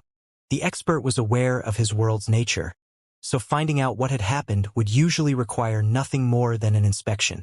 However, the panic that had filled Filto's mind prevented him from thinking straight. Moreover, Noah noticed how there seemed to be something else hindering the expert's inspection. "How deep did you have to go to reach his mark on the universe?" Noah asked through his mental connection. "It was hard to keep track of that during the dive," Knight weakly responded. "Still, I can confirm that we have never reached such depths before." Knight's statement didn't help, but Noah still came up with a hypothesis. Healing a world was a troublesome matter, but it was far from impossible. The process usually required a long time and many efforts due to how powerful and complicated the worlds were, but every expert could recover. The matter would obviously be more difficult in case of a serious injury, but Noah knew that Knight's attack had only left a harmless mark. Still, Filto's panic and seemingly inability to remove that mark revealed something else. Noah didn't only believe that the expert had never suffered a similar injury since his arrival in the solid stage. He also felt sure that Filto couldn't reach similar depths anymore. The hypothesis lacked clues, but Noah felt that it made a lot of sense. After all, Filto had reached depths that even Caesar and cursed reality couldn't match. Filto had probably given up on everything to place his mark on the universe as deep as possible. Yet, now that he didn't have anything else to sacrifice, he couldn't reach his world anymore, leaving him unable to heal it or check its condition. Noah felt a bit unsettled when he tried to imagine himself in Filto's situation. The sole idea of being unable to check his own world was scary, especially after someone had done something to it. Filto's panic suddenly felt justified. He had changed in ways that he couldn't study. It didn't matter if that event was nothing more than a harmless mark. Filto couldn't understand what had happened, so a torrent of emotions filled his mind. Of course, those emotions quickly found a target. Filto forgot about his panic and stopped trying to remove the mark as he fixed his gaze on Noah. "He is angry," Divine Demon laughed. "Better than bored," Noah added. "Damn right," Divine Demon exclaimed. Both Noah and Divine Demon stood up and prepared for the incoming offensive. It seemed that Filto had finally decided to take the battle seriously, but they didn't know what kind of attacks would come at them. Noah wielded his swords as he tried his best to hide his tiredness. His ethereal blackness was generating potential at an incredible pace, but it remained almost empty, so he couldn't use the entirety of his power. Instead, Divine Demon was as lively as always. His world heavily relied on the energy around him, so his last attack didn't deplete his reserves. He actually couldn't wait to face what Filto had in store for him. "Remove this blight from my world," Filto shouted as a faint ringing noise came out of his figure. "You should consider my heir's mark as an honor," Divine Demon responded. "You shouldn't have messed with powers that you don't understand," Filto threatened. "Humph. I understood the nature of your power even before learning about your existence," Divine Demon taunted. "Be silent for a while," Noah whispered. "This noise isn't a technique. It's something deeper. It must come from where you left the mark," Divine Demon stated. "This guy must have mustered an unbelievable resolve to obtain his current immortality. You have probably awakened it." Noah wanted to add something, but Divine Demon's explanation had already covered the most important details. Filto's resolve was probably coming back from the depths of his mark on the universe. As for the nature of his offensive, the two experts could only wait and see. Filto pointed both hands toward Noah before launching a wave of white energy that gained silver shades during the flight. A dangerous aura accompanied the appearance of those new colors, and Noah's instincts promptly told him to escape. "I'll take the snake with me," Noah declared before pushing the chrysalis downward and leaving the silver energy's trajectory. The attack curved to follow Noah, but Divine Demon appeared on its path and launched different blood-red techniques to fight it. An explosion followed the impact, and an odd chiming noise resounded as the energy dispersed. "Fool!" Filto shouted. "Do you realize what you have done?" "Not really." Divine Demon shrugged his shoulders while he inspected his surroundings. "I'm pretty sure I've stopped your attack. My immortality is the result of multiple sacrifices," Filto announced. "I have shed away what pushed me until the final part of the cultivation journey to obtain this immense power. I can force other worlds to do the same." Taking away part of someone else's world? Noah wondered in his mind. That can't be a permanent effect. Also, Noah glanced at Divine Demon. The expert couldn't connect Filto's explanation to any specific effect. He even studied his world, but he didn't find anything missing. "Well, you must have failed," Divine Demon guessed. "Or maybe you are too weak to affect my world." "What?" Filto gasped before launching another wave of silver energy. Divine Demon didn't hesitate to respond through a series of blood-red techniques, and an explosion happened as soon as the two attacks clashed. The chiming noise filled the area again, but nothing special happened. "You have failed again," Divine Demon declared. "This demon is beyond your comprehension." "What?" Filto gasped again. "I clearly felt pieces of your world vanishing in the depths of your mind. How can you remain unaffected? What are you even saying?" Divine Demon asked as he generated more techniques. "Can't you see? My world is working perfectly. You aren't using the same techniques as before," Filto pointed out. "You have lost the ability to summon them." "Which techniques?" Divine Demon asked as the blood-red structures around him changed shape. "Do you mean these?"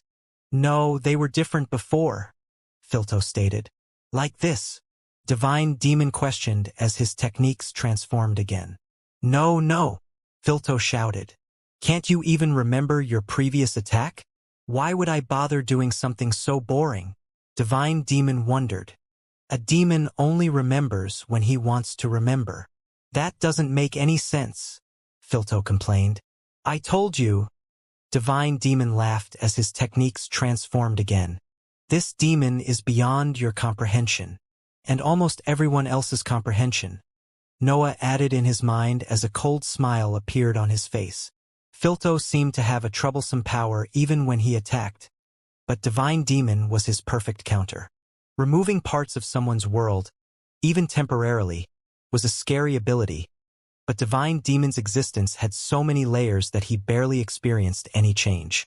Noah couldn't even study how intense the effects of Filto's attacks were in that situation. Inspecting Divine Demon's world had always been troublesome, so assessing the damage it suffered was almost impossible. "I guess Filto can force his opponent to grow weaker during the battle," Noah thought. "I can overcome that through my potential, but the fight would only become a test of endurance. Divine Demon is a better opponent for him." Noah's conclusions didn't lead to a complete disinterest in the fight. He wanted to join the clash, but he found no reason to test Filto's power on himself. It was better to guard the chrysalis and let Divine Demon attract most of Filto's attention while Noah waited for the right opportunity. His potential was still refilling the ethereal blackness in the end, so preserving his power sounded like the right approach. Divine Demon and Filto stopped talking to exchange a series of attacks that didn't carry any specific feature.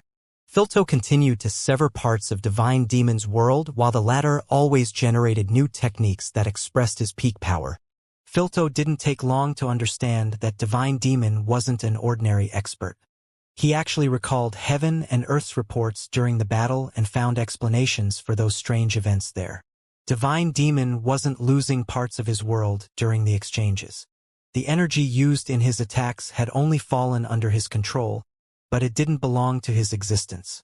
Filto never affected Divine Demon's world with his attacks.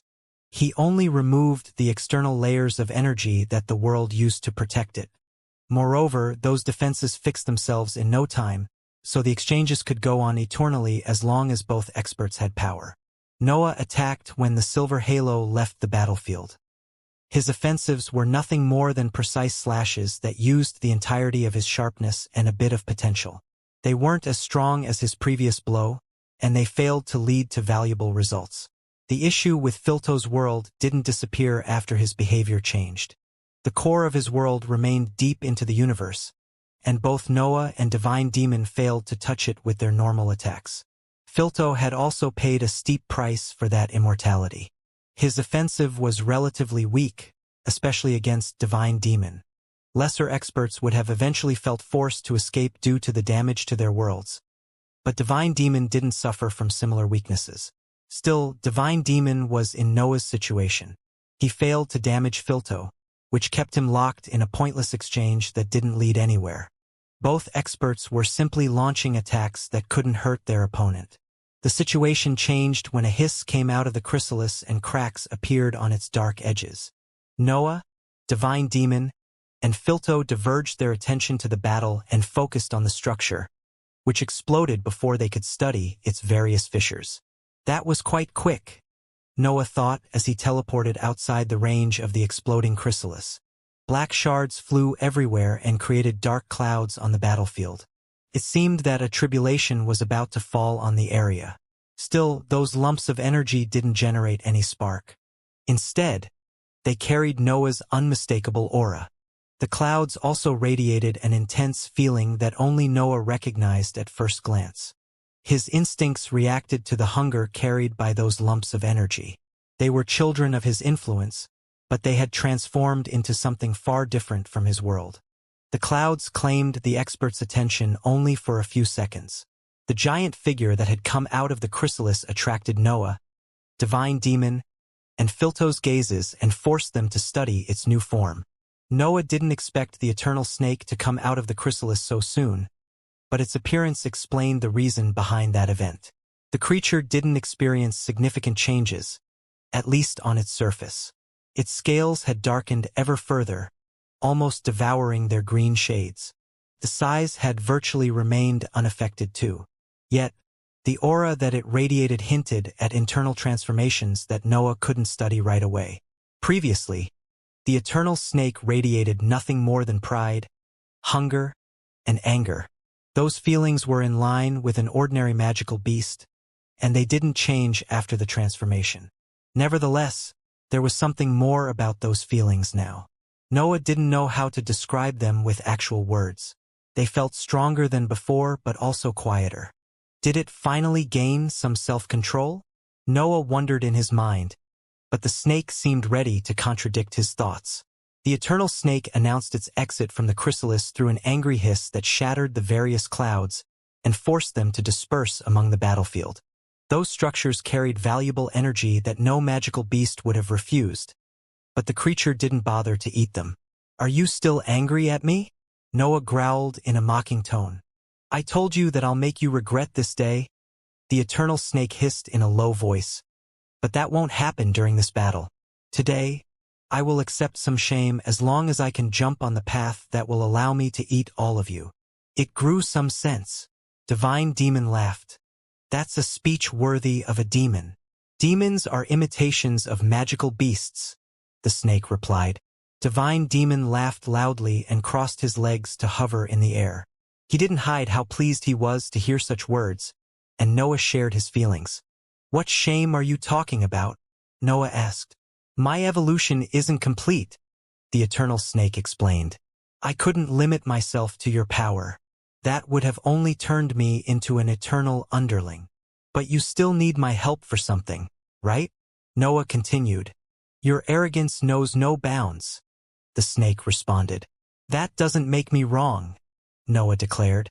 The snake remained silent for a few seconds before pointing its eyes at Filto and voicing a short answer. "It doesn't."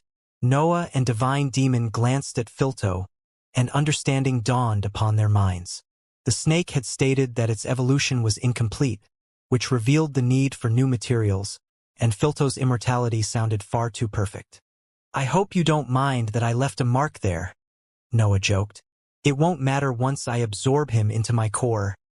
The snake hissed, even if traces of anger seeped into its cry. "You heard the snake," Noah announced while retracting his swords and pushing the potential that had refilled his ethereal blackness toward his body.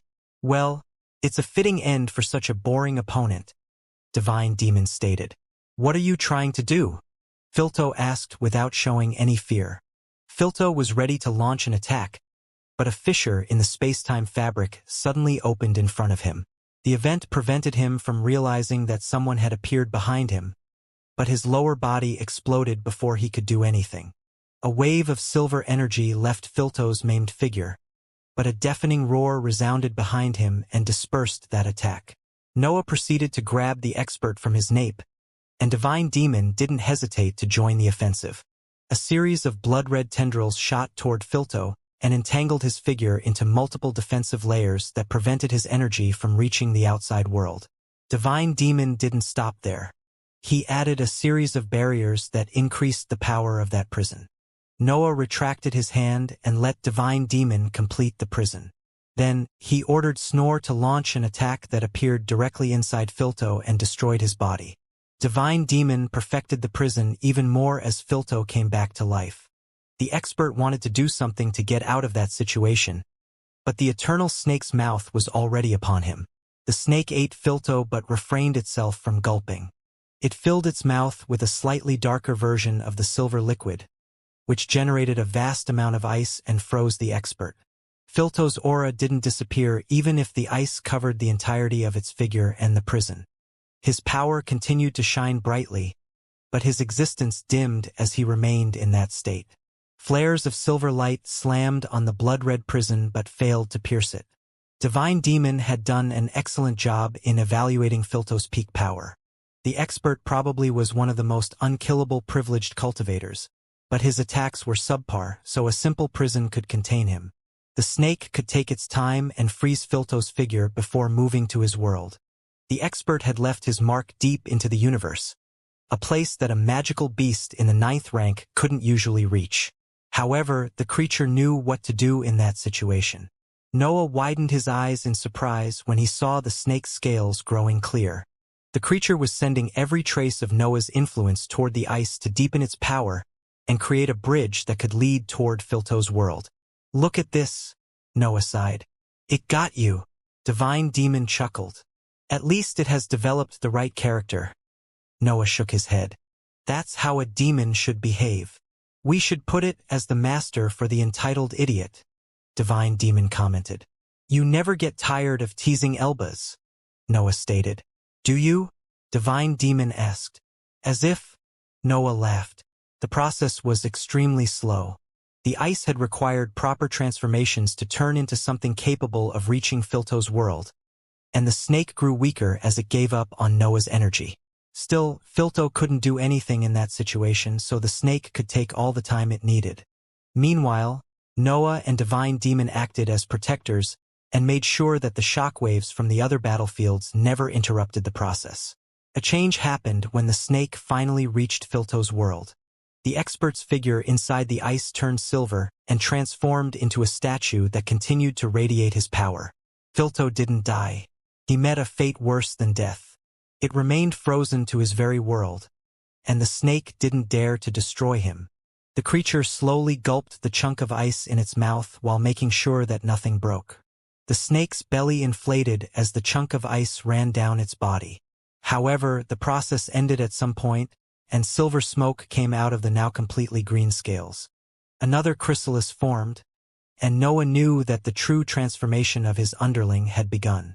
The silver chrysalis floated on its own without needing anyone's help, but Noah couldn't leave it there. The snake surely wouldn't like it, but he wouldn't carry that huge boulder throughout the mission. A wave of dark matter left Noah's body and enveloped the chrysalis before drawing it inside his figure. The snake would take a while to complete the transformation, so Noah disregarded the matter to focus on the other battlefields. Filto was an exception among the privileged cultivators. His power was deep and unfathomable, but it had little to do with actual fights. Instead, the other two groups had to face privileged cultivators who shined for their battle prowess. Needless to say, both fights had already turned pretty bloody while Noah and Divine Demon had been busy dealing with Filto.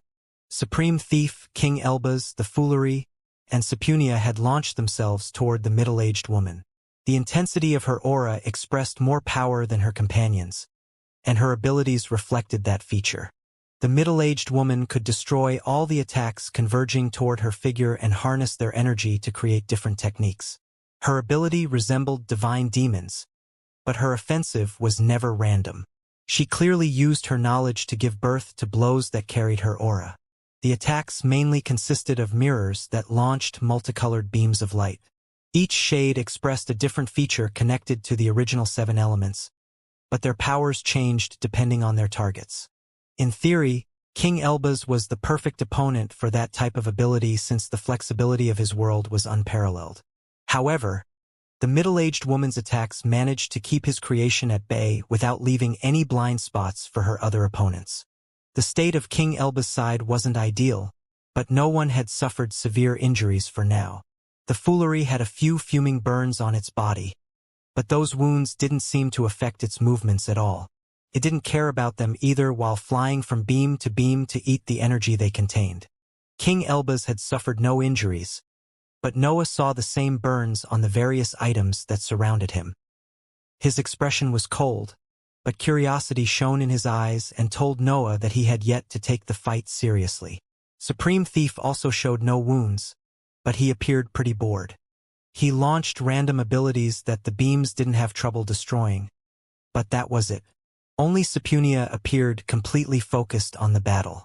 She often created vast pinkish layers to rewrite the nature of the area and turn it into a defensive technique. Yet, her efforts usually failed to protect her completely, which led to a few deep injuries.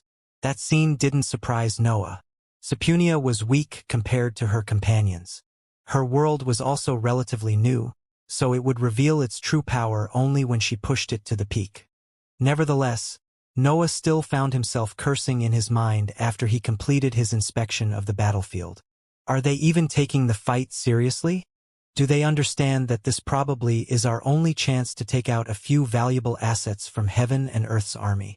Noah's decision when it came to the division of the teams had not been random. He had split the idiots to make sure that someone who realized the nature of the situation could lead them. That was King Elbaz's role, but the expert seemed to have no interest in leading his group to victory. His curiosity had taken over him, which prevented the fight from reaching a crucial point. The other battle had progressed according to Noah's prospects, but for the wrong reasons. June, Stephen, Maribel, and the Odd Dragon were fighting the old woman, and both sides had already suffered greatly. The old woman had a peculiar ability. She tore away pieces of her flesh to launch them forward and create heavy rain of blood that seemed able to pierce anything they touched. Noah sensed sharpness, destruction, and a few other meanings in the rain, but they all remained chained to a core feeling. The old woman expressed the entirety of her sacrifices through her blood, which obviously gave it immense power. Stephen wouldn't dare to hold back against one of Heaven and Earth's assets, and June was a battle maniac. The two had gone all out since the beginning of the fight, and they had seized some results by the time Noah focused on them. Stephen could sever the power that Heaven and Earth had provided to their underlings. Still, the privileged cultivator had benefited from the rulers only in terms of peace, resources, and glances at the paths beyond the 9th rank. Stephen still removed those parts from the old woman's world and forced her power to fall, but she remained a cultivator who had been able to survive Heaven and Earth's assaults for many years. She didn't stop being a valuable opponent after his techniques. Instead, June had limited herself to launch a reckless assault that had filled the area with her sparks. She had initially failed to achieve anything, but her power became deadly after the old woman fought her back a few times. Meanwhile, Maribel and the Odd Dragon had done their best to support their two companions. Maribel wasn't weak, but her power was in line with Emperor and Queen, so her liquid stage state prevented her from being as effective as she wished. As for the dragon, Its power was even lower, but its dark liquid was a dangerous weapon that every asset connected to heaven and earth had to fear. Strangely enough, its attacks managed to open paths where Maribel failed.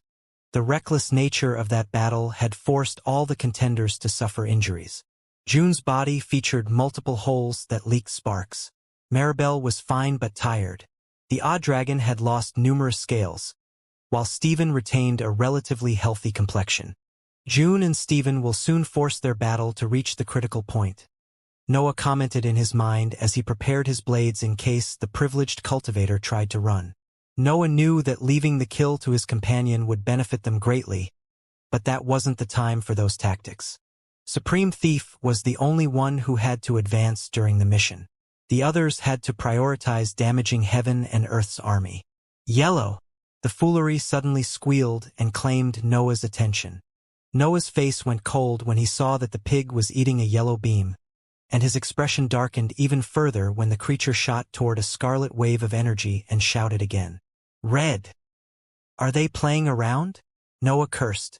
They lack our style, my heir. Divine Demon commented. We took our fight seriously, Noah scoffed. You should really make a technique if you want to throw your companions around and pretend to be serious, Divine Demon joked. I was doing it for the snake. Noah justified himself. It was an exception. Of course. Divine Demon laughed. A demon who doesn't lie isn't a demon. Be ready to jump in the fight. Noah sighed. I don't want any of them to escape. Do you think they'll need our help? Divine Demon seriously asked. No, Noah admitted. But we don't know what can come out of the sky at the last instant. Noah and Divine Demon went silent as they divided their attention among the battlefields and the sky.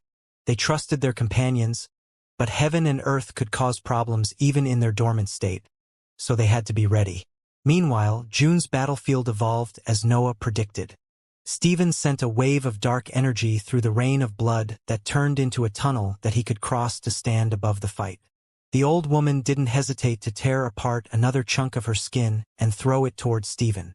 The gory item transformed into a series of bloody arrows that converged toward Stephen, but he disregarded them as he closed his eyes to focus.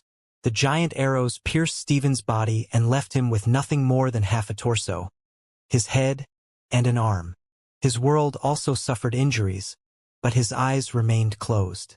A wave of darkness expanded above Stephen's maimed figure when he opened his eyes. The whiteness in the area screeched in disdain, but he barely noticed that noise as he lowered his arm and sent that energy toward his opponent. The old woman wanted to launch another attack, but a heartbeat suddenly resounded in the area and pulled her body closer to June. A lightning bolt also pierced the rain of blood at her side and hit her directly, leaving her stunned for a few seconds. The wave of darkness fell on the privileged cultivator at that point. The attack passed right through the old woman without causing any apparent effect, but her cultivation level eventually shook and made her puke blood. The odd dragon used that chance to fly above the old woman and released as much dark liquid it could produce. A waterfall engulfed the privileged cultivator and limited the effectiveness of her abilities, preventing her from dodging the attack.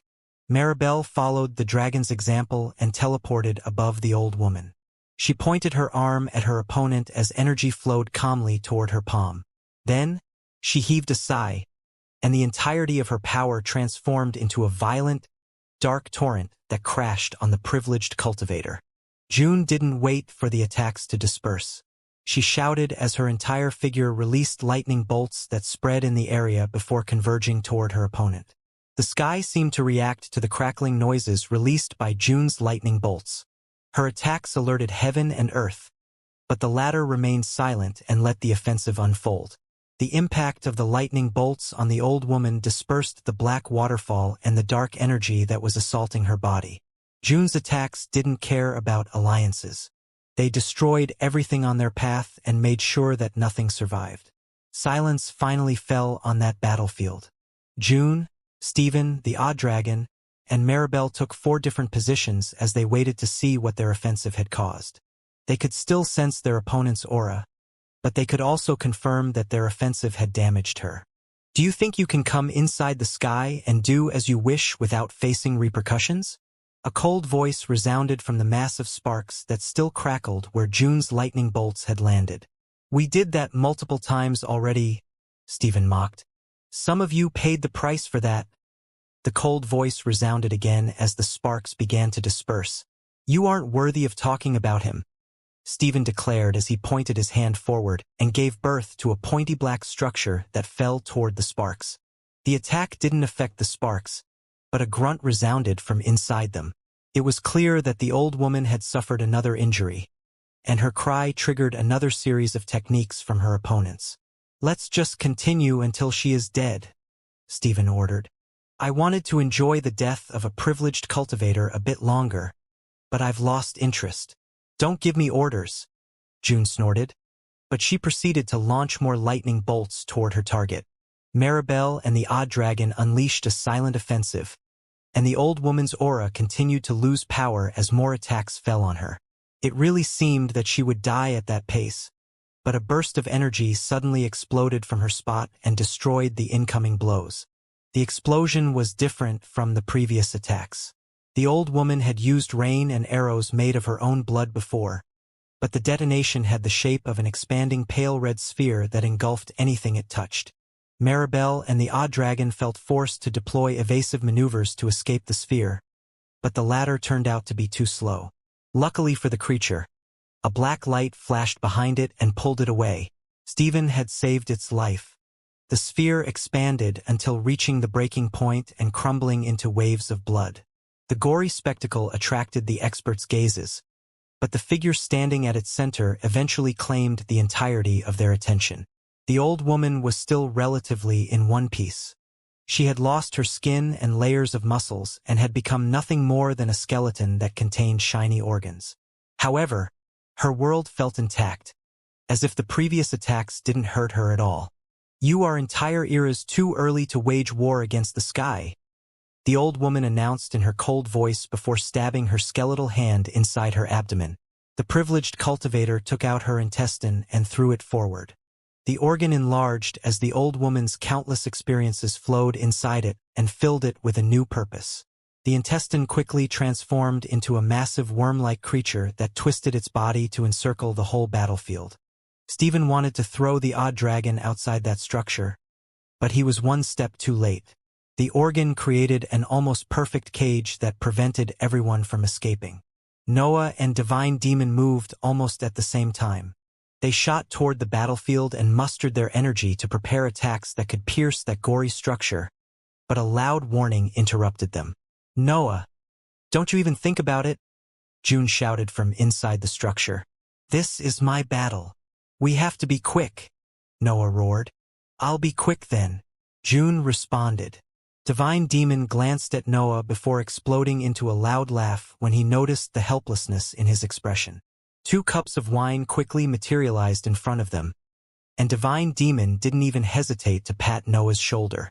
"We are a bunch of maniacs," Noah sighed as he seized a cup and crossed his legs to hover midair. "You should have chosen dragons instead of women," Divine Demon teased. "I've literally chosen both," Noah complained. "Your desire wasn't pure," Divine Demon joked, trying to imitate Sword Saint's serious tone. "Should I remind you that we have a dragon woman in the organization?" Noah decided to turn the tables. "I'm afraid you were too forgetful to notice her back then."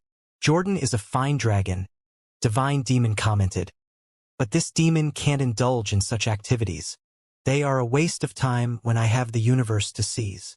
"So you want to conquer it?" Noah hinted. "I never know what I want until I want it," Divine Demon scoffed. "What about you?" "I know that the universe will eventually become too small for me," Noah stated. "I'll tell you what I'll do when that happens." "Are you sure about that?" Stephen asked after materializing next to June. The Odd Dragon was with Stephen, and Maribel didn't take long to arrive. The 4 experts kept their attention on their opponent, but their gazes often fell on the gory surfaces of their prison. "I can defeat her on my own," June claimed. "Besides, we would be useless during the final battle if we can't deal with a single privileged cultivator." "Heaven and Earth might have sent a strong one today," Maribel guessed. "So what?" June asked. The final battle will feature the entirety of Heaven and Earth's arsenal. We might have to face hundreds of experts like her. Failing to deal with a single one of them would state that we have wasted our journeys. No wonder Defying Demon likes you, Stephen chuckled. So, do you have a plan? Of course, June declared. I'll attack and kill her. That's dash. Stephen couldn't finish his sentence since a torrent of sparks came out of June's figure and forced him to retreat. Maribel and the Odd Dragon ended up in the same situation. They had to retreat to avoid falling prey to June's dangerous energy. She had unleashed her power without caring about her surroundings, and she didn't even bother to justify her actions afterward. June could only focus on one thing. She had a powerful opponent in front of her, and she had to kill her. Everything else could wait for the battle to be over. The perfect circuit allowed June to create a stronger version of her previous attack. The sparks expanded until they filled the entirety of the gory structure and amassed to generate lightning bolts that pointed at the maimed cultivator. The area didn't resemble a prison anymore now that June's orange lightning bolts and their dark light filled every corner of their vision. That beautiful display of power made Stephen and the others forget about their situation for an instant, but a thought suddenly surged in their minds and forced them to snap back to reality. Wait! Stephen exclaimed. You can't launch that attack here. The explosion will hurt us all. Get hurt then? June snorted before the sound of her heartbeat resounded throughout the area and triggered her offensive. A rain of giant lightning bolts converged on the maimed cultivator. Stephen, Maribel, and the Odd Dragon reached the same spot to cast a series of defensive abilities and prepare for the imminent explosion, but that event never came. The old woman acted quickly. She ripped apart one of her lungs and filled it with her power before throwing it toward a random spot. The organ enlarged and gained ethereal properties before transforming into a half-transparent shield that enveloped the old woman's figure. The lightning bolts fell on that strange membrane, and their destructive power vanished as they shattered into currents of crackling sparks. Your techniques alone won't work against me, the old woman taunted. You should have accepted Noah Bulvin's help. He hates it when you mention him so casually, June scolded while wearing an excited smile. Still, he isn't here now, so we can have some fun.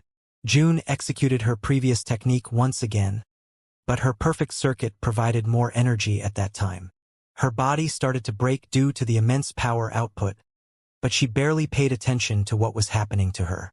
The rain of lightning bolts reappeared once again and converged toward the half-transparent shield. Some of those attacks exploded before the impact, and that triggered a chain reaction that made everything blow apart. June laughed as the shockwave generated by her attack flung her away and slammed her on the edges of the gory structure. Blood fell from the prison and her body, but she kept her eyes on her target. Meanwhile, Stephen, Maribel, and the Odd Dragon did their best to endure the shockwave without ending up on the gory structure. They didn't know which abilities that cage had, but they didn't want to discover them. A depressing sight unfolded in the expert's vision when the sparks dispersed. The privileged cultivator didn't experience June's attack at all, but the half-transparent membrane showed a few cracks. June could touch the privileged cultivators in the solid stage with her power, but her body couldn't endure that level for too long. The old woman also had more organs at her disposal, so it was clear that she could last more than her in that situation. Of course, June didn't care about those things. Her world exploded with power as the perfect circuit generated even more energy. She was ready to launch something even stronger, and her companions understood that they had to intervene. Well, if you die, you are simply too weak for the final battle, Stephen announced from behind a smile before shooting toward a spot above her opponent. The Odd Dragon wouldn't have any chance to survive on its own, so it followed Stephen's example. Maribel was right behind the creature since June had made that battle tactic inevitable. The energy released by June seeped inside the gory structure and made it pour even more blood. A pale red rain quickly filled the area, and its drops dug deep holes in each technique or body they met. Stephen and the others could only decide to ignore the event. Defending now would only exhaust their energy reserves and grant a valuable chance to their opponent. They had to attack and put an end to that fight as soon as possible, and that required a joint offensive. The offensive couldn't feature random attacks either. The old woman had already shown that she could endure those. The experts had to unleash the peak of their power to have a chance to win. June, blow her up in one attack, Stephen ordered. I'll open a path. June didn't scold Stephen about the order. She was too lost in the fury of the battle now to listen to his words. However, she had instinctively understood that her attack pattern needed to change, and her next choice was in line with Stephen's plan. Maribel and the dragon waited for Stephen to give the signal. The latter expanded his aura to fill every corner of the gory structure with his dark determination. He would make everything fall on the privileged cultivator to put her in her weakest state. Once Stephen felt ready, he forced all the darkness in the area to converge on the old woman. The half-transparent barrier immediately began to shatter, and the expert's movements became incredibly slow since strength left her skeletal body. Maribel and the dragon launched their abilities as soon as a path opened for them. The dragon could only release its dark liquid, but Maribel had something special for the occasion. Maribel pointed both hands at her target and unleashed two different types of energy. White and black pillars left her palms and began to rotate on each other before fusing when they touched the privileged cultivator. The attack generated a loud explosion that destabilized the old woman's world.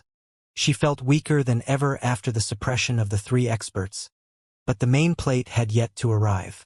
June stretched an arm, and all the sparks accumulated in her body gathered in her palm before changing form. A long spear came to life, and she bent backward before launching it toward the old woman. Understanding what happened afterward was almost impossible. Orange and dark light filled the entire area and destroyed all the mental waves lingering on the battlefield. No one could see or sense, but everyone slammed on the gory structure. The effects of June's attack echoed past the gory structure that had trapped her team.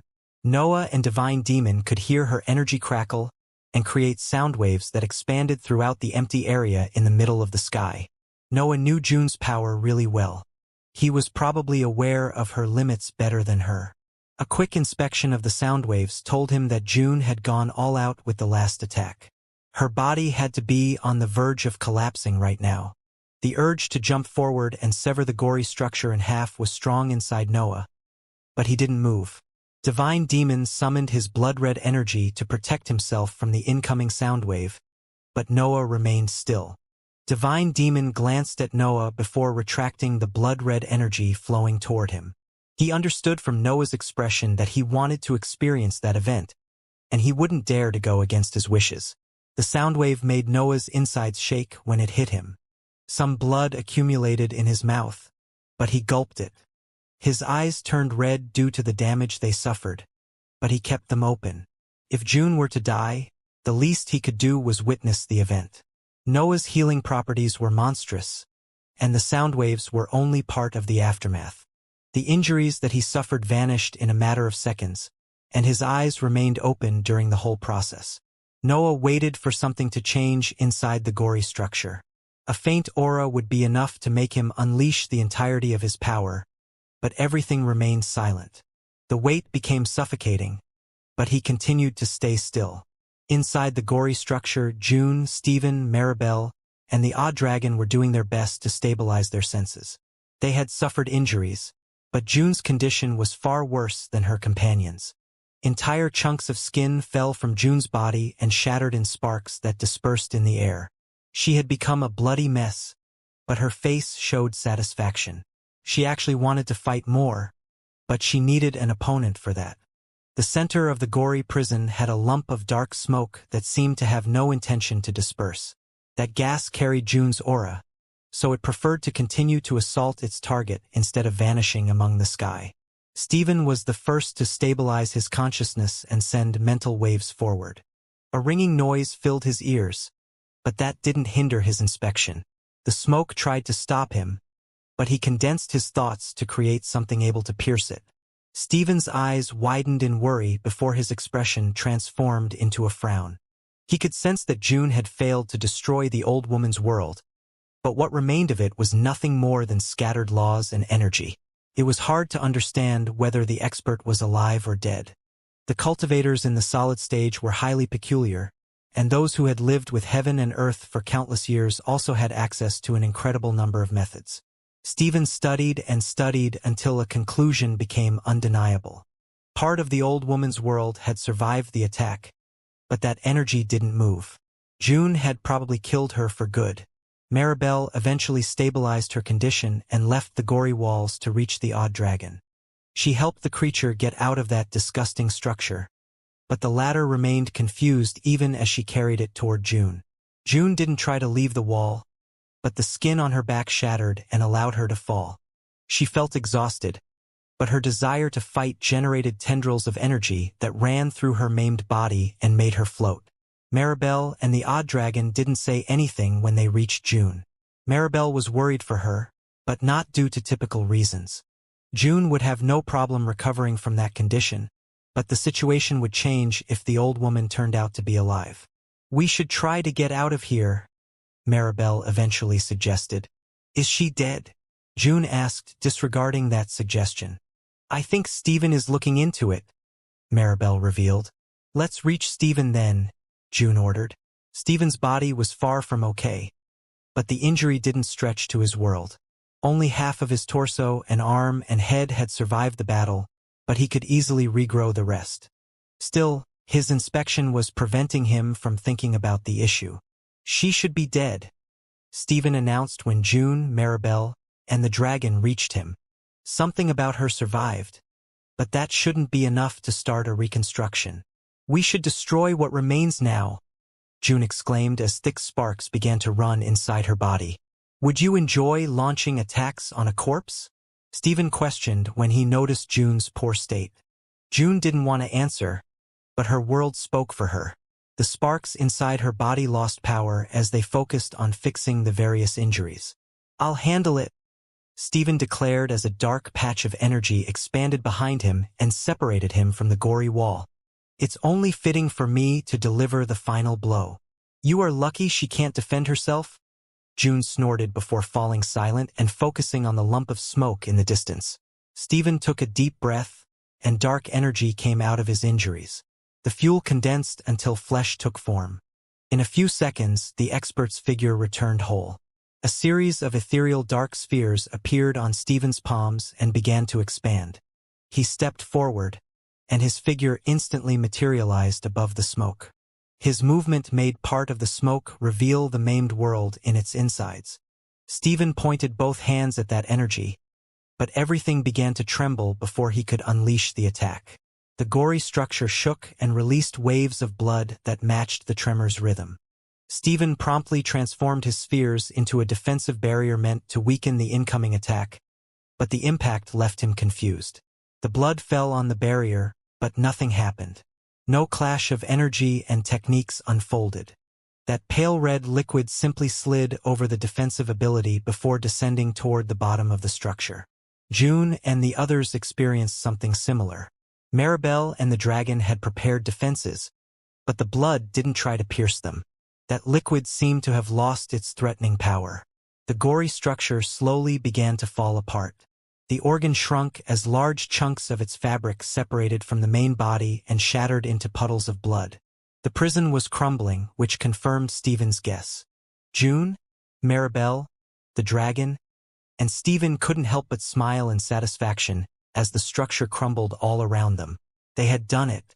They had killed a privileged cultivator in the solid stage. Heaven and earth had lost one of their best assets. Nevertheless, white pillars shot from the sky in the distance flew inside the holes on the structure.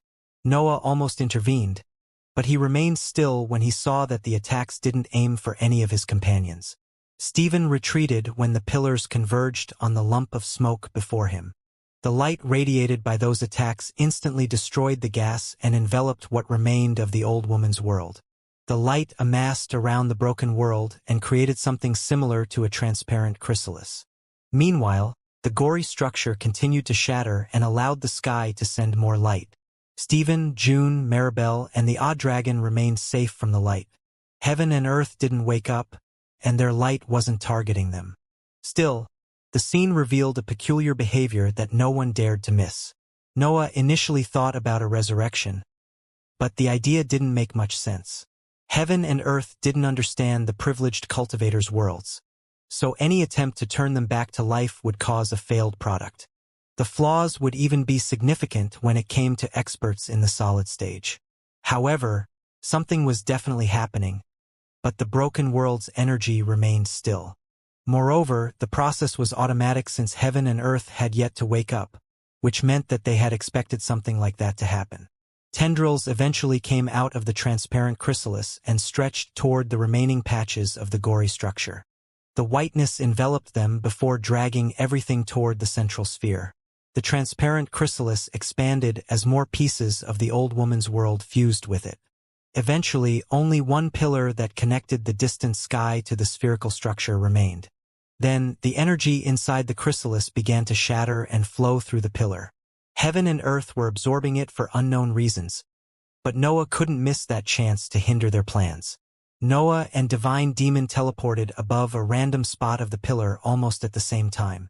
Noah's swords descended, and Divine Demon's blood-red energy transformed into a pointy hammer that fell downward. Both attacks slammed on the pillar and generated explosions that made the fabric of space twist and shatter.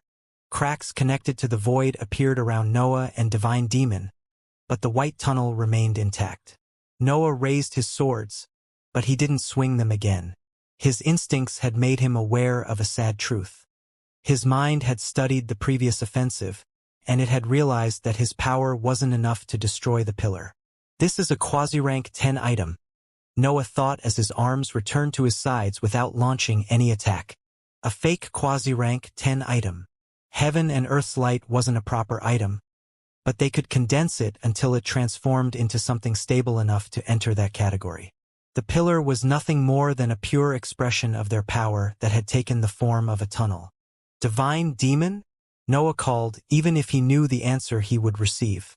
I am amazing and everything, Divine Demon sighed. But this is cheating.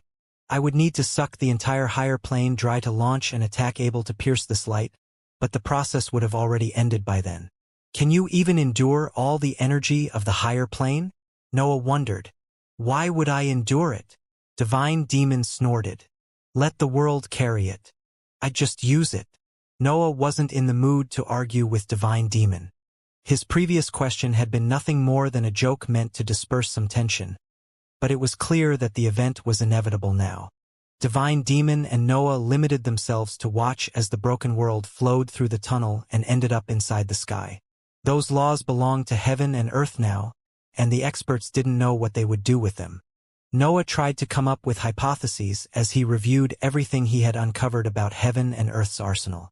The improved cultivators were a safe bet, but he believed that there was something else at work there.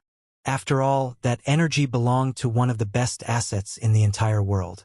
June hovered toward Noah's position, and he crossed his legs to welcome her on his lap.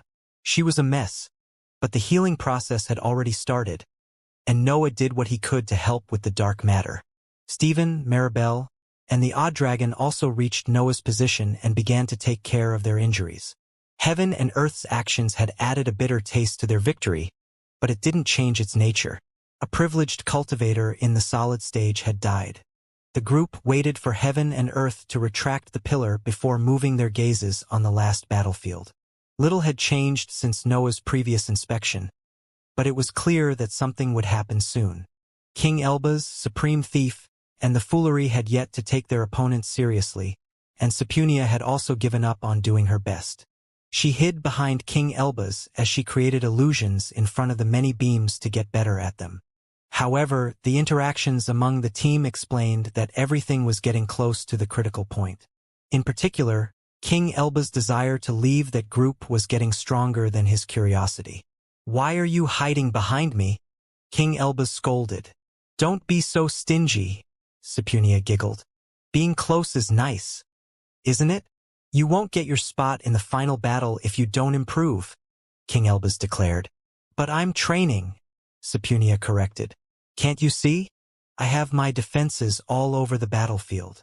King Elba's irritation grew, but arguing with Sepunia was pointless. Luckily for him, he didn't lack targets for that feeling. Why haven't you stolen her world already? King Elbas shouted.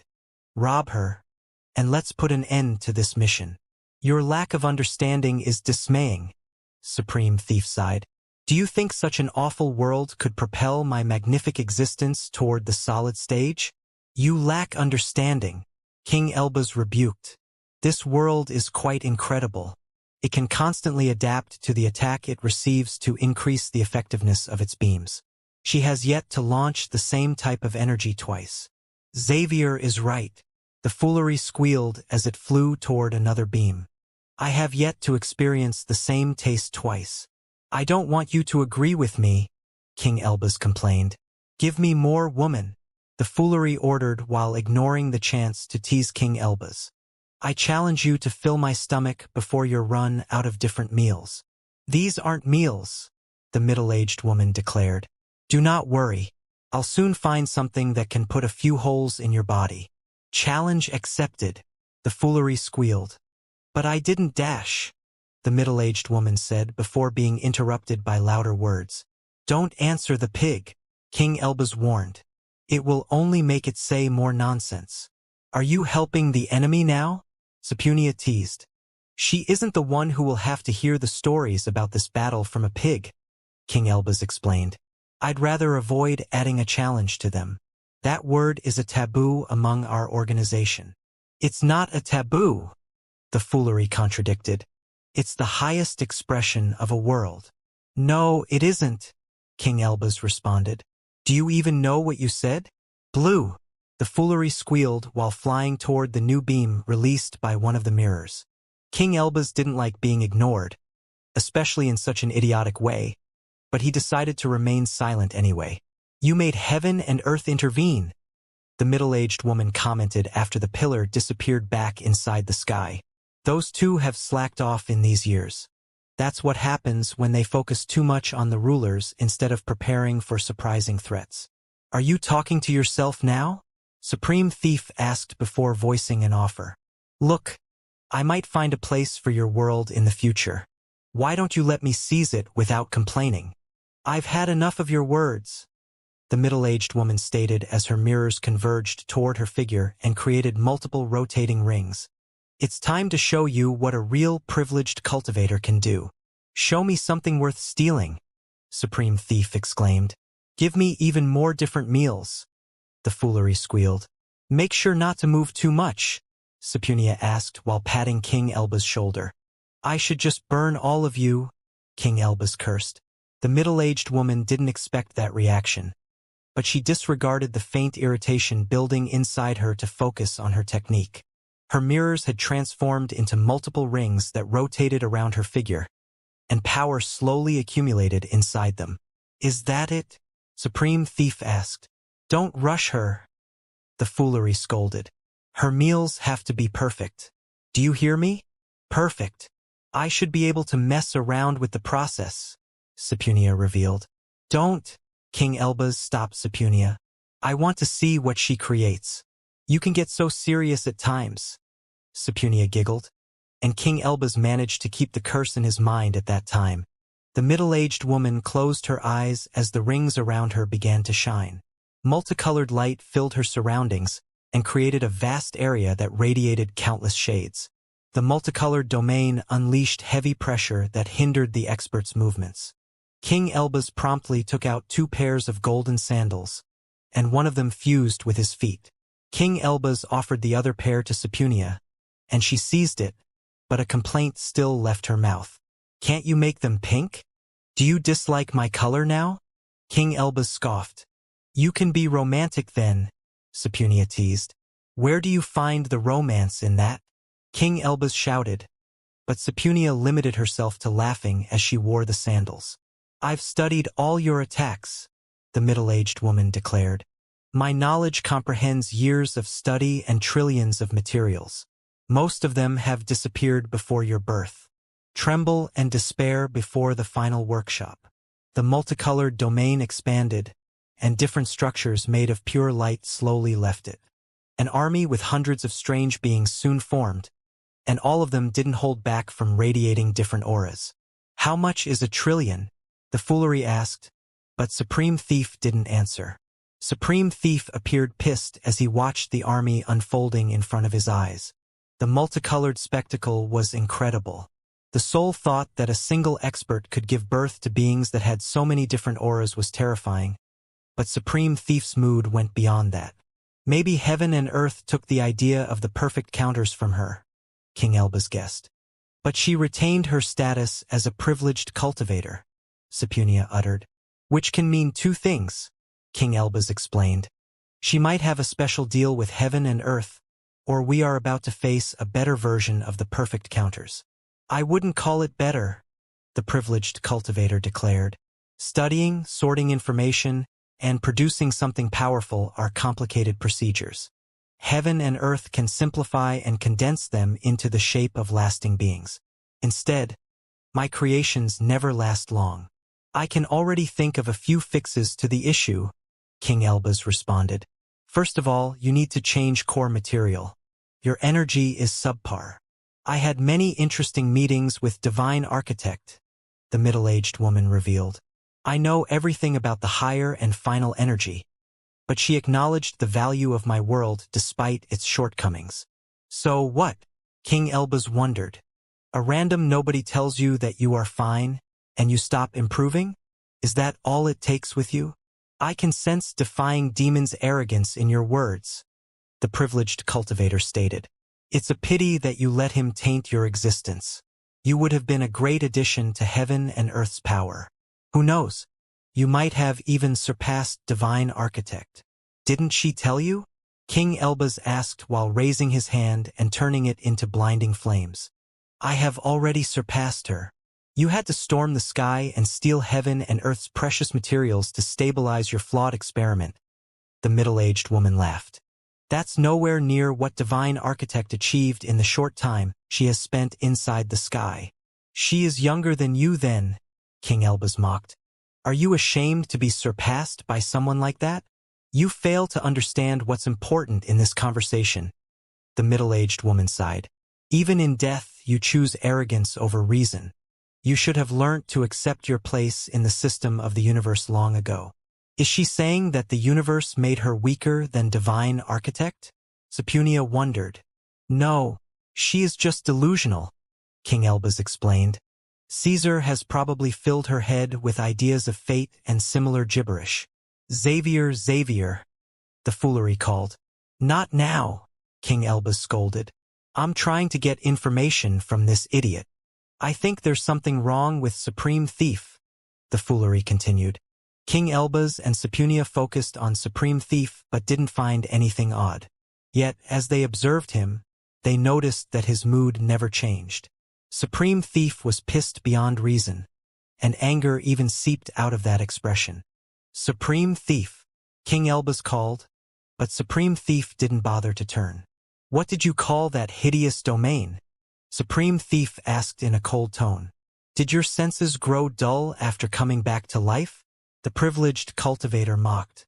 My world is the final workshop, the power that has set your deaths in stone. Final workshop, Supreme Thief repeated as an azure pulling force came out of his body. I guess you had something worth stealing in the end. I'll take it away and throw it in the void since you dared think that your world is the final version of someone else's technique. You know, we had doubts about your relationship with Great Builder, the middle-aged woman revealed. He considers you a friend, but your existence barely acknowledges similar figures. However, it seemed that many of us were wrong. You do care. That has little to do with the matter, Supreme Thief announced. I usually steal when I know that I would have done better than my opponents if I had chosen their path. Still, I don't need to prove anything now. I already know someone who stands above you. Nonsense, the middle-aged woman responded. There are only a handful of experts with a world as flexible as mine. Still, most of them fall short in terms of power. Great Builder isn't an exception. We'll see, Supreme Thief threatened before moving his attention on his companions. You three, let's stop messing around. I want to destroy her. Can you reach the breakthrough with her world? King Elbas asked. I wasn't joking, Supreme Thief voiced. I will steal her world and throw it into the void. So, don't finish her on your own. I don't take orders from you, King Elbas declared. However, If you really care about it, I might consider playing the bait. A series of items left King Elba's figure and began to fuse to create a massive structure bigger than the entirety of the multicolored domain.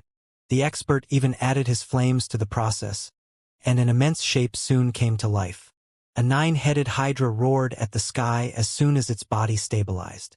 Its size made the middle-aged woman's army look like a small gathering of weak beings, but she didn't show any hesitation when she launched her offensive. "Ah, the hydra!" the middle-aged woman exclaimed. "You claim to be the best inscription master in the world, but your ego afflicts your creations and makes them predictable. Only an ignorant brute would judge a book by its cover." King Elba sighed. "You can't even realize that you are standing before the most special creature in the world." "Arrogance?" The middle-aged woman shook her head. "I'm not surprised." King Elbas knew that the time for words was over. He snapped his fingers, and the hydra pointed its 9 heads toward the final workshop. Its mouths opened, and rumbling pillars of golden light shot out of them. The attack was beyond massive, but it carried a surprising kindness that allowed the fabric of space to remain in one piece. Still, its power was undeniable. Each pillar stood at the peak of the 9th rank, and their energy radiated very different auras. The privileged cultivator imitated King Elba's. She snapped her fingers, and part of her army darted in front of the pillars. Those strange, multicolored beings transformed as they took the shape of barriers and similar structures, and the impact eventually happened. The fabric of space shook as explosions rumbled on the battlefield. A few ripples trembled until they turned into small cracks, but the overall area remained stable. King Elba's eyes shone as they darted left and right. He studied every minor consequence of the impact until he gained a complete idea of the clash's aftermath, and he didn't like what he found. During the impact, the Hydra's attacks had dispersed everywhere on the battlefield, but the same didn't happen to the multicolored beings. They had placed a barrier that had fended off King Elba's offensive perfectly without losing a single brim of energy.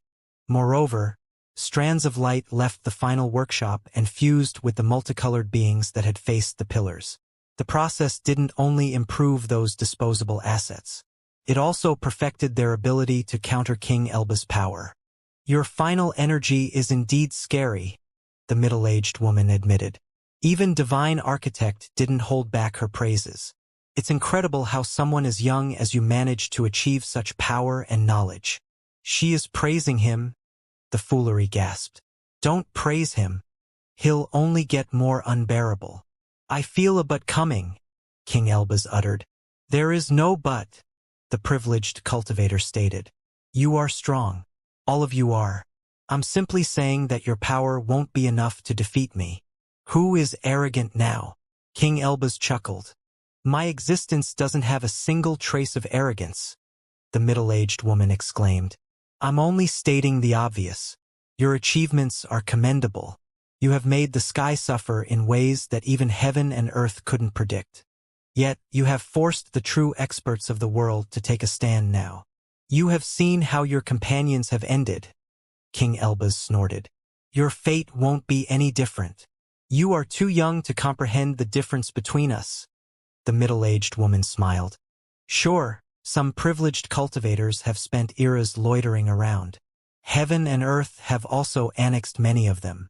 Still, the core of the sky's army only has experts who have never stopped training. Someone like you should understand what that implies." "I don't," the foolery responded. "She wasn't talking to you," King Elbas shouted before wearing his arrogant expression. "The difference between us is in the time spent training." "Correct," the privileged cultivator declared. "You have done an incredible job riding the world's fairness and mixing it with your talent to achieve breakthroughs quickly. You have my compliments." "This woman is annoying," the foolery squealed. "We are on the same page for once," King Elbas voiced. "Page? What page?" the foolery asked, but King Elbas had already ignored it to inspect the final workshop once more. "Do you have any memories of her?" King Elbas whispered. "Her name should be Albatia," Sepunia replied. "I'm afraid I know anything else about her." She had shown herself only a few times, and she had never interacted with the cities. Sepunia's explanation confirmed Albatia's statement.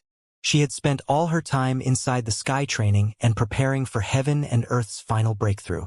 Her conversations with Divine Architect had also benefited her knowledge in ways that King Elbaz couldn't predict. King Elbaz didn't need to question Sepunia. He had hoped that she could add insights into Albatia's power, but that wasn't the case. As for her strength, King Elbaz only had to glance at the final workshop to understand that she was a mighty opponent. "Elbaz, are you giving in already?" Supreme Thief asked without moving his cold gaze from the final workshop. "No, I was only thinking," King Elbaz plainly revealed. "She has a point, but she fails to see what she has lost during these eras of training." "Yes, tell her," the foolery shouted. "Wait, what did she lose?" "Those living among the light often forget the terrors of darkness." Sepunia sighed as she glanced at the sky in the distance and tried to recall what it was like to live there. "Only fools forget fear," Albatia scoffed. "Fear is only one of the aspects that give us power," King Elbaz explained. "We are here. We have reached the same destination, but our path was far harsher. You have accumulated grains of power among heaven and earth's peace, but each of our steps was a boulder added to our might." King Elbaz pointed his hand at Albatia, and a spear materialized on his palm. His robe also changed and transformed into elegant clothes that covered his hands and feet. The crown on his head shone brightly, and its scorching aura burnt the fabric of space. Sepunia felt no danger coming from those inscribed items. The world suffered in their presence, but she could touch them freely without suffering any consequence.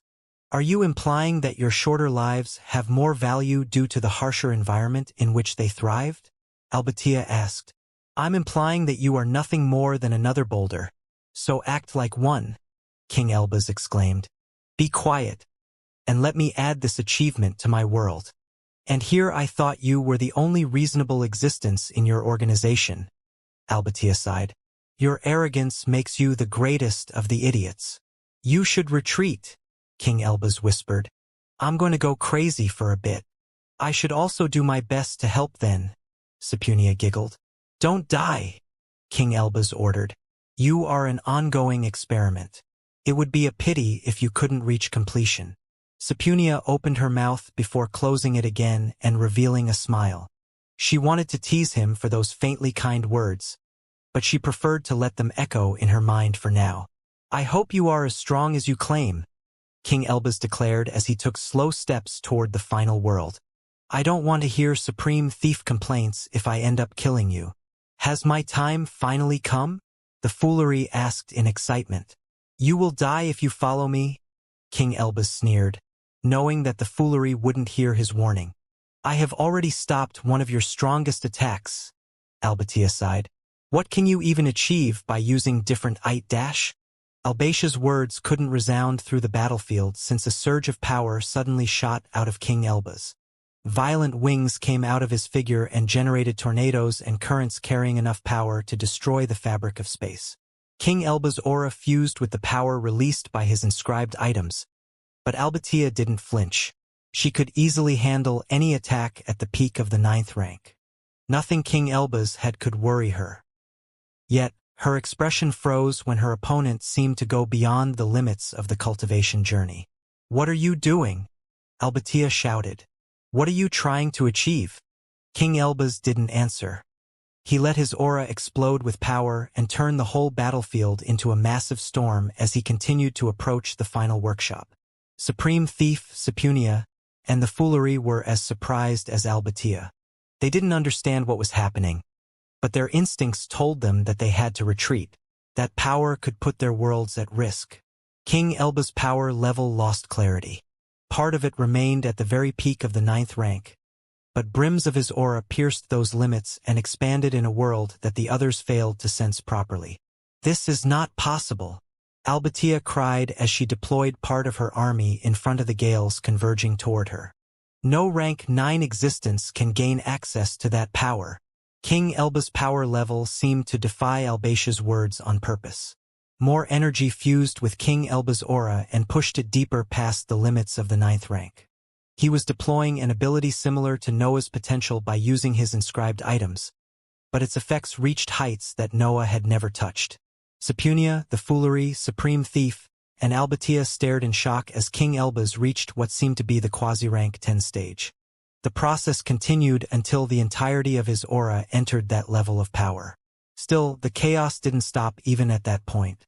"You aren't ready for that power," Albatia cursed. "No one is. Only heaven and earth have gained access to that realm in the history of this world. You are overstepping. This is an act of heresy toward the very cultivation journey. Who cares?" King Elbaz spoke in a low tone, and his voice alone shattered the remaining intact patches of space on the battlefield. "You'll burn," Albatia shouted. "I don't know what you have sacrificed to obtain this power, but its drawbacks will kill you." "We'll see about that," King Elbaz laughed, and his voice added more violent gales to the storm. "I have yet to gather data about this form. You are my first guinea pig." Albatia wanted to say something else, but King Elbaz finally decided to put his new level into use.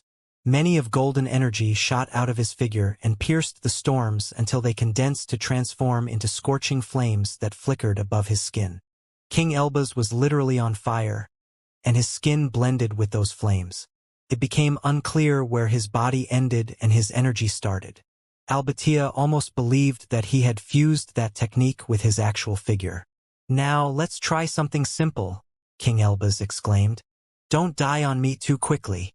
Albatia instinctively amassed the entirety of her army in front of her, but a fiery slash slammed on it before it could deploy a battle formation. The attack severed all of the multicolored beings in half, and the flames burnt what remained of their strange bodies. The slash didn't stop there either.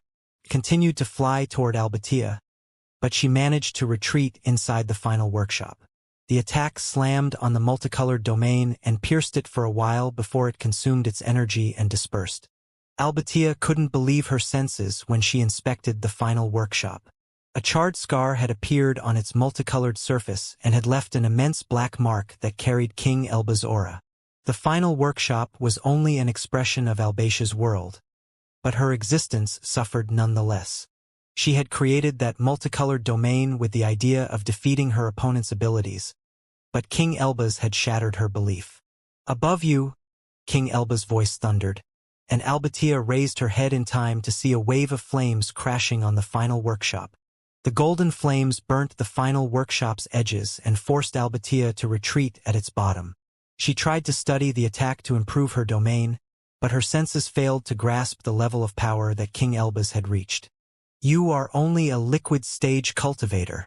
Albatia used her words since she felt powerless with everything else. "You might be a monster, but that doesn't make you able to step past the 9th rank." "I won't believe it."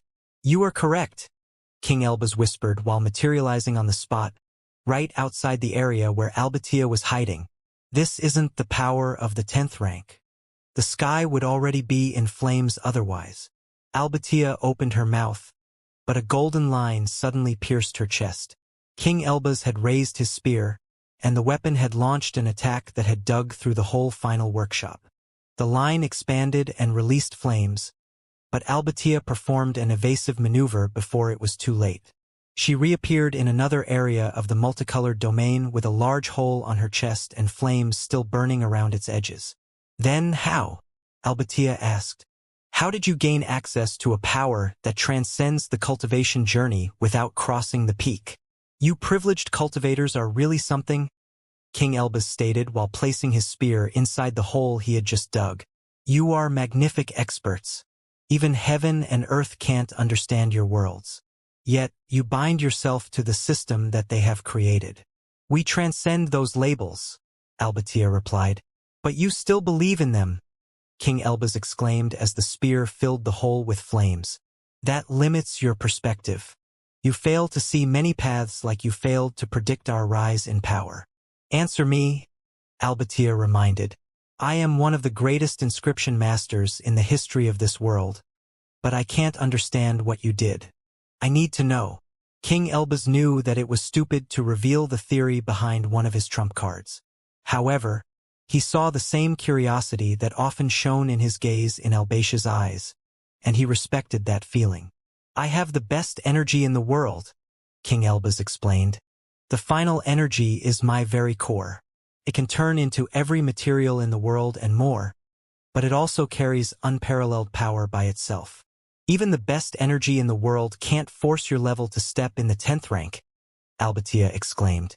I already told you that this isn't the 10th rank, King Elbaz reminded. This is a fake version of that realm created by my deductions and divinations. I've basically built a personal level of power that only I can reach by imitating what I know about the 10th rank. Albatia's eyes went wide. King Elbaz had so much influence on the power system that he could create a personal level that went beyond separate dimensions and realities. He had altered the very nature of his cultivation journey. I can accept that the final energy gave you access to the very structure of the power system, Albatia continued while doing her best to remain calm. Yet, creating a new power level is different from reaching it. You would still have to pay the price for that fake breakthrough. How can you fail to understand even after I revealed so much? King Elbaz sighed as the flames inside the hole began to dig the final workshop's insides. What price can I even pay? I'm burning final energy and inscribed items to push myself into the fake quasi-rank 10 stage. In short, I'm using my very world as fuel. Albatia was speechless. King Elbaz had created a personal level of power that required him to burn his world to show its effects. He had basically planted a cheat in the cultivation journey, but he had to pay a hefty price to use it. You are killing yourself, Albatia exclaimed as understanding dawned upon her mind. That's right. King Elbaz laughed as his flames continued to burn their way inside the final workshop. That's reckless and insane, Albatia stated. Please. King Elbaz continued to laugh. I had to watch idiots shooting higher than me through unreasonable methods. I had to get a little insane to show them who is the best. But your world might never recover, Albatia shouted.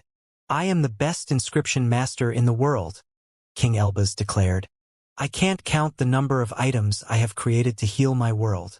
Sure, the reoccurring stress might leave permanent damage, but you said it yourself. Our opponent had the chance to prepare for too long. I have to put my very life at risk to match it.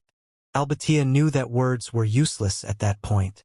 King Elbaz had made his decision, and the power that he unleashed proved that he was getting rewarded by it. Nothing in the 9th rank could oppose that explosive might. Xavier is right. A squeal resounded from among the storm, and a winged figure soon came out of it. We all have to take risks to eat heaven and earth. What are you doing here? King Elbaz asked in a serious tone as he fixed his shining eyes on the foolery. Everything is about to explode. I won't let you seize all the glory, the foolery announced.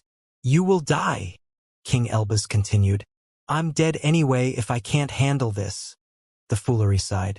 I don't want the fun to end. King Elbaz didn't know what to say in front of that rare, serious moment from the pig. There was wisdom in its words. Even Albatia remained surprised to see that awareness. Besides, the foolery continued in a tone that King Elbaz knew would precede something idiotic.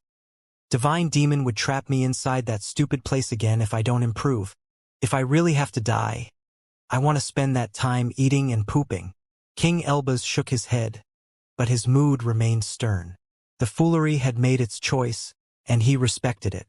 Suit yourself, King Elbaz voiced before sending more power into his spear.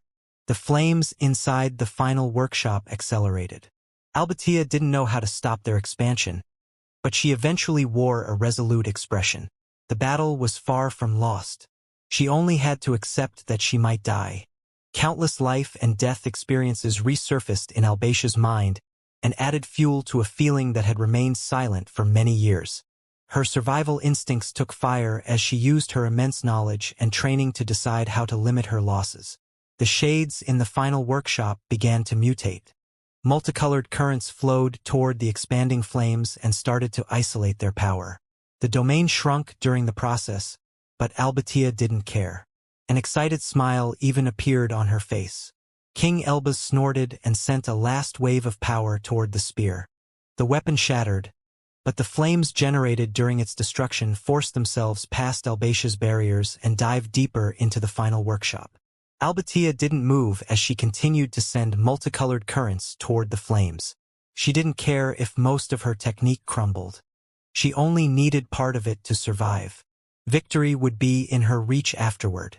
Albatia was aware of King Elba's weakness since he had explained the theory behind his fake quasi-rank 10 stage. He couldn't remain at that level forever. Actually, it was safe to assume that the power-up could only last for a short time due to its steep requirements. The privileged cultivator was completely confident in her abilities, so she believed that the other experts wouldn't be a problem even in an injured state. She only had to take care of King Elba's to win. The multicolored domain couldn't oppose the golden flames, but Albatia had never planned to win that exchange. She only wanted to hinder King Elba's path to deplete more of his world. King Elba's gaze grew cold. He understood Albatia's plan, but he couldn't do anything to hinder it. He could only unleash everything he had. King Elba's placed his whole arm inside the hole as his figure began to shine. The storm seemed to freeze when that golden radiance seeped inside its fabric. The entire battlefield lit up, and its contents became impossible to study since an explosion followed. Sepunia and Supreme Thief watched everything unfolding from outside the explosion's range. The area soon stopped being dangerous, but they still waited for the waves of energy to disperse before sending their mental waves forward. Two figures came out of the smoke and the lingering waves of energy could disperse. King Elba's landed in front of Sepunia in his normal form while the foolery fell. "Is it dead?" Sepunia asked. "Sadly, it survived," King Elba's exclaimed. The foolery suddenly halted its fall and launched a loud squeal. Its skin had disappeared, and the muscles under it were charred and broken. However, golden light came out of its mouth and tried to escape its bite. "Just stay inside my stomach," the foolery cursed as it ate every brim of energy that managed to leave its mouth. "It should have just asked for my fake quasi-rank 10 energy," King Elba sighed. "I would have gladly given it to him. In the form of an attack, obviously." "You didn't need to go all out," Sepunia commented while inspecting King Elba's figure. "Your world is a mess. We could have worked together to defeat her." "I needed to test this form anyway." King Elba's dismissed those worried words. "I can't do it on the landmass, and nothing in the higher plane can contain me when I unleash that power. The sky was the only place suited to become a testing area." "Defying demons' influence is strong in you," Sepunia stated. "Nonsense," King Elba's snorted. "That idiot would have just slammed his swords until something worked.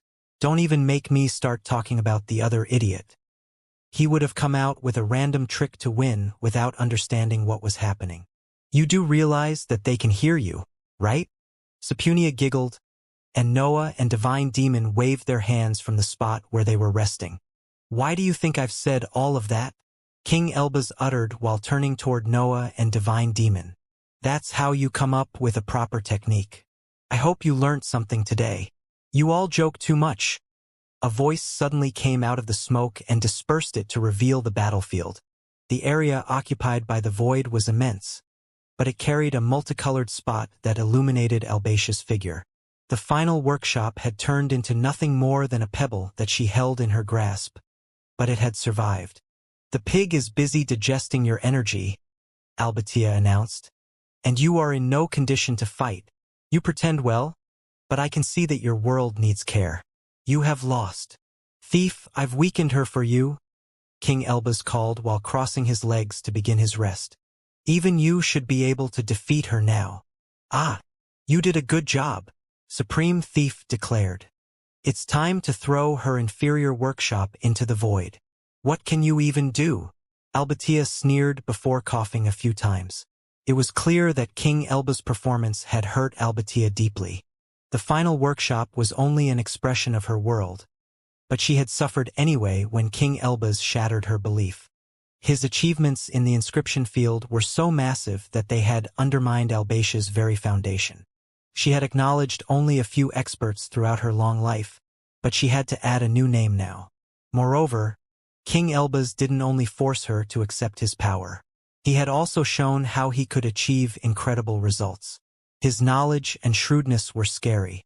No one had said anything about it, but everyone knew that he had just become the rank 9 expert with the strongest technique in the entire higher plane. "I'll do what I always do," Supreme Thief announced as he flew toward Albatia. "I'll just enjoy it a bit more now." "You misunderstood me," Albatia corrected. "Heaven and Earth have already defeated you. Everyone in the world is aware of your character, life, and power. We even have a list of all the abilities you have stolen during your life." "So?" Supreme Thief asked without halting his advance. "So, we know how to handle you," Albatia replied. "We don't even need to develop counters against your power. Experts like me are more than enough to lock your abilities. Everyone thinks that until they see their power stolen," Supreme Thief mocked. Albatia didn't retreat or perform any evasive maneuver.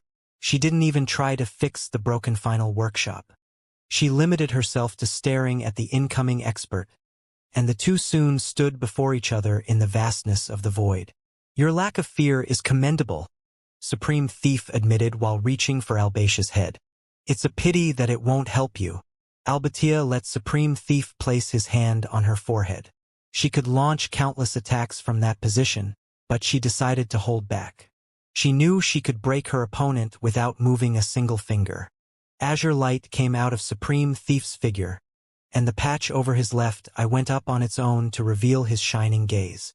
A dense and violent pulling force fell on Albatia, but she remained confident in her decision. "What is it?"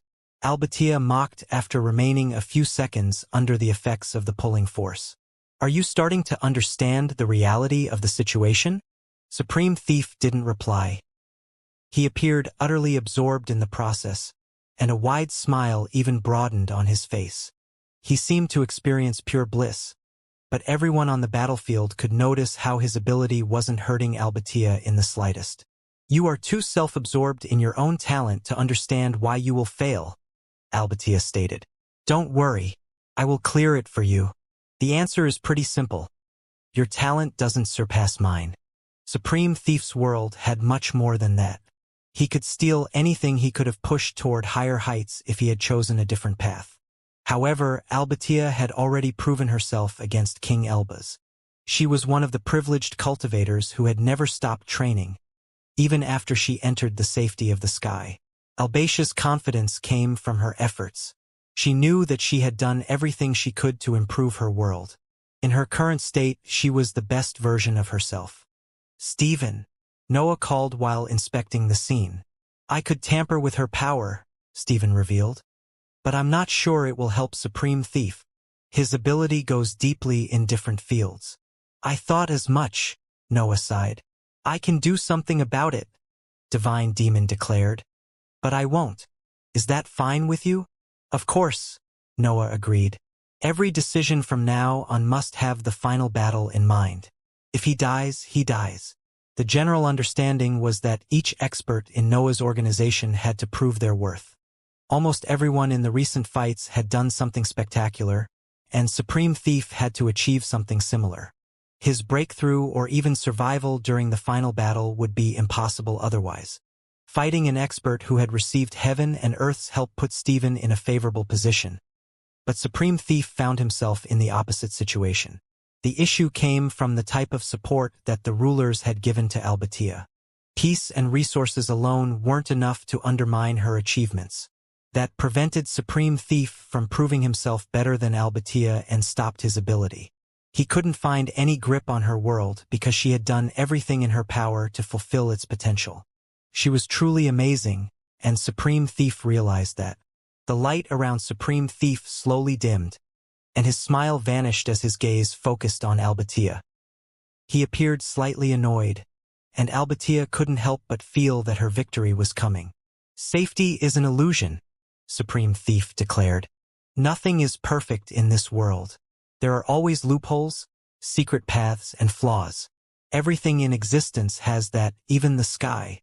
Should I remind you that you would still be busy digging the sky if heaven and earth didn't let you in?" Albatia joked. "Heaven and earth did that to contain the damage that we would have caused," Supreme Thief explained while pointing at Noah and the others.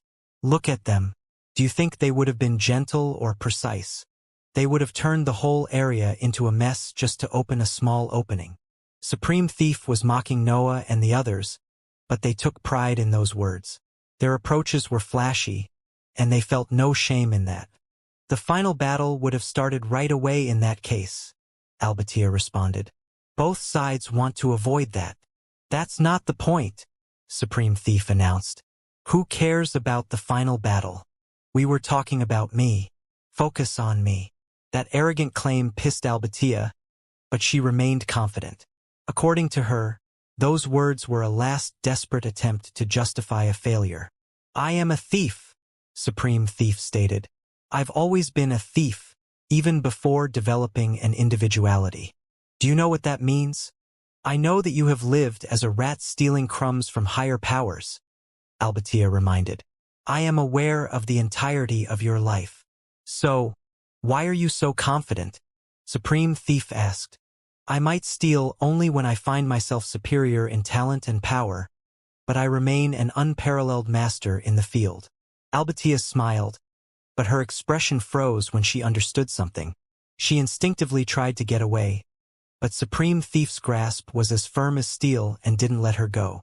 Albatia tried to sever her face to escape, but Supreme Thief's grasp reached far deeper than the mere skin. He had closed his hand on her world, locking her in that position and preventing her from leaving. I might be a bit rusty at this, Supreme Thief admitted. I haven't used these techniques since my days as a heroic cultivator. I'm sorry if I'm too rough. It's really not my style. What are you trying to do? Albatia shouted, finally dropping every trace of confidence. I told you that everything has flaws and secret doors, Supreme Thief repeated. I will simply enter one of them, take what I want, and leave. Stop, Albatia shouted, but she felt powerless. She summoned the entirety of her power in a desperate attempt to retreat, but she remained stuck in her opponent's grasp. Why can't I leave? Albatia cursed. Your pulling force is almost null, and my raw power is leagues above yours. You should have no grip on me. Where can you escape if the problem is inside you? Supreme Thief mocked. I have already entered your world. No evasive maneuver can save you. Albatia understood the nature of the issue and closed her eyes. All her focus went on the insides of her world to find the intruder, but she couldn't find anything even after performing multiple thorough inspections. Did you think that finding me would have been easy? Supreme Thief laughed. I'm the best thief in the world. You'll notice my presence only once you find out that something is missing. Albatia couldn't give up so easily. The final workshop in her grasp expanded and transformed into a rectangular slab that gave birth to ethereal beings. Those multicolored creatures left the slab to jump inside Albatia. They fused with her figure and entered her world to help the search for Supreme Thief's presence. But they also failed to produce any result. Fine, Albatia exclaimed as her eyes opened. I can just destroy you before it's too late. The final workshop laying on Albatia's hand expanded even more as various strands of light came out of it. Multiple beings were about to take form and stabilize on the slab, but the glow suddenly dispersed. What? Albatia exclaimed in surprise before trying again. The final workshop released more strands of light, but they dispersed even sooner than before. Albatia didn't give up, but her third attempt failed before the glow tried to leave the slab. What is happening? Albatia questioned before focusing on the faint smirk that had appeared on Supreme Thief's face. What have you done? Just a moment, Supreme Thief whispered as he closed his eyes. I'm almost there. What there? Albatia cursed before a spasm ran through her body and made her spit a mouthful of blood on the slab. Cracks appeared on the spots where the blood had fallen, and they expanded until the whole slab shattered into multiple pieces. Albatia tried to close her hand to save something about the final workshop, but the few chunks in her palm crumbled and turned into dust. What is happening? Albatia asked before realizing that she could move. The privileged cultivator immediately retreated to put some distance between Supreme Thief and her. She inspected her figure and checked her world briefly, but she didn't find anything wrong with it. Yet, Supreme Thief didn't move, and evident satisfaction had also appeared on his expression. I don't care if you have destroyed my final workshop, Albatia snorted when she saw that Supreme Thief didn't say anything. I don't have to study much now. I can create a new workshop specifically meant for you. Do it then, Supreme Thief dared. Albatia could understand that something was off from Supreme Thief's mocking tone, but she disregarded that feeling for now. She spread her arms and summoned her power before snapping her fingers. Currents of multicolored light left Albatia's figure, but they shattered before going too far. The energy she had released dispersed among the void, and a terrible realization finally dawned upon her. See, now you have found my presence, Supreme Thief exclaimed.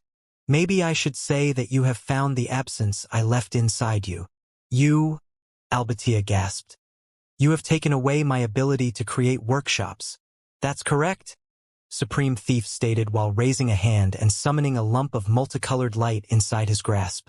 You are nothing more than a powerless mass of knowledge and experience without this. I'll take it BA-. Albatia began to announce, but a surprising event made her interrupt her line. Azure light seeped out of Supreme Thief's palm and invaded the multicolored sphere. His shade tainted the stolen aspect of Albatia's world until all the different colors vanished. The process was so quick that Albatia barely had the chance to come up with plans. The multicolored sphere transformed into a lump of azure light that featured different intensities of that shade. They went from dark to bright, but they remained in the range of Supreme Thief's power. What should I give back? Supreme Thief wondered in a playful tone. I only see my ability to create workshops here. I don't see anything belonging to you. You bastard, Albatia cursed. Do you think this is enough to stop me? I'll rip your world apart, seize that ability, and turn it back into its original form. It might take millennia to reclaim my power, but I will succeed. Yes, you have the knowledge, experience, time, and resources to succeed, Supreme Thief uttered. That's why you have to die now. And how would you even kill me? Albatia laughed while spreading her arms. The final workshop was my best ability, but I have accumulated countless methods throughout the eras. Instead, you have already used your strongest attack against me. You only have a bunch of stolen techniques now. Are you dumb? Supreme Thief asked. I have a strong technique right here in my palm. The sphere in Supreme Thief's hand shone and expanded until a giant azure domain took form around him. Strands of light quickly came out of the workshop and gave birth to a series of ethereal creatures with unclear shapes. You don't know what I have accumulated during my life, Albatia confidently expressed. Your workshop is flawed. It can't counter my existence. Did you forget that I took a tour inside your world? Supreme Thief asked. I tried to study most of it, but I got bored halfway through it. There is a better way to defeat you anyway. Supreme Thief snapped his fingers, and the ethereal beings shot forward. Albatia snorted as multicolored light came out of her figure and teleported her in the distance. The ethereal beings converged in Albatia's previous position before undergoing an abrupt expansion. Their flexible shape allowed them to transform into cloud-like structures that reached Albatia before she could perform another evasive maneuver. Albatia quickly left the cloud's range to retreat even further, but her movements only covered a short distance. The event obviously surprised her, and terror appeared in her eyes when she understood the purpose of Supreme Thief's creations. So, that's how you have decided to defeat me, Albatia whispered as she stopped retreating and remained still among the void. I must admit that it's a smart approach. You can't use your many abilities with cracks in your knowledge, Supreme Thief declared. These creatures are quite simple, but they do their job pretty well. They will devour part of your knowledge as soon as they touch you. I see, Albatia said before a helpless sigh left her mouth. I guess this is it. End me. I thought you would struggle a bit more in front of death, Supreme Thief admitted. That's the behavior of brutes, Albatia explained. I'll use your words. It's not my style. I've run many simulations in my mind already. I can't win, so make it quick. I guess the sky has some praiseworthy warriors in the end, Supreme Thief commented before sending his cloud-like creatures toward Albatia. The azure beings surrounded Albatia and began to devour her knowledge. She felt her entire life vanishing from her very existence, but the process suddenly stopped. When she opened her eyes, she noticed that white light had surrounded her figure and had fended off Supreme Thief's creatures. Albatia was as confused as her opponents. She didn't know why heaven and earth had intervened, especially since there was a limit to what they could do. Albatia had lost part of her world, but she remained a privileged cultivator. Heaven and earth probably had the chance to annex her now, but that would require time, and they also needed to be awake during the process. As for Noah and the others, they inevitably saw similarities with what had happened to the old woman.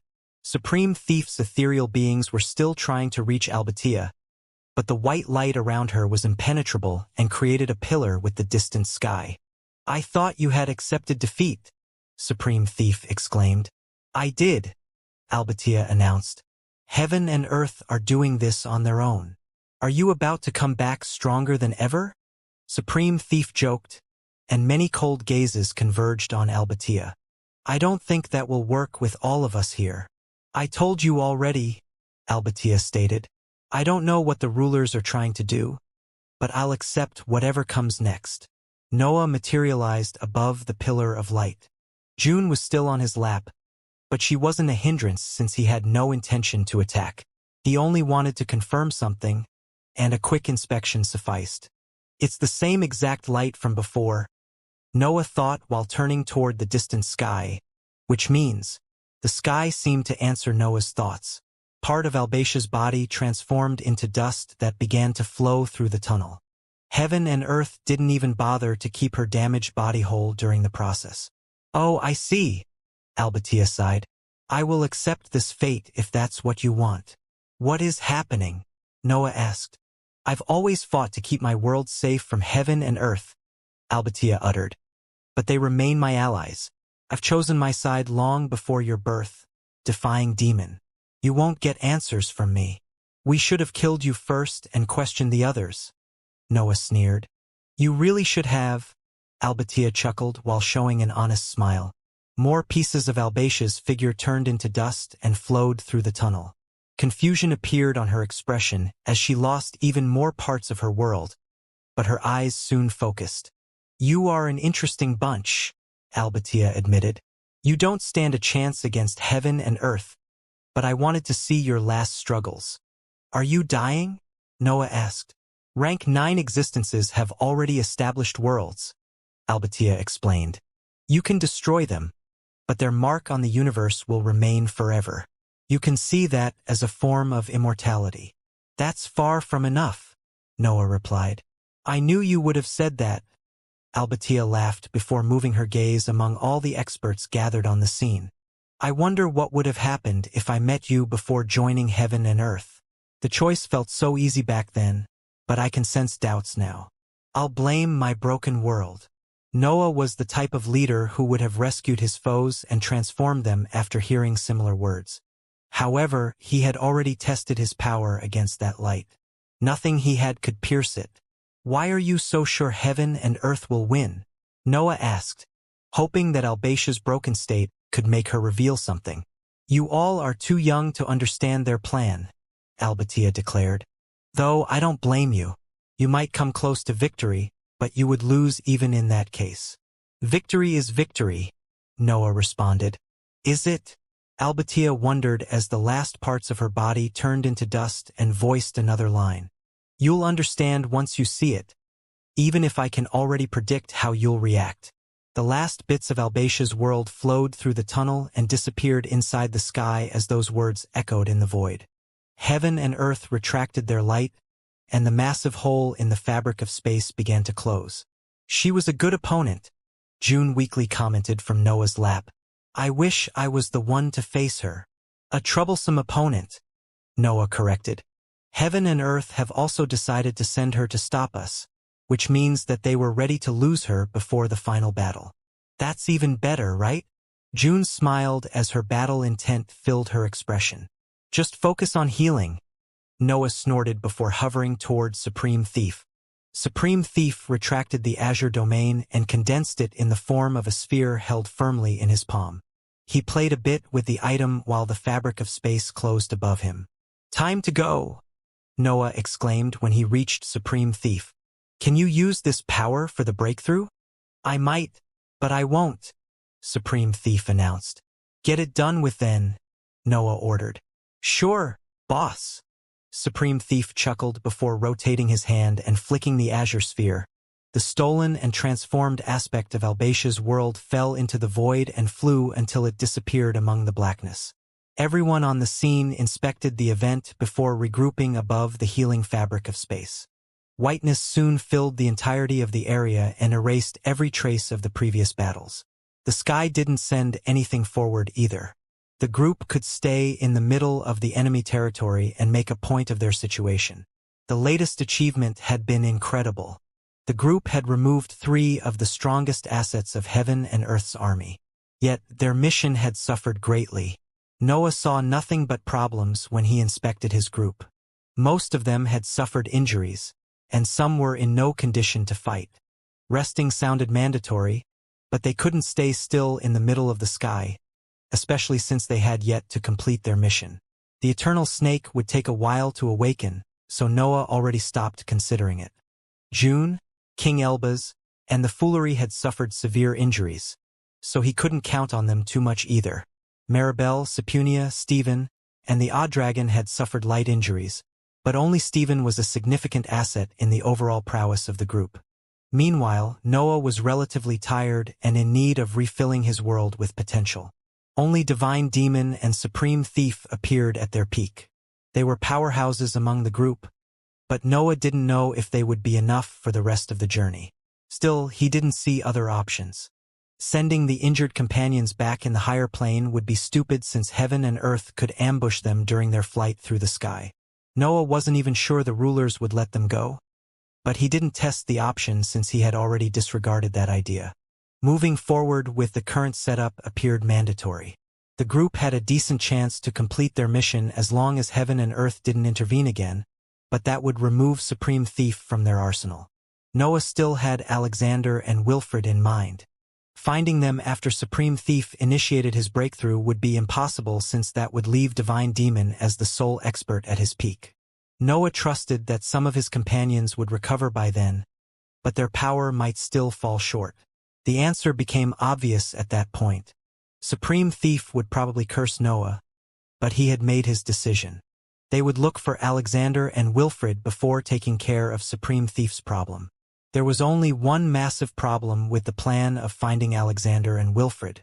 Heaven and Earth had made their intentions clear. They wanted Supreme Thief to steal what he needed and get out of the sky without causing problems. However, they didn't say anything about the 2 hybrids. Truth be told, Noah wasn't sure that Alexander and Wilfred were inside the sky. The hypothesis was very sound since they didn't show up at all during the creation of the landmass, but that didn't make it a certainty.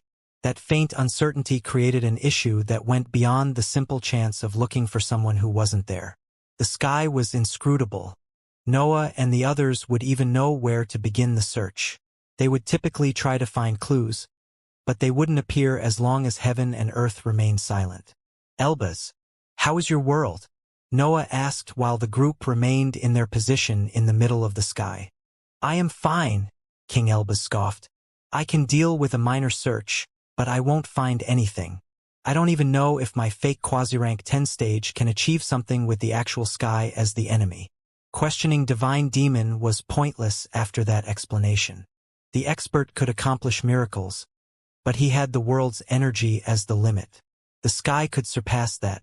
It's up to us then, Noah stated, and Stephen nodded as he began to inspect the area, trying to find something that Heaven and Earth were attempting to cover.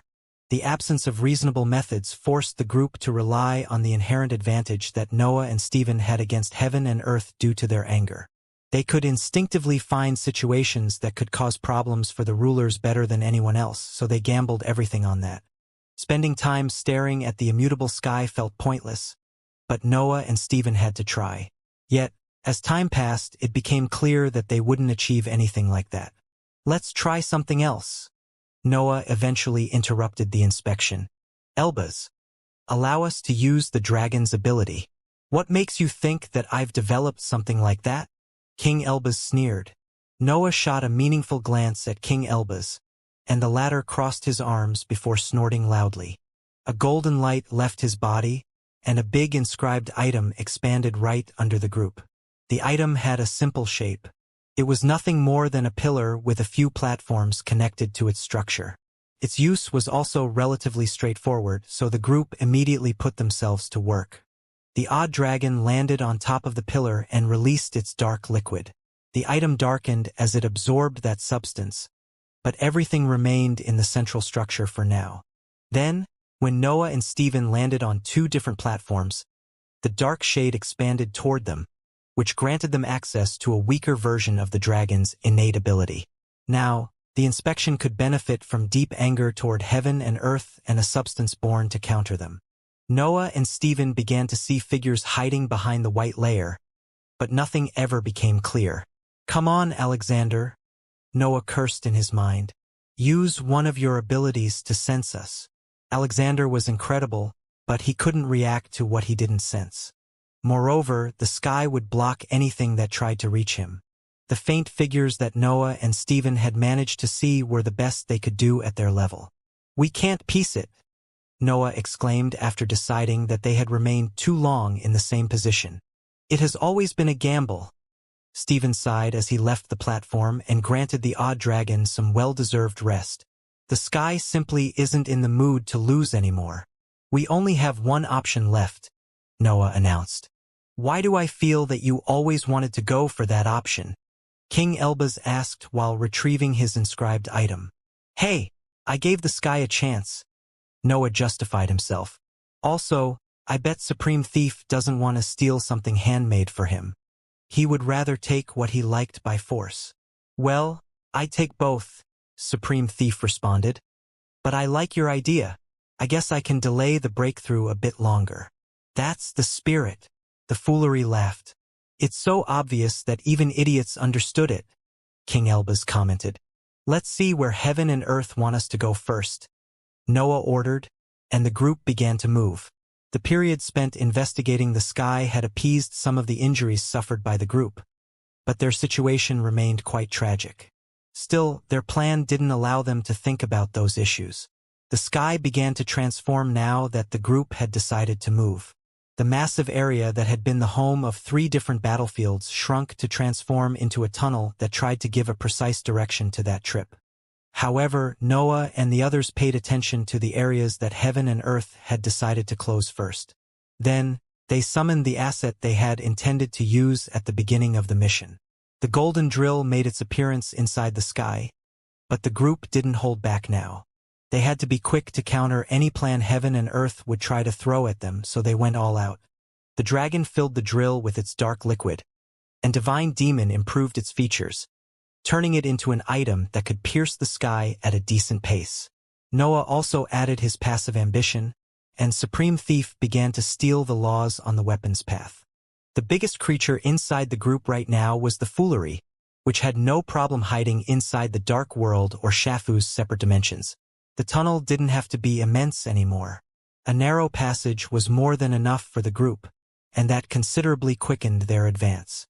Noah and the others felt to be inside a shining underground world that did its best to hinder their advance. They slipped through the narrow cracks opened by the drill for a long time until heaven and earth inevitably decided to intervene. Bright figures appeared inside the walls around the experts. They knew that a few privileged cultivators were about to materialize in the area, so they escaped until heaven and earth's reopened some tunnels. "We need to be faster next time," Noah ordered. "And how do you plan on doing that?" King Elbaz asked. "We are already sliding. Do you expect us to become ethereal?" "We can always crawl," Noah suggested, and King Elbaz put aside his annoyance to agree with that idea. The experts shrunk the drill to increase its power output.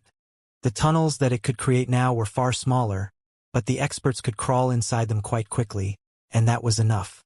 Bright figures eventually appeared again, but the group fended them off by escaping in areas where heaven and earth allowed their stay. The process was beginning to feel pretty strange due to how easy they had it. After all, they never went back to their starting point even when they retreated. The approach was clumsy and quite deplorable for existences at that level, but Noah and the others seized every chance that flew in their direction. They could avoid fights while continuing to explore the sky, and that was exactly what they wanted. Why were heaven and earth allowing their invaders to roam freely inside the sky? Why did the privileged cultivator stop chasing Noah and the others as soon as they retreated too much? Those and many more questions often appeared in the experts' minds as they continued their clumsy exploration of the sky. Everyone had different theories, but the most valid explanation came from heaven and earth's dormant state. The rulers had planned countermeasures for an eventual invasion, but Noah and the others didn't know if they were flexible or fixed programs that would activate after triggering specific conditions. The current situation hinted at the latter, but answers were impossible to obtain when the sky was involved. Nevertheless, the group did their best to exploit that apparent flaw that heaven and earth had left in their defenses. They crawled, escaped, and crawled again, but the environment never seemed to change. Noah tried to put that loophole into words. A path probably existed among the sky, but reaching it would trigger the arrival of privileged cultivators. There had to be a thin line that he could travel to obtain what he wanted without starting another battle. Different thoughts also made their way inside Noah's mind. Caesar was a constant threat even if he wasn't around. There was always the chance that he had planned that situation to improve the power of Noah's organization and increase the value of their defeat. Doubts over doubts piled on Noah's mind, but he showed no hesitation during his advance. Defying heaven and earth's pre-established path was what he had always done, and he wouldn't stop now due to faint fears that everything could be part of someone's plan. One problem at the time, Noah often repeated in his mind to add power to his resolve. The time spent in relatively safe areas was the only positive aspect that came out of that slow and clumsy journey. The group was recovering from the previous battle, even if the sky's radiance seemed to slow down that process. King Elbaz tried to map the sky's insides, but the lack of important findings prevented him from leaving checkpoints in that project. Heaven and earth also seemed able to modify their world's insides freely, so his efforts felt pointless. Still, King Elbaz persevered in his project for a simple reason. He had nothing else to do during the journey, and the same went for his companions. They were all advancing blindly, hoping that something valuable eventually appeared on their path. A change happened at some point, but not due to heaven and earth's flaws. Supreme Thief grew bored of stealing random laws while his desire to approach his breakthrough intensified. That gave birth to greed that Supreme Thief couldn't keep inside his figure. His world instinctively mustered the power of the abilities connected to the field, and his gaze started to radiate azure light on its own. The event made Supreme Thief land at the head of the group. He began to decide where the drill had to dig, and no one complained. Everyone had grown tired of that aimless travel, so they accepted the possibility of cutting their mission short. "This is garbage." Supreme Thief often cursed during the flight, but no one addressed him. The annoying aspects of the trip were starting to wear down the experts' mental resilience. The final battle was imminent, but they were wasting so much time inside the sky. The lack of results also affected their mood, and the worst eventually happened. "I'm tired of this," Divine Demon exclaimed.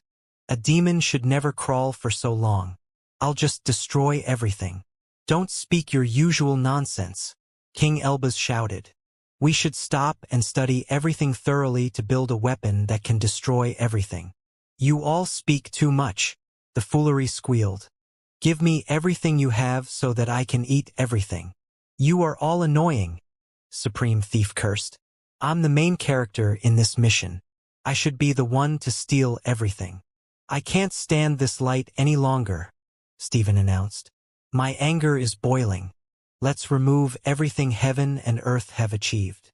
"You are all idiots," June commented. "We should just cause a mess and start the final battle to kill everyone." The mental weariness was taking out the worst aspects of the experts' characters. All of them pointed toward the destruction of the sky through different approaches, and Noah had to watch everything unfold. Truth be told, Noah was suffering from the same issues. His companions even roared or shouted in his mind, which made everything worse. Yet, he didn't voice his disappointment to avoid causing even more chaos among his team. Part of Noah also wanted his friends to unleash their bad aspects. He knew that the team needed a sharp change in the approach to the mission, and letting those experts express their anger would definitely bring it. "Fine. Everyone will work on their own, Divine Demon exclaimed during the discussion. We'll see who can get some results first. Do you really think you can beat me after witnessing my might? King Elbaz challenged. It's about time I proved you wrong. I'll start to eat then, the foolery squealed. You are one step behind me, Stephen shouted as he launched dark strands of energy inside the sky. Wait until I show you who is the true expert among us, Supreme Thief laughed. Wait.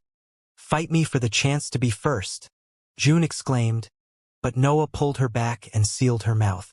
You need to recover first, Noah whispered to June's ear, and the latter gave up on fighting for the time being. The experts began to attack the sky through different methods.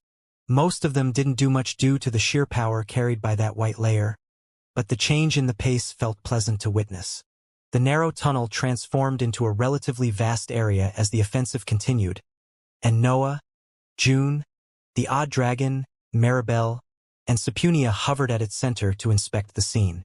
Noah felt the urge to join that reckless assault, but he held back to prepare for Heaven and Earth's reaction. Strangely enough, Heaven and Earth didn't immediately respond. They let the group cause a mess in the area, even if the damage was relatively limited. The sky was so powerful that even King Elbaz and Divine Demon struggled to pierce it on their own.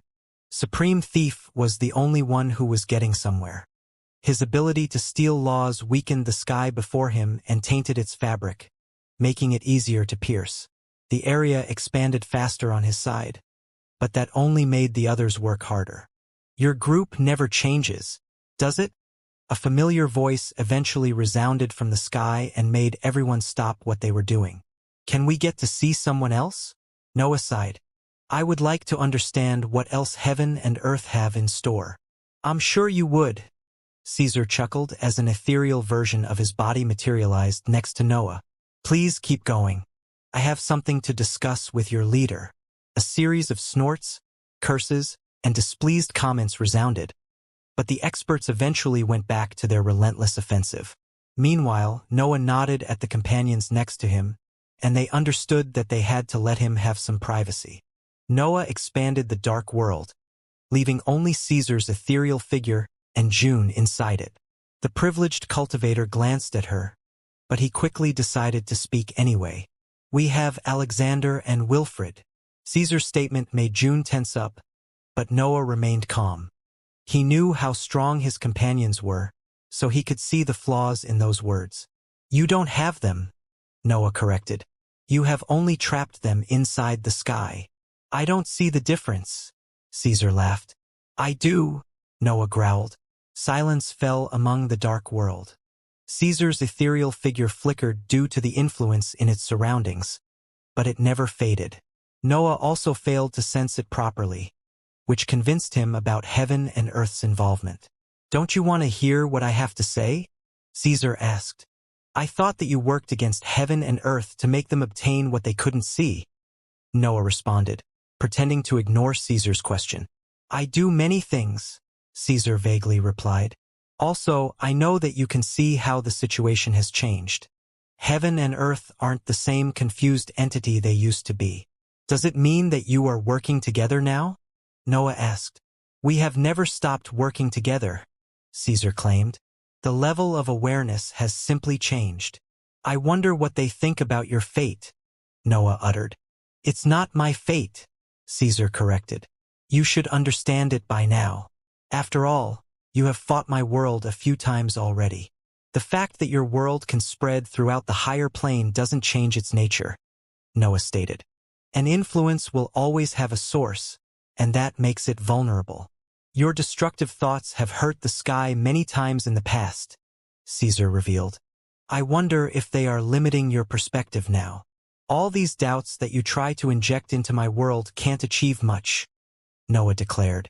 I don't have the power to block your influence, but you are in the same situation. You can't make me hesitate. I can't, Caesar admitted. But that's not the point. I'm merely adding pieces to pave the path to victory. It doesn't matter how small they are. In the end, all of them will count. Noah couldn't deny that. Caesar was an old monster who had focused on a single plan for countless eras.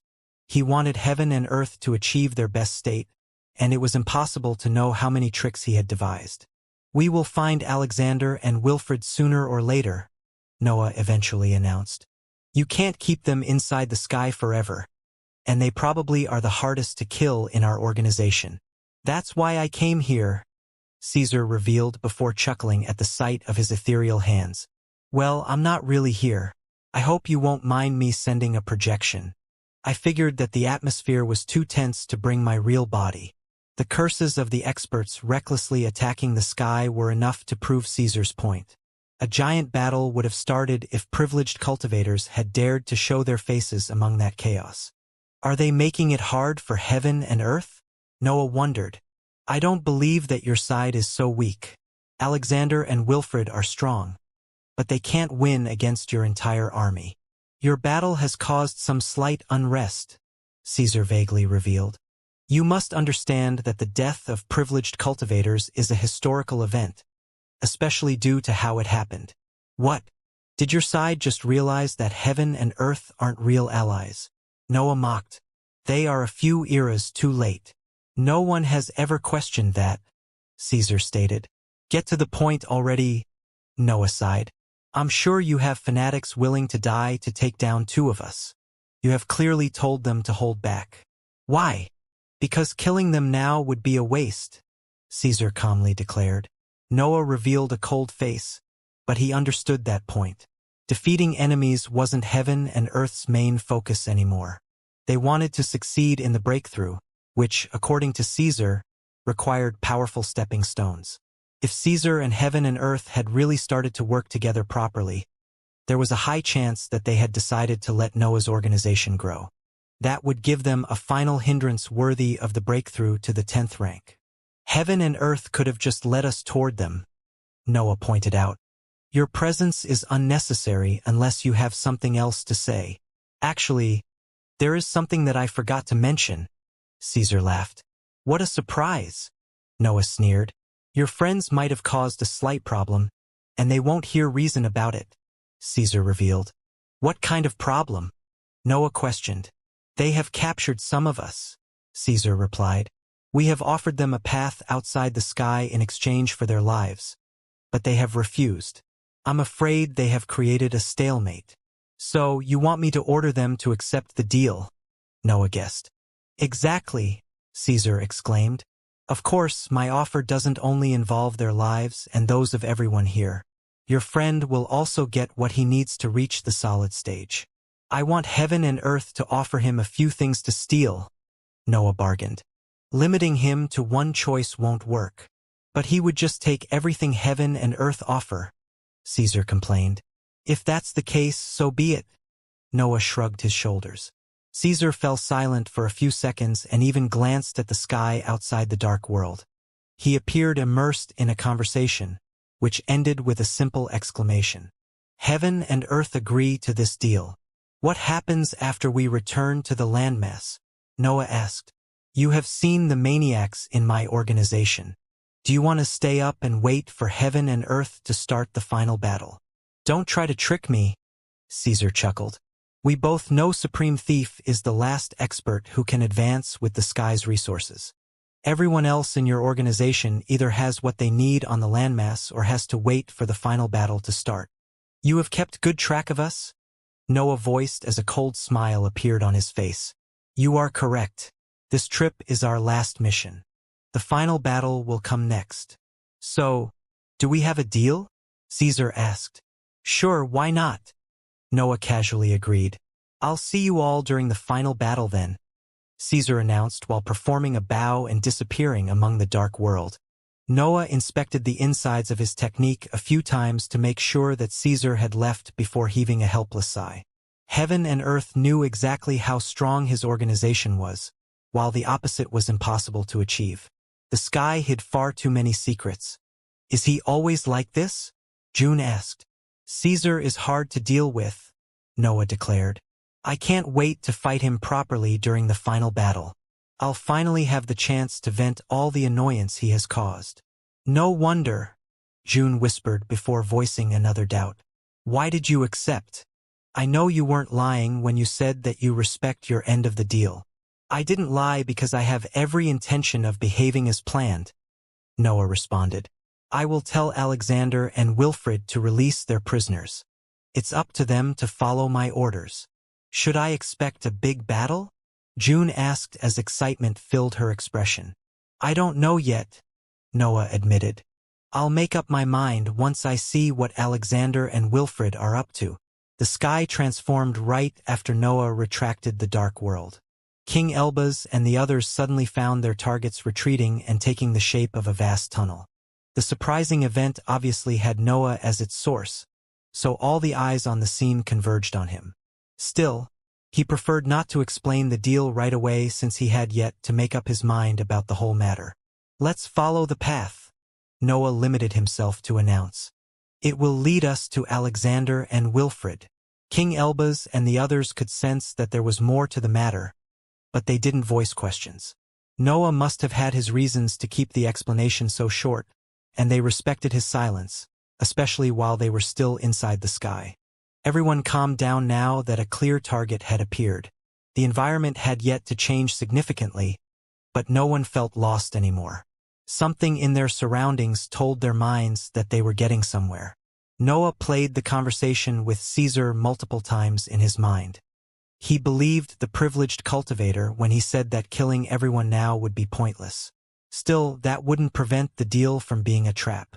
Of course, Noah never considered sacrificing Alexander and Wilfred, but some of his decisions might lead to their death. Actually, the plan he liked the most could kill everyone from his side currently in the sky. He had to think the matter thoroughly to be ready for when he saw his companion's condition. The flight through the tunnel was silent and tense. Everyone could sense that they were heading toward a potential turning point in the history of the higher plane, but no one said anything. The flight took a while, but a bright area eventually appeared in the distance. Noah and the others tried to send mental waves past those shining edges, but they crumbled before they could gather information. The event forced the group to prepare their energy and step into the bright area. The change in environment destabilized their senses for an instant, but everyone soon became able to see the stunning scene clearly. Heaven and earth weren't to blame for that blinding radiance. The sky inside the area carried its usual light and delimited a spacious environment that had probably seen a few battles. Still, a proper platoon of privileged cultivators that Noah and the others had never seen floated next to the area's edges and intensified their radiance. Their figures acted as channels that turned the white light from bearable to blinding. Instead, a multicolored sphere floated at the area's center, but its radiance didn't spread due to the white light. Moreover, two figures sat on top of it, but their auras suffered a similar fate. This is worse than I thought, Noah commented in his mind as he inspected the scene. I guess trying to evaluate heaven and earth's power has always been impossible. All the privileged cultivators in the area were in the solid stage, and Noah could count more than 30 of them. According to his instincts, many of them were weaker than Albatia, but a few were far stronger. 30 solid-stage cultivators were a scary number. Even the entirety of the black landmass didn't have so many powerful assets. Also, the sky could hide more experts, which only worsened any prediction about the final battle that Noah could come up with. The two experts sitting on the multicolored sphere were the only reassuring aspect of that scene.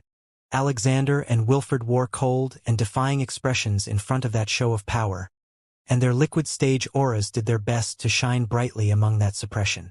The multicolored sphere showed some peculiarities too. Its fabric carried various natures due to the different abilities used to create it, but faint traces of powerful auras also seeped out of it. A deeper inspection hinted at the presence of 3 privileged cultivators inside the multicolored sphere.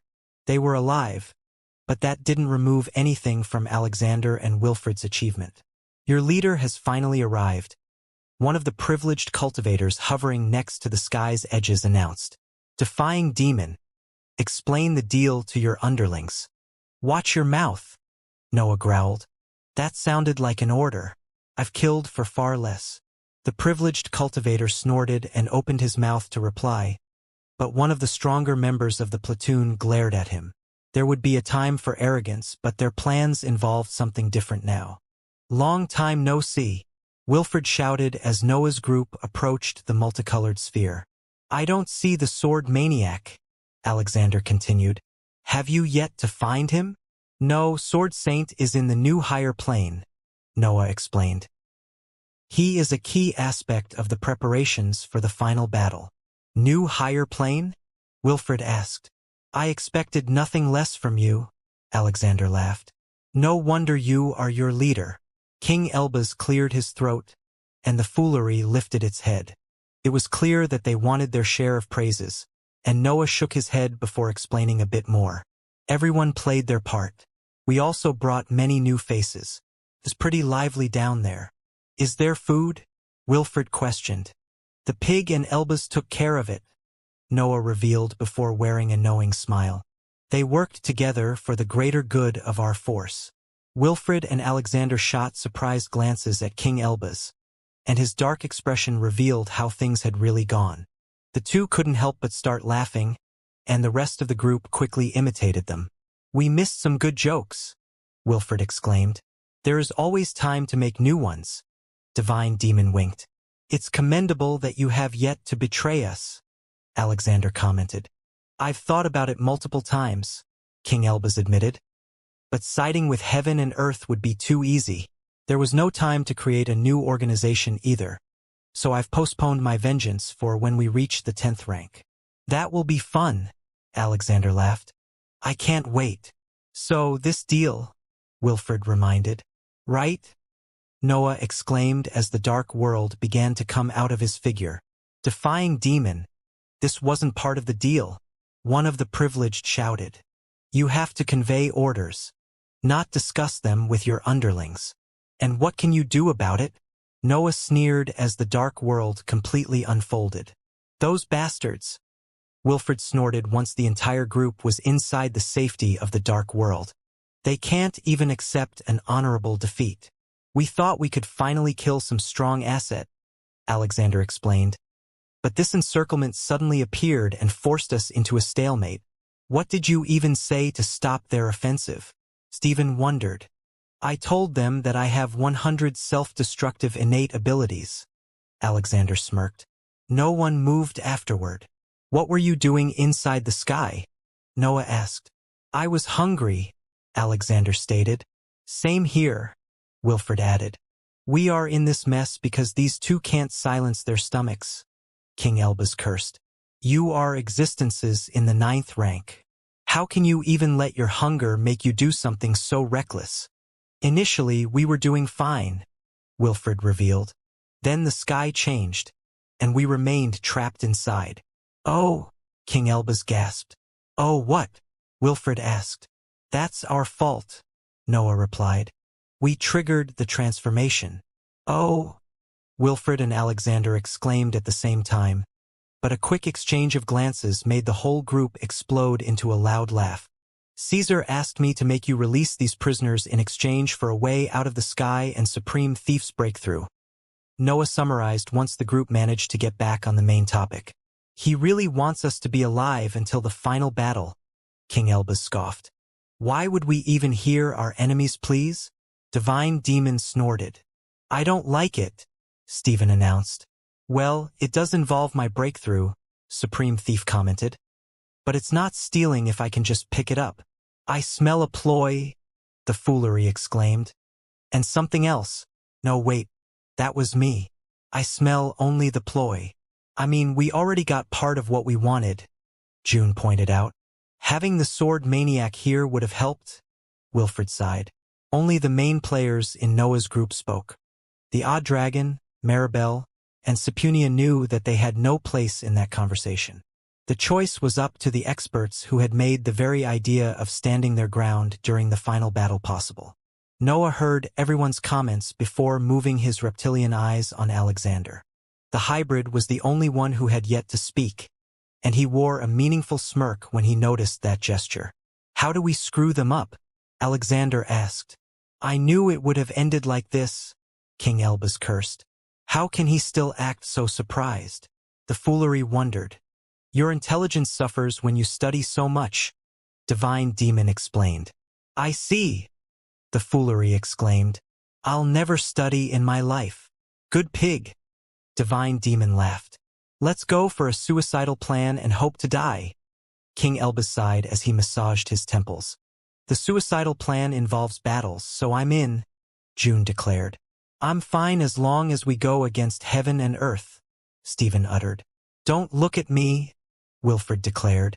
I only know how to punch stuff. I've already made up my mind, Noah revealed. But I want to leave the last word to Supreme Thief this time.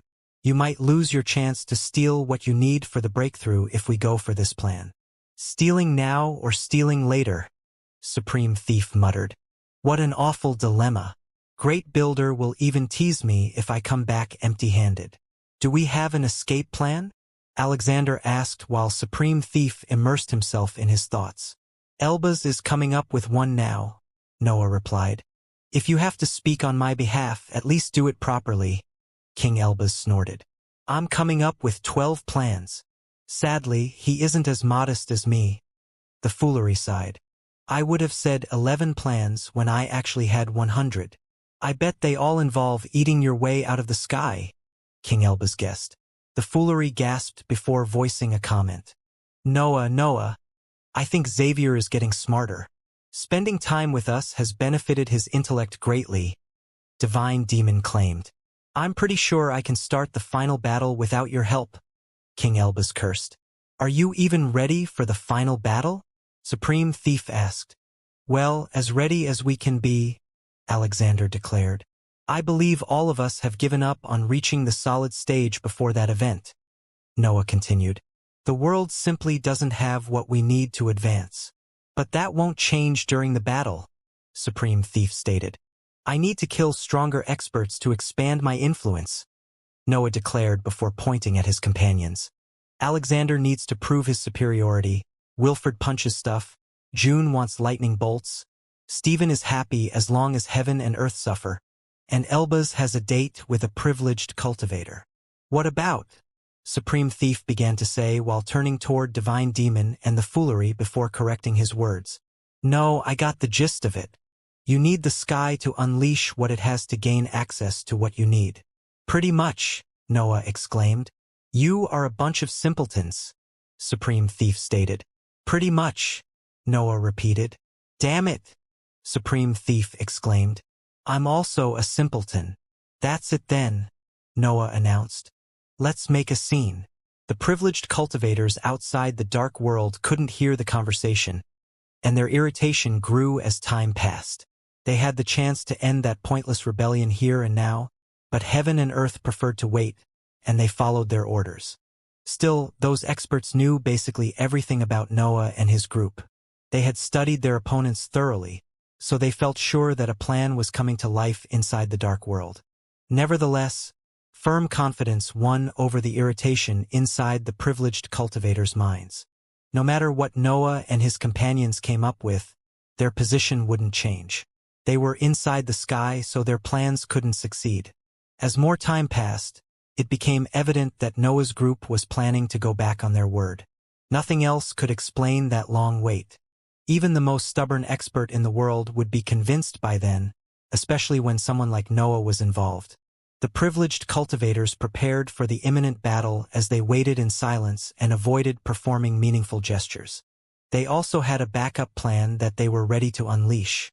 They would still leave Noah's group alive, but they would kill the experts that heaven and earth didn't need. The shrinking of the dark world generated a wave of temporary happiness that soon turned into tension. The privileged cultivators couldn't contain their joy when the wait finally ended, but they didn't forget that a battle was about to arrive. Where are Supreme Thief's options? Noah asked once the dark world disappeared and his group came out in the open. The privileged cultivators couldn't believe their eyes. The multicolored sphere had shrunk until it could fit inside a palm, and Noah played with it while he waited for an answer. He shook it and passed it between his hands even if that action hurt the experts trapped inside it. Release them, one of the privileged cultivators ordered, but a dangerous sensation suddenly filled her senses and forced her to deploy a defensive technique. A slash materialized in front of the privileged cultivator and slammed on the white barrier that covered her. The protection shattered, and the attack landed on her body, leaving a deep cut that expanded due to the lingering destruction on its edges. "What did I say about the orders?" Noah asked. "Calm down, defying demon," one of the stronger cultivators said before waving his hand and making his companions open a path where heaven and earth's light could pass. "We'll do the exchange." A pillar of light came out of the sky and stretched until it reached Noah's group. The shining structure carried four spherical items that radiated deep rank 9 power. They resembled complete worlds, and Supreme Thief didn't hesitate to approach them. "I'll take all of them," Supreme Thief laughed as he waved a hand above the spheres and made them disappear. "We expected as much," the privileged cultivator from before announced before pointing his eyes at Noah. Noah sighed and shook the multicolored sphere a few more times before throwing it at the privileged cultivator. The latter caught it and sent mental waves to check its insides. As surprising as it was, Noah's group really seemed to have held their end of the deal. "The path outside the sky," Noah reminded, and the sky behind him opened. A tunnel that led toward a familiar dark area formed, and the group didn't hesitate to dart inside it. "See you during the final battle," Noah exclaimed before shooting through the tunnel with his companions. The sky had compressed the fabric of space inside the tunnel, so Noah's group could leave the white area in no time. They soon found themselves back in the dark environment that had their landmass at its center, and Daniel promptly materialized in front of them. "You are back," Daniel calmly exclaimed, but the dark world suddenly enveloped his figure. "Make everyone prepare for battle," Noah ordered before Daniel could understand what was happening. "Heaven and earth are about to wake up." Daniel didn't say anything. His figure transformed into a ray of white light that shot out of the dark world and landed on the landmass in an instant. A series of inscriptions activated afterward, and the whole structure lit up. Noah retracted the dark world and glanced at his companions. Some were still injured and wouldn't be able to express their full power, but he also confirmed that all the landmass defenses were in place. They would have time to slow down heaven and earth's advance, so the others might have a chance to recover. "Well, let's not waste time now," Noah laughed. "I'll make my speech once everything is set." "You can save the speech," King Elbaz sneered. "A leader has to make a speech before a battle," Divine Demon declared. "Do you realize that he won't say much?" June added. "He'll probably roar or something." "That works for me," the foolery squealed. "What's wrong with a roar?" Wilfred asked. "We'll have time to joke around," Alexander scolded. "It's time to prepare for real now." "Well, probably," Stephen joked. "Don't you dare to die on me. And if you do die, make sure to take a bunch of them with you," Noah ordered. "We are in the endgame now. Every death counts. Let's have fun," Divine Demon shouted, and the group flew toward different areas of the landmass. Noah and June had their personal training areas close to each other, but they landed between them to exchange a long kiss. They both knew that the next time they would see each other would be on the battlefield, which wouldn't leave them space for that intimacy.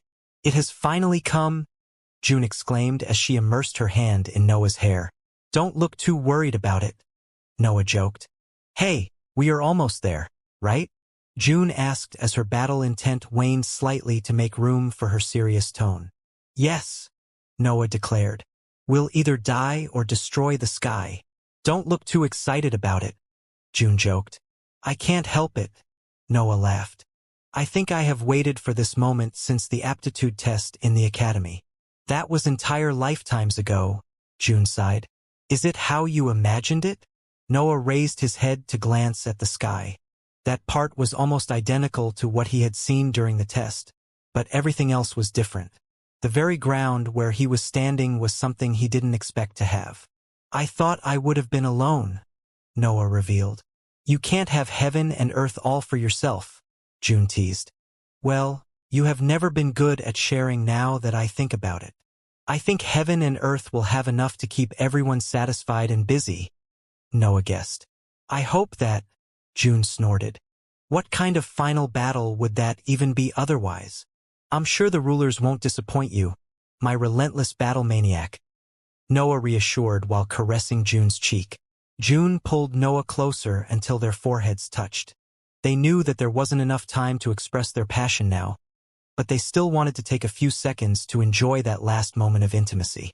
Noah and June had been together for so long that words were useless between them. Their eyes met, and they exchanged another kiss before separating and flying toward their respective training areas.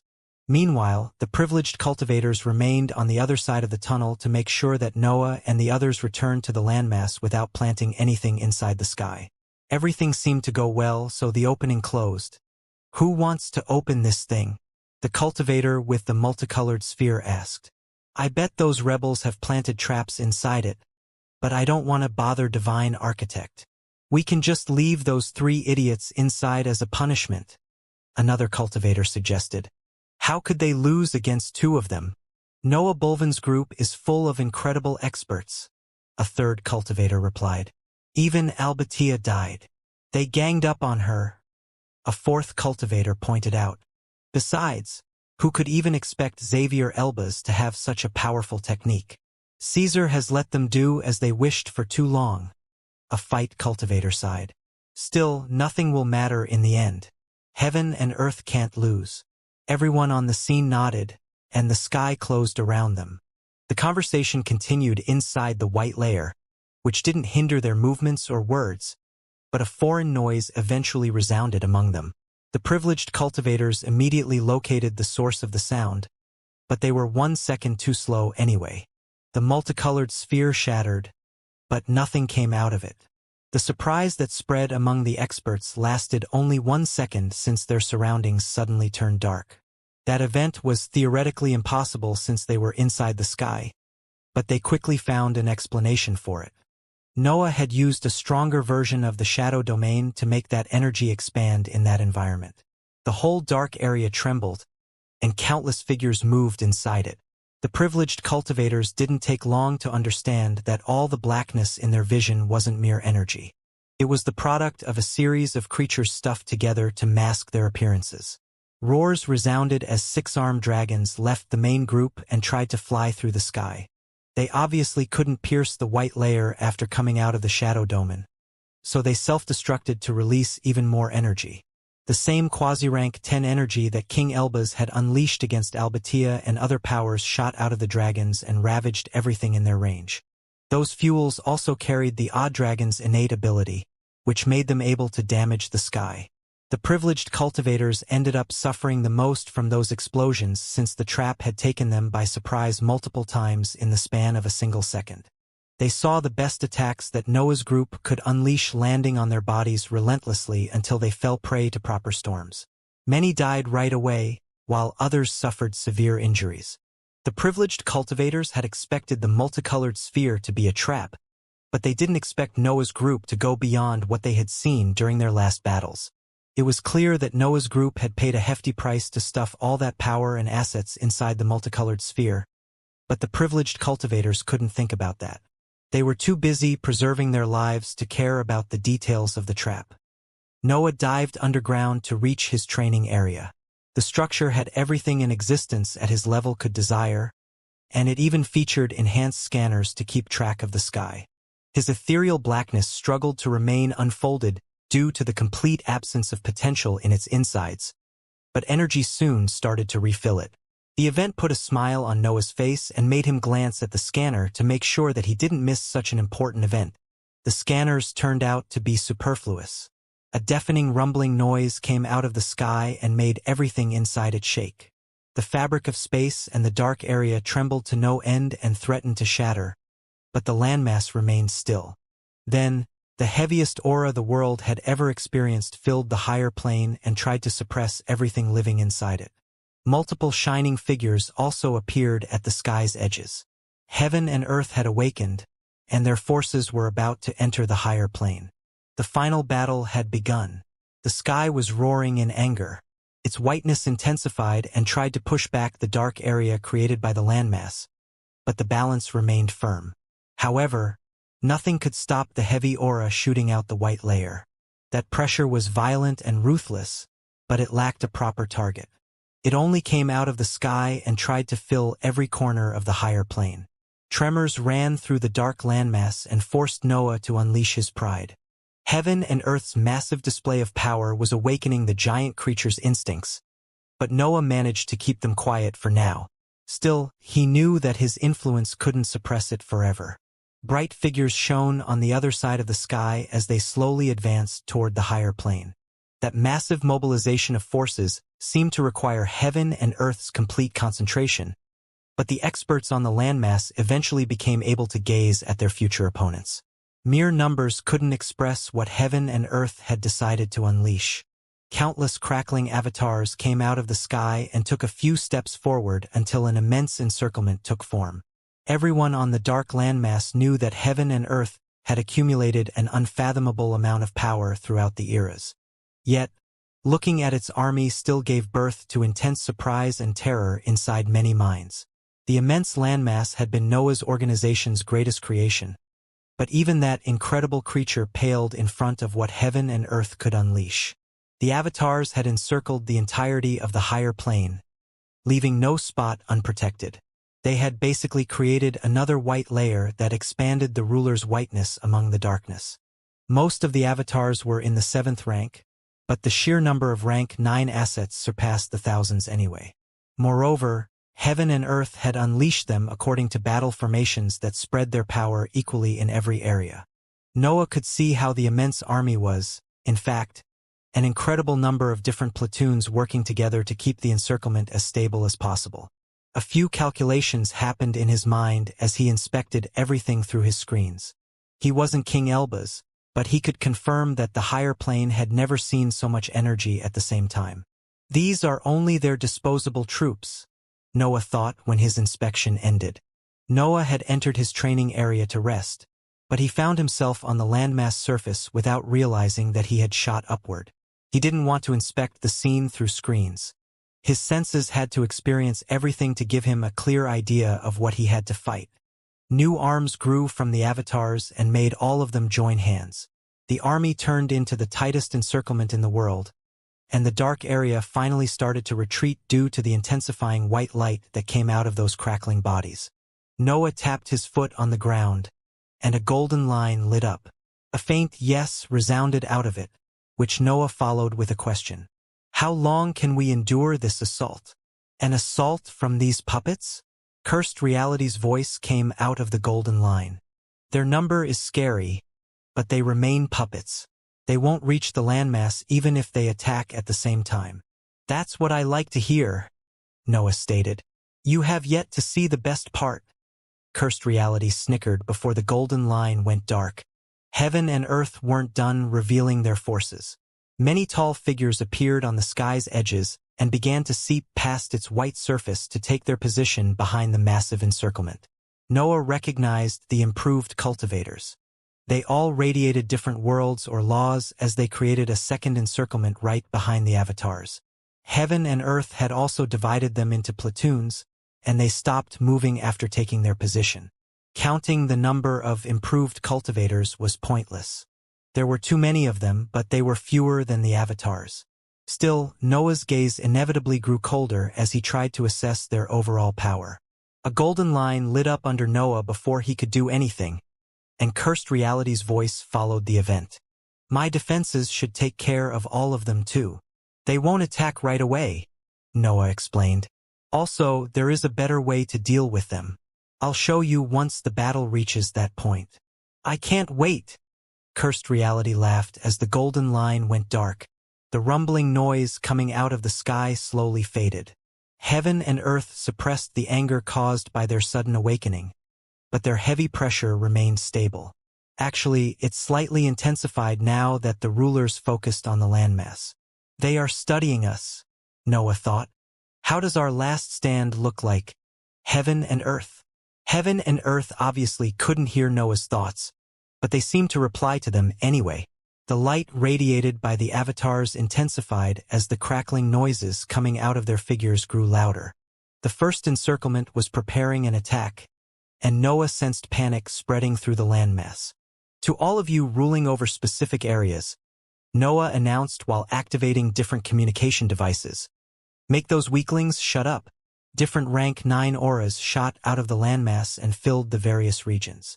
Soon, The entirety of the dark higher plane found itself immersed in multiple heavy influences that had a sole purpose. They wanted to reassure the various underlings. The event almost awakened the landmass, but the devices in place to prevent that event activated. Vast waves of energy stored in different areas flowed inside the massive creature and caused drowsiness to fill its mind. "Oh, heaven and earth, you must send more than ants if you want to take us down," Noah joked in his mind as the power radiated by the first encirclement stabilized and started to give birth attacks. The avatars sent their energy toward the rank 9 puppets hovering at the center of each platoon. They used that power to generate massive crackling spheres that expanded until they occupied vast chunks of the higher plane. Each of those spheres carried rank 9 power in the upper tier that slowly stabilized. Then, when all the platoons were ready, the crackling structures exploded outward to send their violent energy toward the landmass. The dark area brightened as countless pillars of crackling light converged toward the landmass. The assault involved every inch of the higher plane. The first encirclement didn't leave any opening or escape path, but Noah remained still as he waited for the defenses to activate. There didn't seem anything able to stop the pillars. They were too big and there were too many of them. They threatened to destroy the fabric of space and send the whole higher plane inside the void, but they suddenly disappeared. Noah and many other experts experienced pure surprise in front of that event.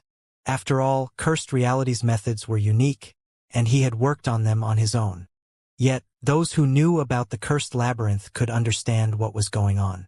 Another wave of surprise filled most experts when waves of dark and gentle energy magically appeared on the landmass and began to flow toward its different environments. That new power enriched the experts' homes, and its source was unmistakable. "Mere puppets can't pierce my realities," Cursed Reality conveyed through the golden line. "They can attack as much as they want, but they'll only refill our reserves of energy." The event reassured most of the weak underlings and filled them with confidence. Heaven and Earth's power reserves were immense, but the landmass could handle them. The final battle was far from hopeless. Noah and the other strong assets on the landmass didn't share that optimism. They had seen the monsters that lived inside the sky.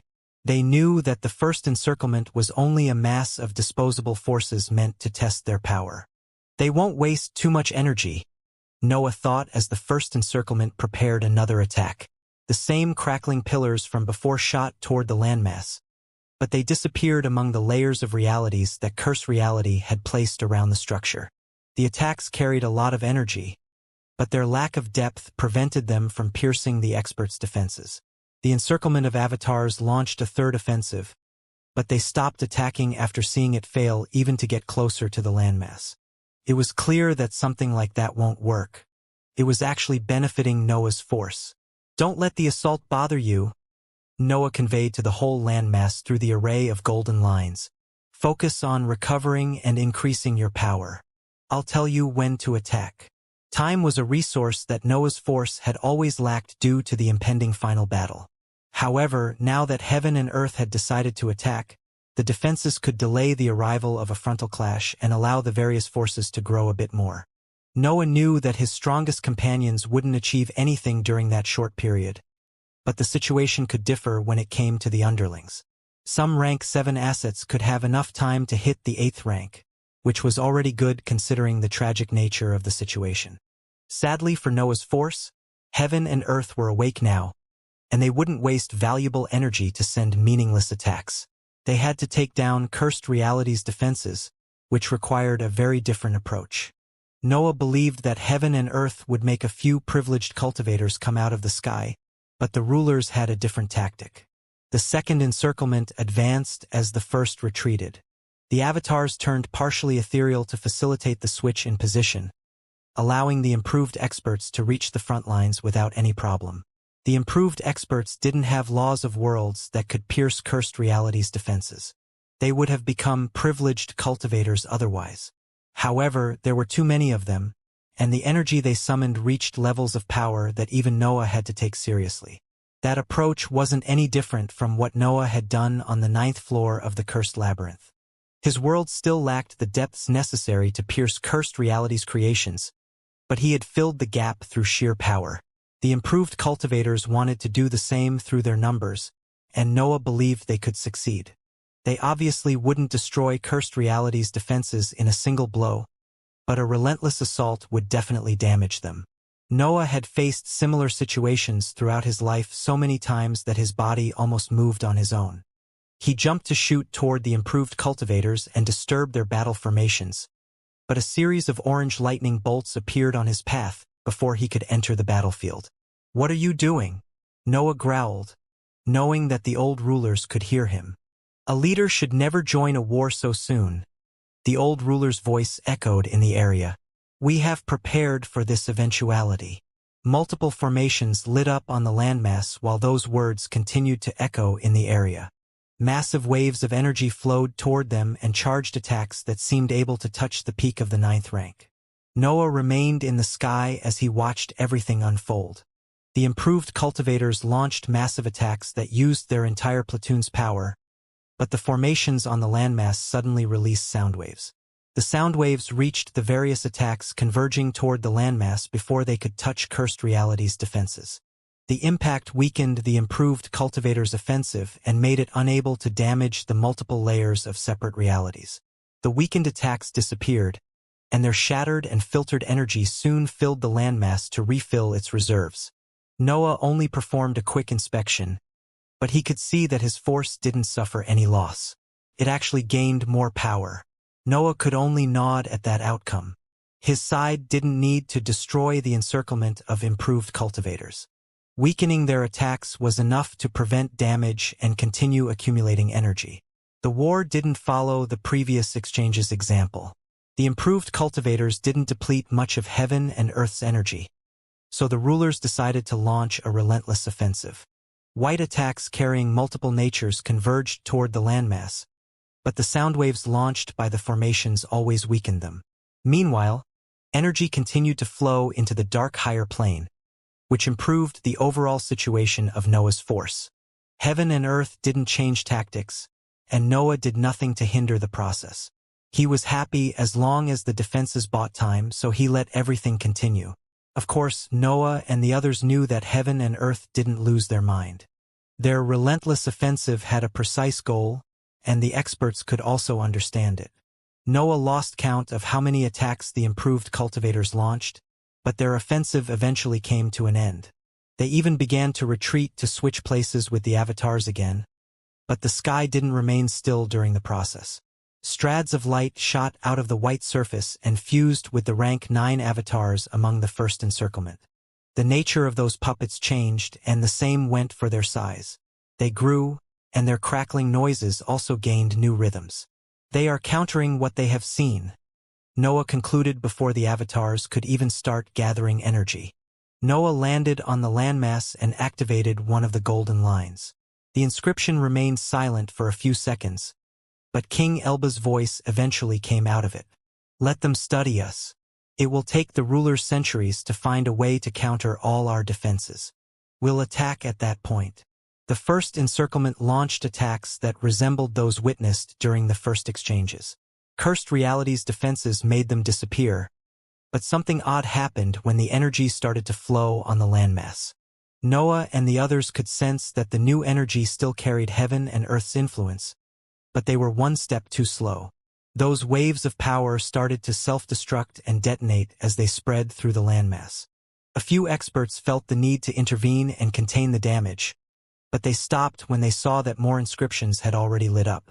The violent energy released during the explosions froze before flowing by a series of orbs that had come out of specific formations. Noah recognized Great Builder's fake cores and coldly smiled when he saw that they absorbed every trace of the explosions before they could cause any damage. Moreover, when those orbs returned inside the formations, the landmass experienced another increase of power. The scene made Noah decide to go back inside his training areas. The frontal clash would happen, but it would take time to reach that point. It was better to get as much training as possible before that inevitable event. The landmass' various environments thrived as the sky pressed on with its relentless offensive. The encirclement of avatars often underwent modifications as heaven and earth learnt to counter their opponents' defenses, but new ones always appeared and made their attacks ineffective. Noah never ignored what was happening in the outside world, even if he didn't need to pay attention to it. The growth in his ethereal blackness already told him how the exchanges were going, but he still wanted to marvel at the greatness that his organization had created. The landmass expressed some of the best aspects of Noah's force. Its best experts had implemented great tools, inscriptions, and formations to the outer layers of Noah's creations, giving birth to something that even heaven and earth's far superior number of assets couldn't defeat. That was exactly what Noah had aimed to achieve when creating his force. He couldn't match heaven and earth's numbers, but he could overcome their quality. As the defenses continued to defeat the enemy offensive, the landmass experienced growth beyond everyone's expectations. Each layer, environment, and region saw the density levels of their energy increase drastically and turn into valuable power that benefited the underlings' cultivation journey.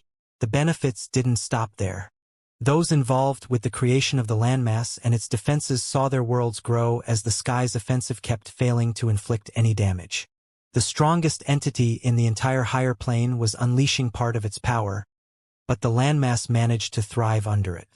That achievement was more than enough to prove that Noah and the others were worthy of reaching the peak of the cultivation journey. Sadly, that wasn't enough to push those worlds past the limits of the liquid stage. The core members of Noah's team knew that their breakthrough would come, but they were also aware that the war had to reach Messier points first. I guess they don't care about their energy reserves anymore. Noah found himself thinking while inspecting the Avatar's offensive. Heaven and Earth had opted for a slow and safe approach that didn't waste their best resources. Still, that tactic was far more expensive than many other possible plans, and the landmass greatly benefited from it. Is it confidence? Noah wondered.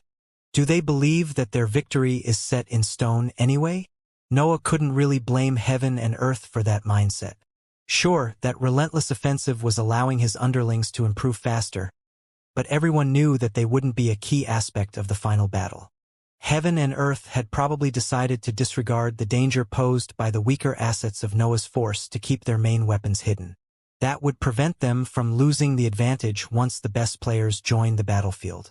Truth be told, those who couldn't get much done without significant achievements were all waiting for the battle to move to the next stage.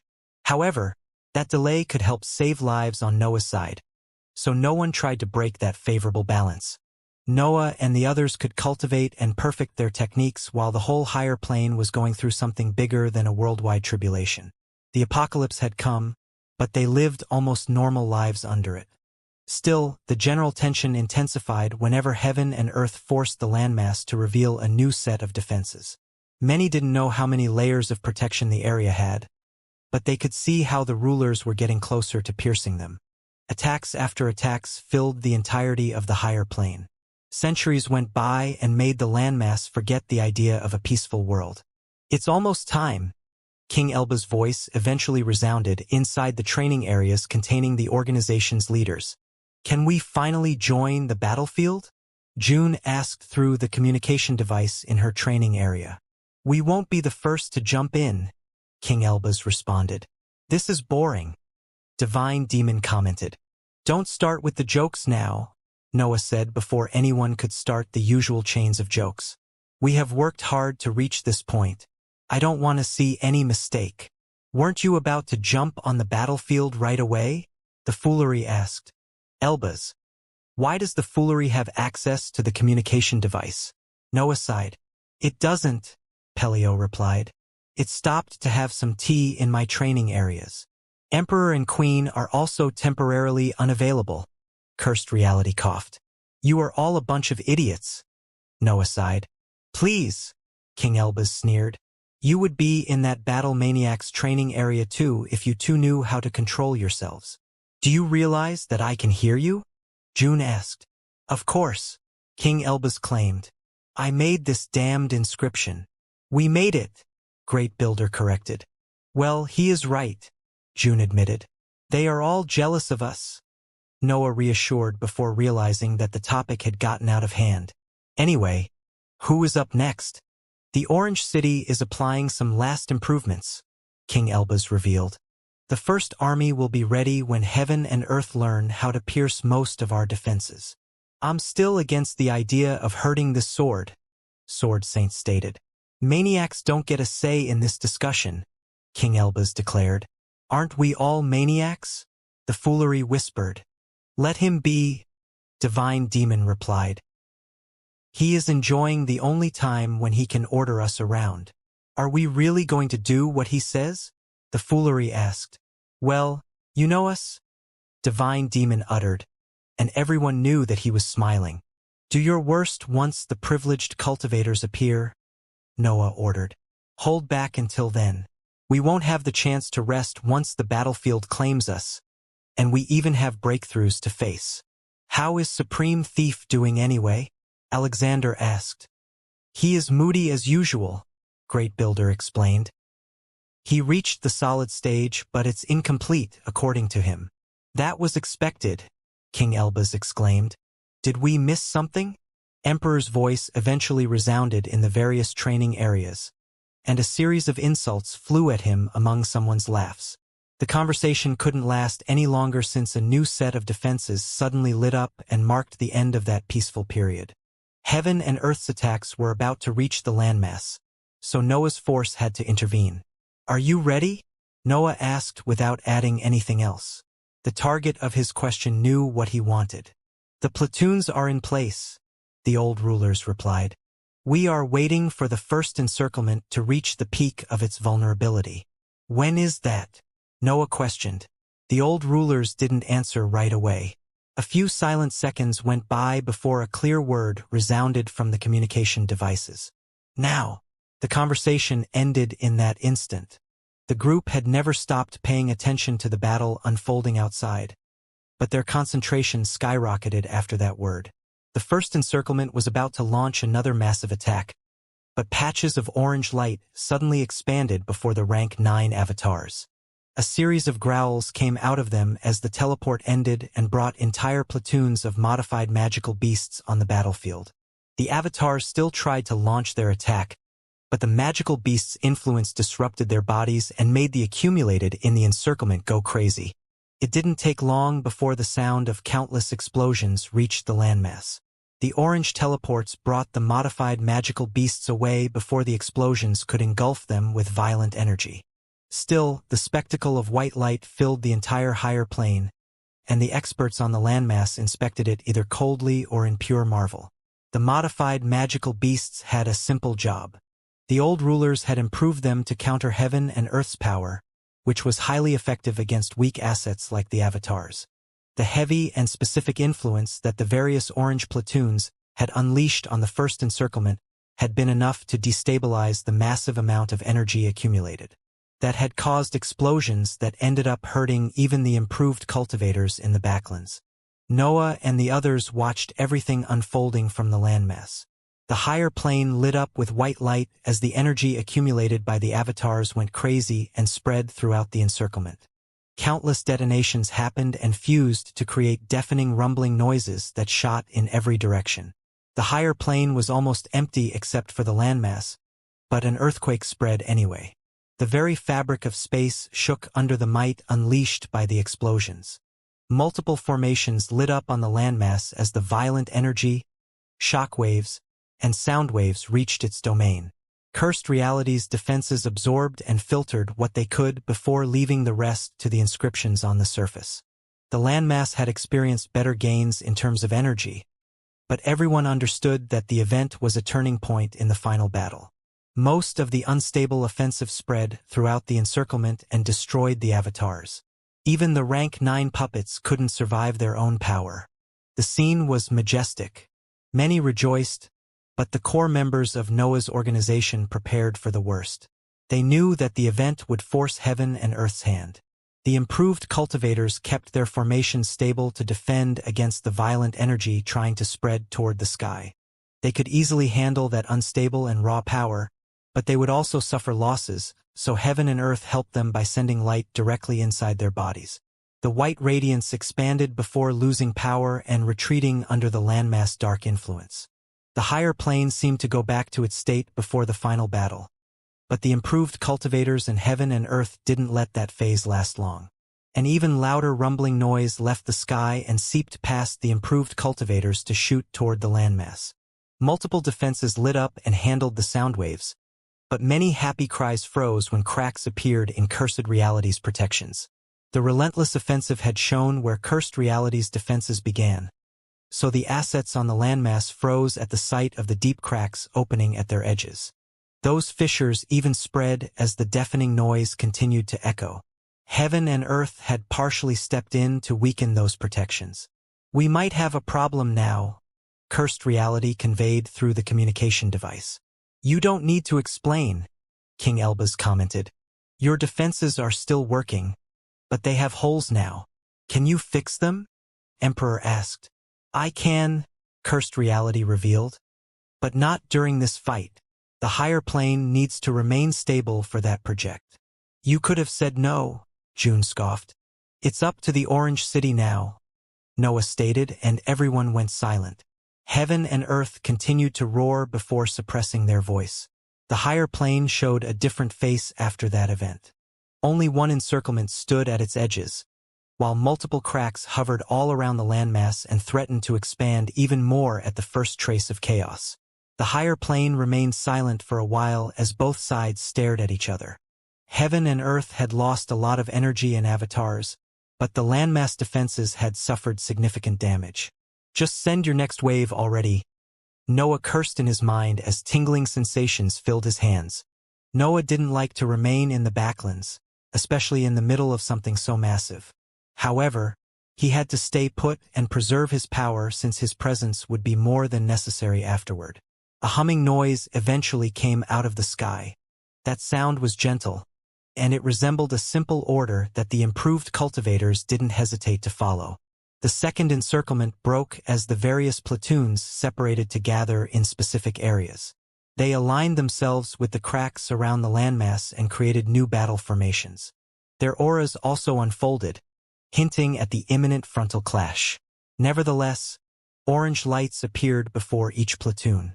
Openings in the fabric of space materialized in front of the improved cultivators and acted as teleports for a series of modified magical beasts. The different roars of the Orange Army filled the higher plane, but everyone's attention converged on the humanoid figures that led each platoon. The magical beasts had multiple avatar-like puppets in charge of their formation, and Heaven and Earth's pressure intensified at that sight. "Yes, yes," the various orange avatars exclaimed at the same time. "We have also missed you. It's funny how we have walked on opposite paths only to approach similar results." A rumbling noise that Noah couldn't translate left the sky and tried to crash on the orange platoons, but barriers appeared around the magical beasts and protected them from the attack. The orange avatars also didn't suffer any damage. Actually, their power only grew. "You have grown reckless, other us," the orange avatars continued. "Are you mad that defying demon awakened you before you could stabilize your power? He sure knows how to mess with your plans." The leaders of Noah's force were aware of that topic. Their trap had forced Heaven and Earth to wake up and begin the final battle far before the appointed time. That had naturally affected their current level of power. "Come on now," the orange avatars laughed. "Don't be mad and throw everything you have at us. We are all buying ourselves time in the end. Isn't that right?" The sky didn't answer, but its pressure seemed to intensify around the orange avatars. Heaven and Earth were studying their counterparts, but their inspection couldn't go past the barriers. Noah would usually do everything in his power to prevent Heaven and Earth from reabsorbing their severed selves. Still, the old rulers weren't on the battlefield. They had only sent puppets that carried strands of their existence. Heaven and Earth eventually emitted another humming noise, and the leaders of their platoons nodded. Then, more improved cultivators came out of the sky and created new encirclements that expanded the area controlled by the rulers. Noah couldn't be sure about that, but something told him that Heaven and Earth had decided to show most of their weaker assets. There were simply too many inscribed cultivators, far more than the previous group of avatars. Countless laws and worlds were on display, but the orange platoons didn't flinch. "You want us to find a winner quickly?" the orange avatars sighed. "Well, we can't really stop you, can we?" More portals opened behind the orange platoons, and buildings came out. Pieces of the Orange City appeared on the battlefield and proceeded to envelop the modified magical beasts. The dragons had yet to show their presence, but it was clear that the old rulers were almost going all out. The battles began almost immediately. Heaven and earth didn't need to voice more orders, and the old rulers were ready to fight anyway. The improved cultivators surpassed the platoons of magical beasts in terms of raw power, and their bodies could also match their superior physical prowess. However, the old rulers had worked with King Elbaz to perfect the threat that the modified magical beasts had on heaven and earth's assets. Those creatures had an innate advantage against beings tainted by the white light, so the clash appeared even. Still, the sheer number of improved cultivators made the many platoons of magical beasts pale in comparison. Heaven and earth had so many assets that some had to remain behind due to a lack of space. The improved cultivators unleashed their full power right away. Countless abilities carrying heaven and earth's radiance shot forward without even bothering to aim for specific targets. Heaven and earth's assets didn't care about the orange platoons. They covered every inch of the higher plane, so launching attacks forward was enough to put all their opponents in their trajectory. Instead, the orange platoons had to protect the landmass behind them while also damaging their opponents. Their task was far harsher, especially due to the numerical disadvantage, which forced them to preserve their strength. The platoons of magical beasts surpassed their opponents only in 2 fields.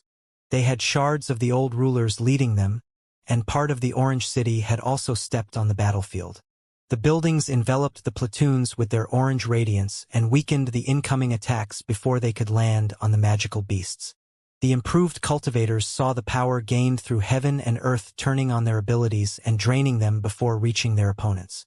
When the attacks finally pierced the orange halos, the old rulers' avatars stepped forward and launched lightning bolts. Their abilities weakened the incoming light even further, allowing specific assets in their platoons to redirect them toward cursed reality's defenses. Meanwhile, the offensive parts of the platoons used that chance to unleash their abilities. Countless roars filled the higher plane as multicolored attacks that carried orange shades shot forward and engulfed the improved cultivators with their might. Heaven and earth had opted for a reckless assault, which left the improved cultivators defenseless after their offensive. Yet, those assets carried stark similarities with the hybrids, which allowed their bodies to suffer a limited number of superficial injuries when facing their opponent's abilities. The first exchange ended in an instant. Cursed reality's damaged defenses absorbed what they could from the attacks that entered their range. Waves of energy escaped those protections due to the cracks in their fabric. Still, the formations on the landmass took care of them. The improved cultivators had also suffered injuries, while the magical beasts' platoons had remained unaffected.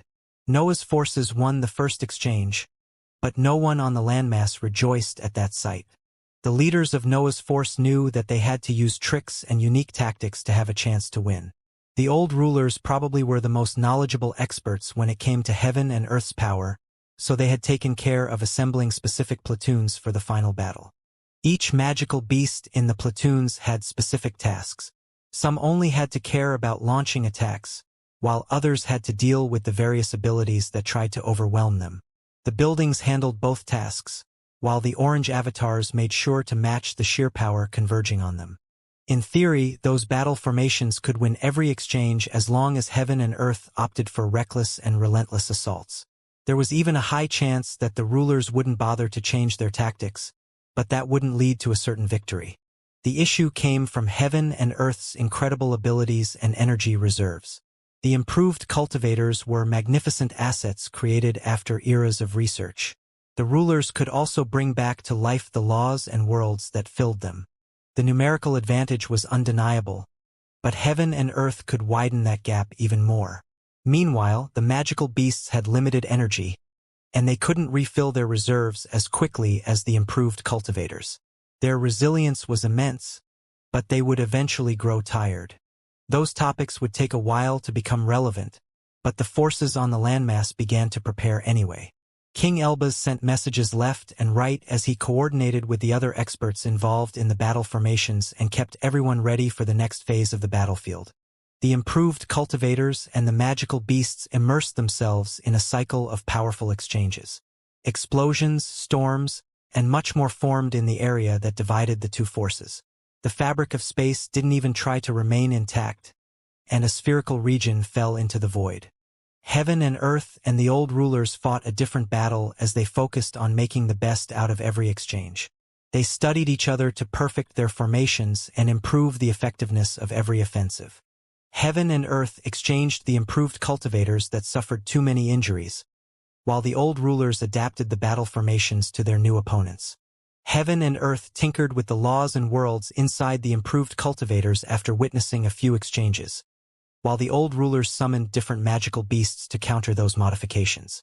Heaven and earth sent orders to make the improved cultivators' offensive converge on specific targets, while the old rulers replaced buildings to hinder that new tactic.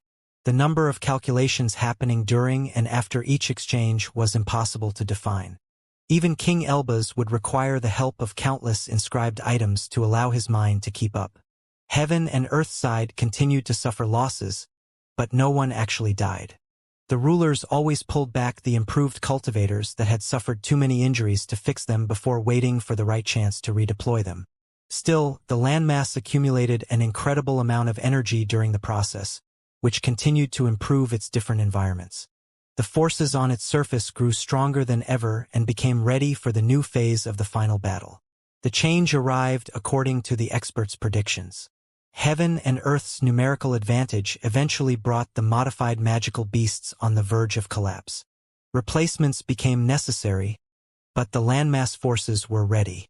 Orange portals appeared behind the magical beasts' platoons right after they deflected a massive offensive. Pulling forces came out of them and brought all the creatures to safety, leaving only the orange avatars and the buildings on the battlefield. However, more portals opened and fused until a spherical barrier covered the area right behind the void that had appeared on the battlefield. Countless auras came out of them and expanded the destruction on the higher plane, other than putting a proud smile on Noah's face. It's finally their time, Noah thought as roars, battle cries, and various speeches came out of the orange barrier. Countless figures belonging to magical beasts, cultivators, and hybrids left the teleports and created a proper encirclement that aimed to match the improved experts' numbers. Noah saw Flying Demon, Dreaming Demon, the Rat King, Jordan, and many other familiar faces standing in front of the armies nurtured by the landmass. Heaven and earth seemed to respect that deployment. The improved cultivators halted their offensive and waited for the landmass forces to come out. Battle formations appeared, but most of those existences preferred to remain on their own to pick specific targets. We have finally reached this point, Dreaming Demon sighed while gazing at the immense white army standing in front of her. Who would have thought that we would have become important assets in the final battle? Flying Demon snickered in marvel as his gaze moved across heaven and earth's army. I used to think that I would have never come out of that separate dimension. I knew we would have survived, Dreaming Demon stated while taking Flying Demon's hand and leaving a sweet kiss on his cheek. I left the best partner in the world on the scene. Elbaz. Make sure to kill Divine Architect, Flying Demon shouted. I'll leave her to you. The orange avatars were acting as communication devices, so the leaders on the landmass could hear every conversation happening on the battlefield. King Elbaz snorted when he heard those words, but a serious statement eventually left his mouth. A true demon should take care of his grudges on his own.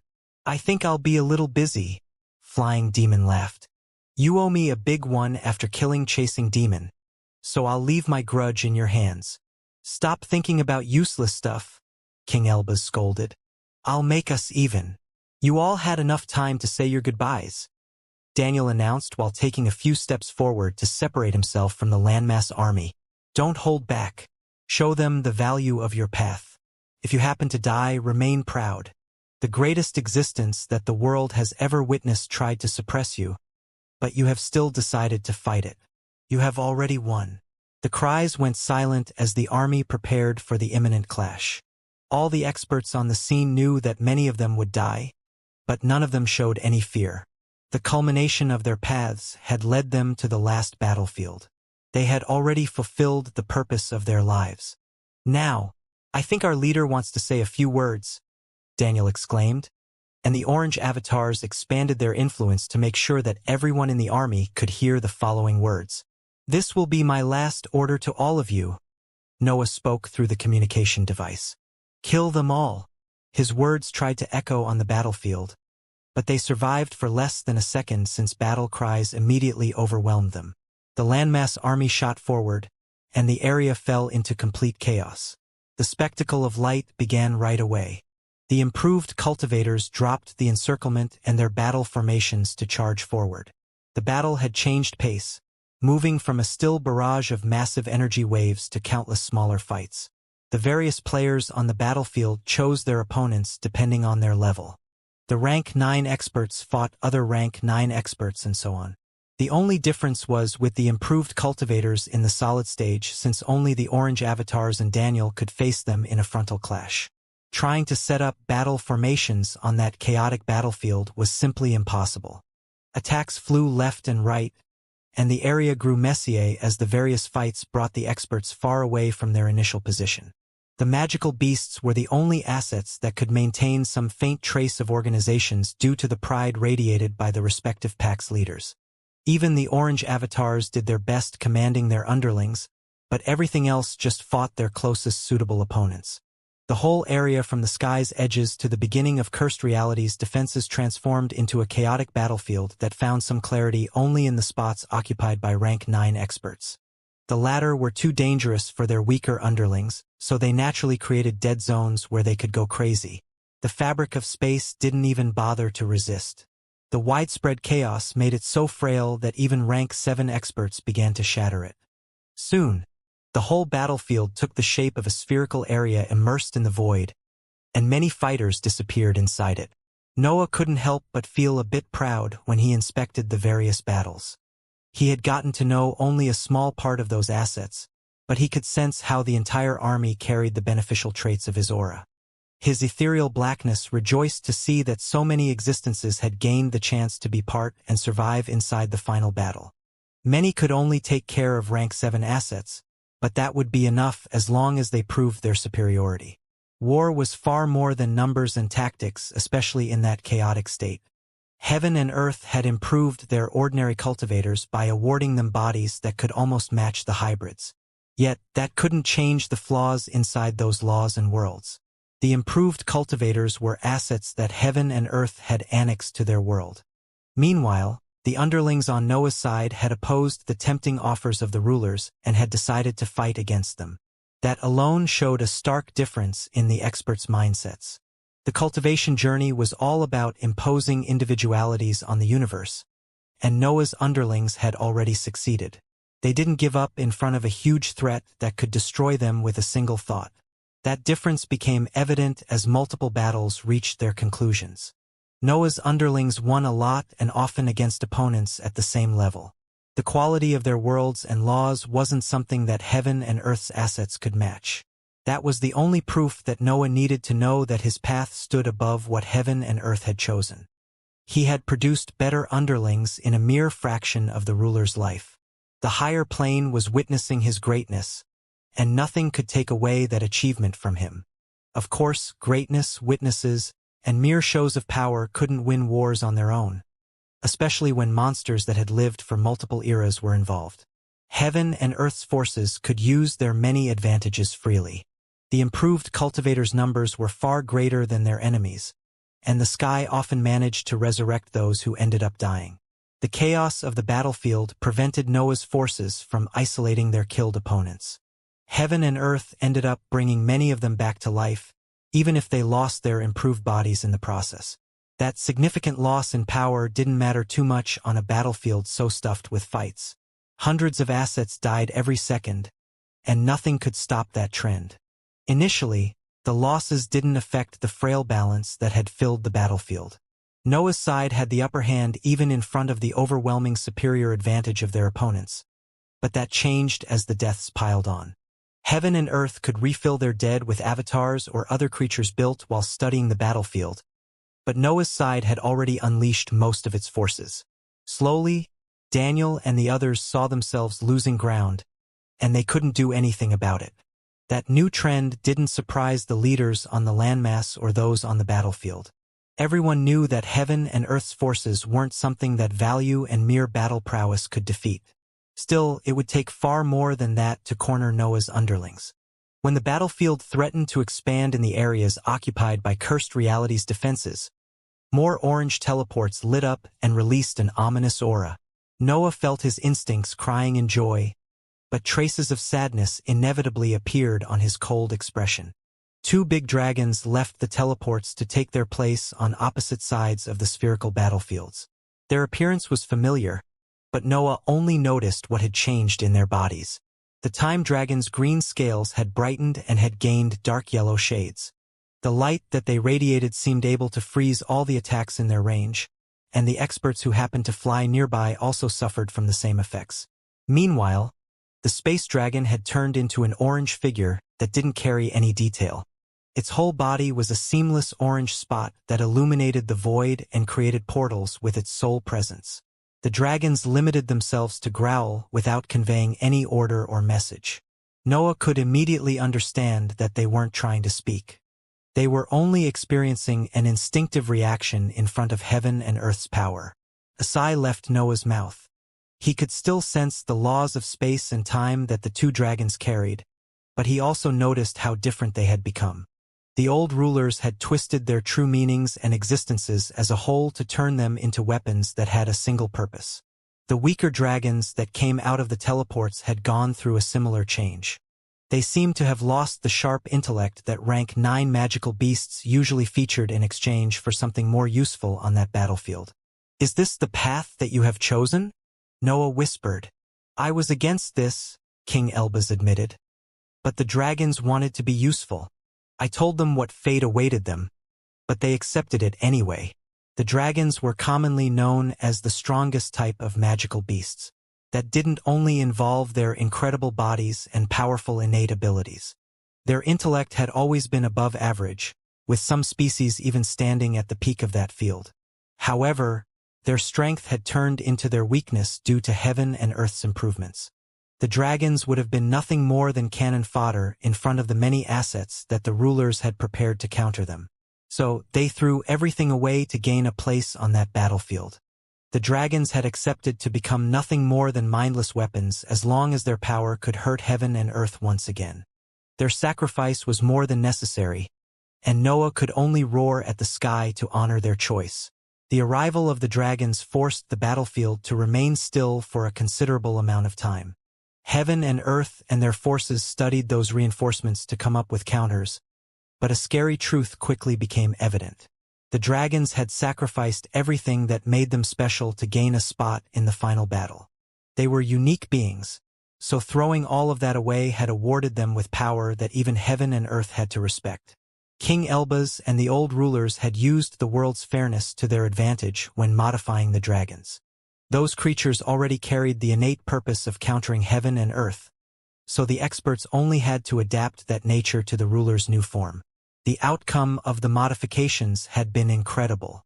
The dragons had reached a state similar to the dark metal.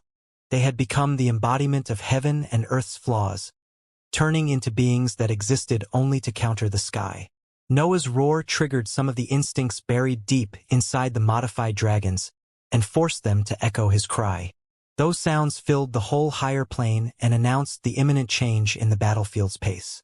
Everyone could understand that something extraordinary was about to happen. The dragons didn't stay still for too long. The time dragon and the space dragons were the first to fall silent and shoot forward to join the mess.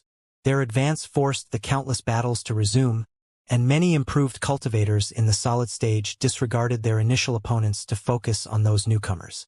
However, their confidence shattered in a matter of seconds. The time dragon and the space dragon didn't even seem to see the solid stage opponents converging toward their position. They advanced uncaring of the incoming threats, but they accelerated when the impact became imminent. The improved cultivators converged toward the time dragon and launched attacks, but their eyes widened in surprise when they saw their energy freezing in the void. Their bodies soon fell prey to the same effect, and nothing in their power allowed them to avoid the incoming fangs. The improved cultivators couldn't even lift a finger as the time dragon ripped them apart with its mouth and ate their worlds. Their incredible bodies couldn't do anything against the sheer physical prowess unleashed by their opponent. That wasn't even everything. The Time Dragon had gained access to an improved physical strength after the modifications, but its deadliness came from something far different. Every inch of its body had acquired properties that seemed able to destroy anything tainted by the white light with little to no effort. The improved cultivators almost couldn't believe that a simple magical beast could have such a powerful influence over their worlds. They felt powerless as they watched the Time Dragon destroying their bodies and eating their energy. That feeling didn't disappear until their senses went dark. Heaven and earth couldn't allow the loss of some of their strongest assets. The sky sent pillars that converged toward the Time Dragon to find what remained of the improved cultivators and bring them to life.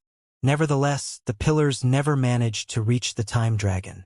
The creature's aura shattered the white light and turned it into energy that fueled its abilities.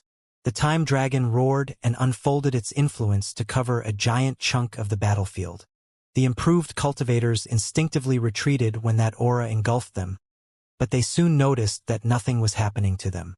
Instead, the assets from Noah's force saw their injuries vanishing quickly. That wasn't a simple healing process. The Time Dragon was bringing their power back to a different point in time, which also refilled them with energy. Something similarly exceptional happened on the other side of the battlefield. The Space Dragon shot toward the incoming improved cultivators and let them launch attacks. The improved cultivators initially rejoiced when they saw their attacks landing on the Space Dragon, but that happiness disappeared when its odd body absorbed them. The attacks disappeared inside the orange light that filled the Space Dragon's body before reappearing on different parts of the battlefield. The improved cultivators could only watch as their abilities ravaged their companions' formations and killed many of them. The improved cultivators turned their anger on the Space Dragon, but the latter vanished to reappear in the middle of the battlefield. The creature unleashed its aura, and all the attacks flying among the various fights disappeared to reappear in different areas. Each attack that was teleported became stronger and more accurate. Moreover, the sudden offensive took everyone on the battlefield by surprise, creating a streak of defeats that also involved rank 9 assets. Heaven and earth immediately tried to resurrect as many assets as possible, but their light teleported inside Cursed Reality's defenses. The Space Dragon didn't give the rulers the chance to touch their underlings and made sure to add energy to the landmass. The two dragons' incredible performance filled Noah's side with a new wave of confidence that only intensified as the other dragons stepped forward. Those creatures could instinctively recognize their opponents, so they launched a reckless charge that engulfed the battlefield. The pack of dragons obviously couldn't change the overall balance on the battlefield. Heaven and Earth's forces remained far more numerous. Yet, the addition of the two upper-tier leaders made everything more troublesome for the rulers. The dragons didn't care about their lives. They charged forward and relied on their advantages to take down as many assets as possible. The reinforcements didn't mind the silent rules that had remained relatively fixed on the battlefield before their arrival. Some rank 9 specimens launched abilities in areas filled by rank 7 assets and felt no shame in doing that. Those emotions didn't exist anymore in their minds. Needless to say, that behavior intensified the chaos on the battlefield. Most of Heaven and Earth's forces weren't ready to face true death, so the waves of orange attacks that shot in their directions made many of them escape. The evasive measures were useless if the Space Dragon was nearby. The creature had complete control over everything in its range, and it didn't hesitate to use its power. Noah's side only had to launch attacks, and they would reach their opponents no matter what. On the other hand, the Time Dragon dispersed most of the tiredness and exhaustion that had started to fill Noah's side. Moreover, those who tried to attack it ended up inside its mouth. The two upper-tier leaders appeared unstoppable, and their underlings weren't assets that the improved cultivators could ignore either. The battlefield slowly experienced a change in its trend and saw Noah's forces gaining ground. The sight was majestic, and the morale of Noah's army inevitably rose with each kill. Daniel and the others were doing it. They were defeating a far stronger force through the sheer power of their superior worlds.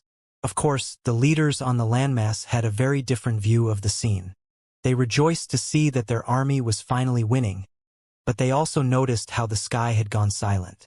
The dragons were preventing heaven and earth from resurrecting their assets. The rulers didn't even have proper counters that could take care of that new force, which limited their options. Noah knew all of that, so he prepared. His time was about to arrive. The landmass forces continued to overwhelm their opponents, and the dragons managed to stand out even in that chaotic environment. Heaven and earth's assets couldn't help but lose ground as creatures born with the sole purpose of destroying them unleashed everything they had. Roars, battle cries, orders, and far more filled the higher plane, but the sound waves caused by the impacts of the various spells overwhelmed all of that. Rumbling noises, explosions, and so on fused to create the greatest chaos that the world had ever witnessed. Hoping to find order among that mess was delusional. Even the rest of Noah's forces soon abandoned their idea of finding suitable targets and started slaughtering anyone nearby. Ending in the wrong spot at a bad time meant death, and heaven and earth's assets weren't used to facing those stakes. The improved cultivators had spent a long part of their lives in the safety of the sky. Noah's group had reminded most of them that death could arrive even under the protection of the rulers, but only a few of them managed to awaken their survival instincts before the final battle. With the two upper-tier dragons suppressing heaven and earth's resurrecting abilities, most improved cultivators found themselves lost and scared. Those assets weren't used to putting their lives on the line, and the landmass forces didn't give them the time to recall how to do that. The landmass forces could add another advantage to their side now that the dragons had stepped in. They weren't only superiors to the opponents in terms of worlds. They had also never forgotten how to deal with life and death situations. Moreover, the general determination on Noah's side was firm. No one wanted to die, but all of his underlings were ready for that eventuality. Actually, some even saw their participation in the final battle as the greatest reward that they could hope to obtain. Meanwhile, the improved cultivators had joined heaven and earth out of fear and desperation. The sky had granted them the chance to cheat death and live in peace, but that had turned out to be a weakness now. Of course, death happened on both sides, but it was clear that heaven and earth's forces would lose at that pace. The dragons were simply unstoppable, and their companions followed their advance closely to make sure to benefit from their auras. That trend couldn't last forever. Everyone on the landmass knew that. Noah and the other leaders immersed themselves among the silence that had filled their home as they remained focused on the sky. They were all ready to jump in as soon as heaven and earth made a move, but they had to wait for that moment to arrive first. The chaos wasn't the problem. Noah and the others who had remained on the landmass were wary about heaven and earth's silence. Rays of light still shot out of that white layer, but they grew scarcer as the two upper-tier dragons continued to take care of them. Heaven and earth's forces were in a trend they couldn't escape.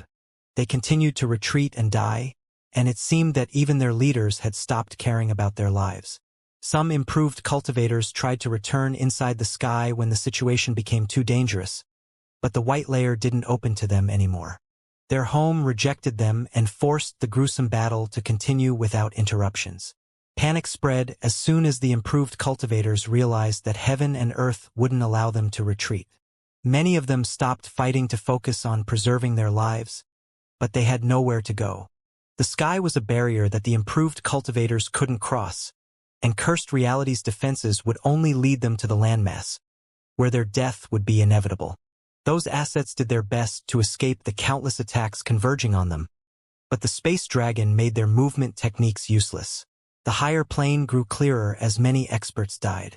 The numerical difference between the two forces shrunk, but no one dared to rejoice so soon. Noah's force never held back and gained ground even faster as that positive trend remained firm. As clear areas opened in the void between the sky and cursed reality's defenses, heaven and earth released new assets, some of which even looked familiar. Noah recognized the insect-like puppets and the giant avatars that the rulers had used in the past, but the battlefield saw far more filling its empty zones. Heaven and earth sent forward many assets specifically built to counter some of the troublesome assets on the opposing side. Daniel, Jordan, and all the other players who had shown for their battle prowess saw special creatures flying in their direction, but the chaos of the battlefield hindered their path. The counters couldn't work in that unique environment. The chaos was too intense, so the experts could always move to more favorable fights if needed. Everything would change if heaven and earth could create something to counter the two upper-tier dragons, but their lack of response to that threat revealed the truth about the situation. The rulers couldn't go against what the space dragon and time dragon had achieved by sacrificing everything they had. The transformation of the two upper-tier dragons had been so deep that heaven and earth would need to change their nature again to counter them, which would harm their breakthrough. The rulers could only accept that the two dragons had turned into flaws in their existence and ignore them. The reinforcements re-established the numerical advantage, but they failed to turn the battle's tides. The landmass assets quickly began to gain ground again, which slowly brought the higher plane to its previous state. Heaven and earth couldn't win by throwing random assets on the battlefield. Noah's forces would obviously experience losses during the process, but the trade-off in terms of energy and warriors was more than worth it. Still, the change that everyone was waiting for arrived before the landmass forces could corner heaven and earth's assets completely. A few lights began to shine at the sky's edges, and humanoid figures slowly materialized on the battlefield before unleashing their auras. The leaders on the landmass understood what was happening even before sensing those auras. Heaven and earth had sent privileged cultivators forward, but their level didn't place them at the peak of the 9th rank. Someone has to go up and take care of them, Noah thought when he inspected the reinforcements. Many privileged cultivators had failed to reach the solid stage even with heaven and earth providing everything they needed. Most had ended up getting annexed to the sky, but a good part of them had managed to remain independent.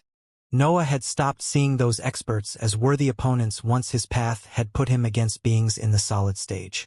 Yet, he didn't forget that the sky had many weaker privileged cultivators, and heaven and earth had decided to send them forward now.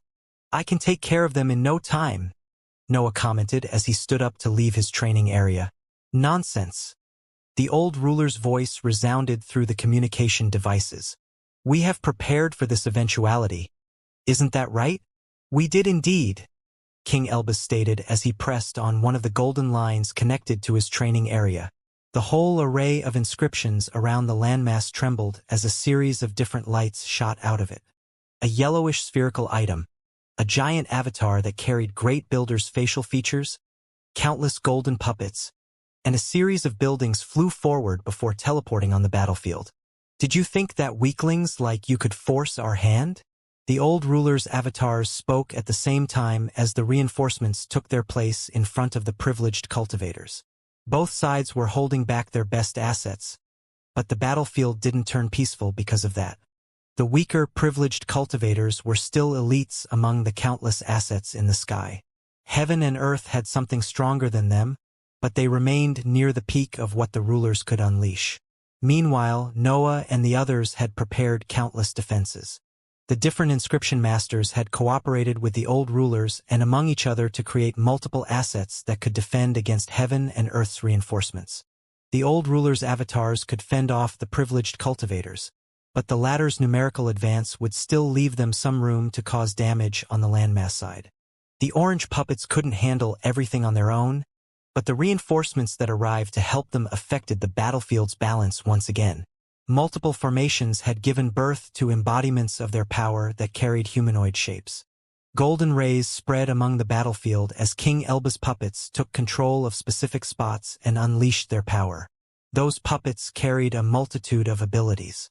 King Elba's had prepared all of them for the final battle, so he had added useful powers to their cores. Some puppets focused on gathering all the energy that tried to vanish in the void. Others joined brutal battles to create defenses or similar structures. A few even had special abilities meant to disrupt formations and specific attacks that contained a high concentration of heaven and earth's influence. Of course, King Elbas had provided his creations with sharp intelligence. The puppets continuously scanned the battlefield to find where they were needed the most. The widespread chaos didn't always allow them to reach their targets, but they did their best nonetheless. The buildings summoned by the old rulers followed similar purposes, even if their influence covered vaster areas. They could defend, destabilize, and attack, which quickly put them at the center of the few battle formations that still survived in that chaotic environment. Moreover, Some of those buildings carried the modified magical beasts they had managed to heal during those exchanges. The landmass side saw a new wave of reinforcements filling its ranks, which only intensified the chaotic trend. The old rulers' preparations didn't stop there. They were the strongest asset on the battlefield, and their power allowed them to oversee multiple fights. The modified magical beasts, the dragons, and the experts floating in the building's range could benefit from the old ruler's directives and influence. That gave birth to multiple vast cores among the battlefield that appeared unstoppable in the eyes of their opponents. Nevertheless, Great Builder's creations managed to stand out even among those incredible assets. The giant avatar and the yellowish sphere were too big to join specific battles, so they flew in different areas outside the two upper-tier dragons' influence. The yellowish sphere unleashed its aura as soon as it took its place in the middle of the void. Its influence didn't initially apply any effect, but the experts inside its range soon noticed that something was happening.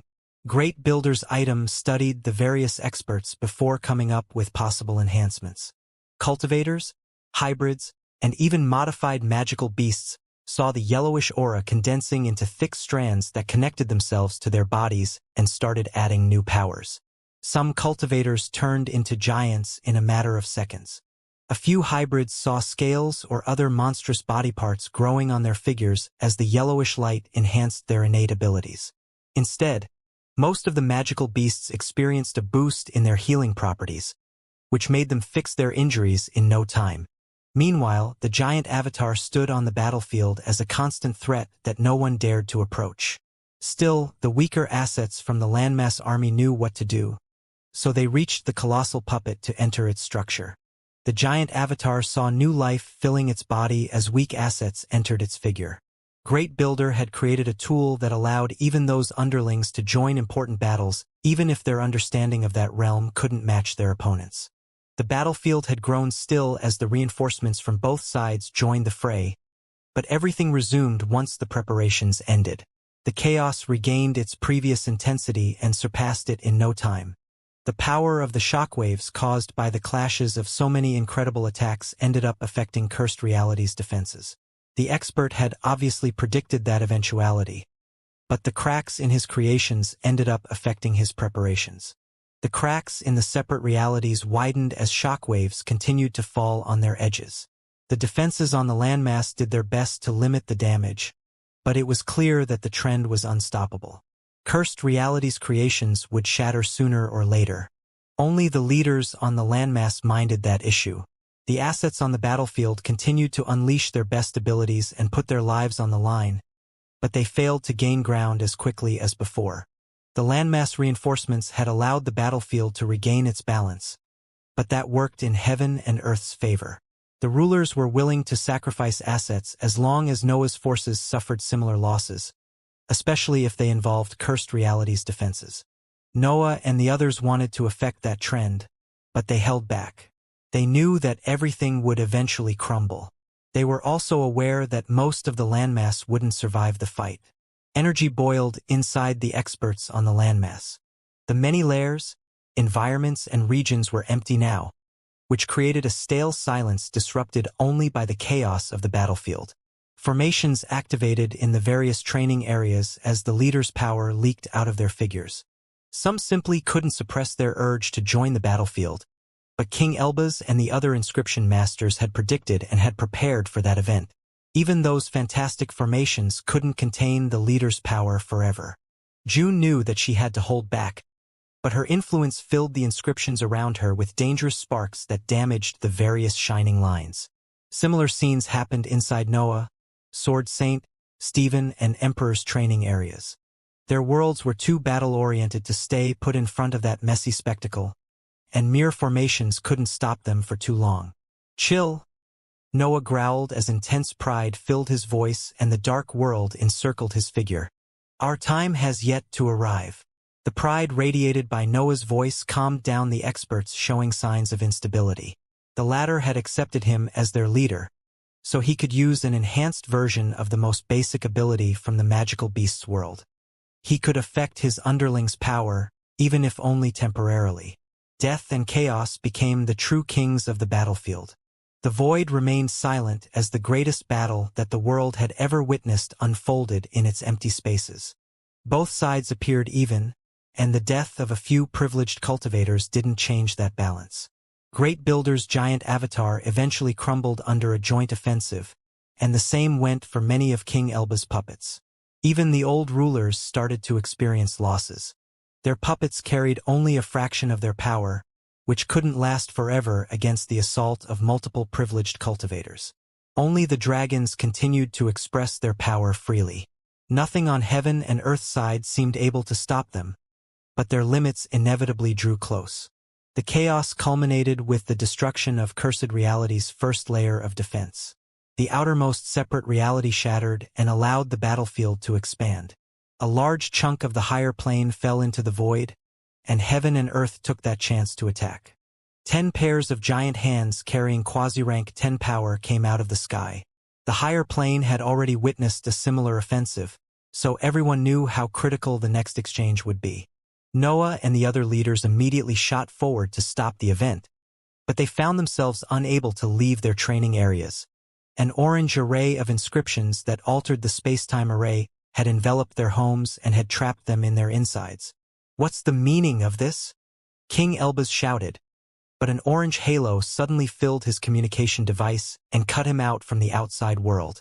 A few other leaders tried to complain, but their communication devices also stopped working.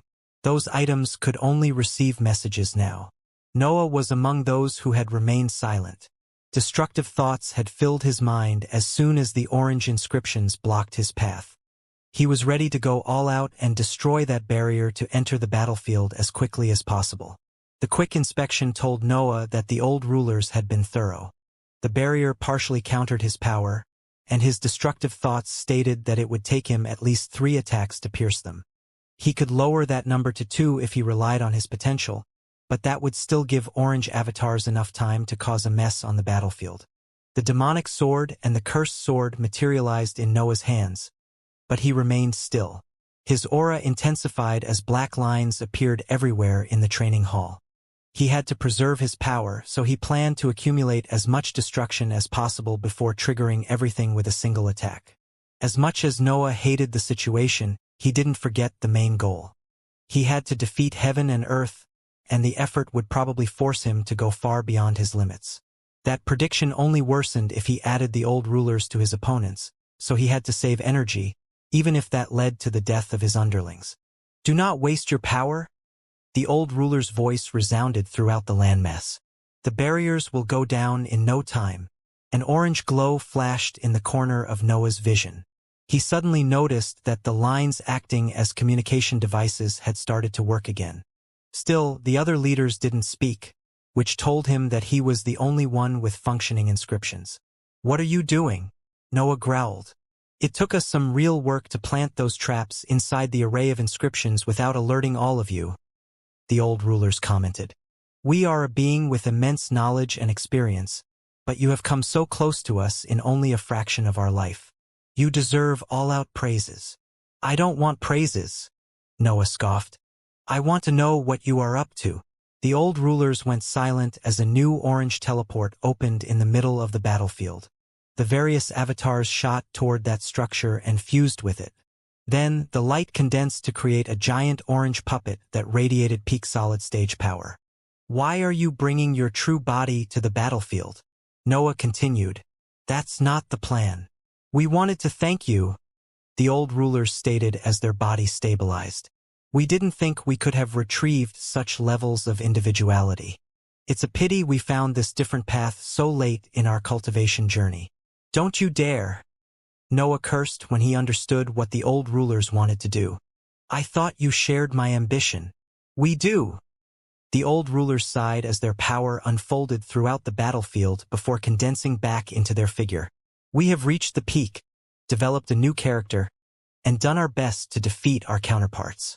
However, we can't escape our flaws. I can fix those," Noah pointed out. "Maybe," the old rulers admitted.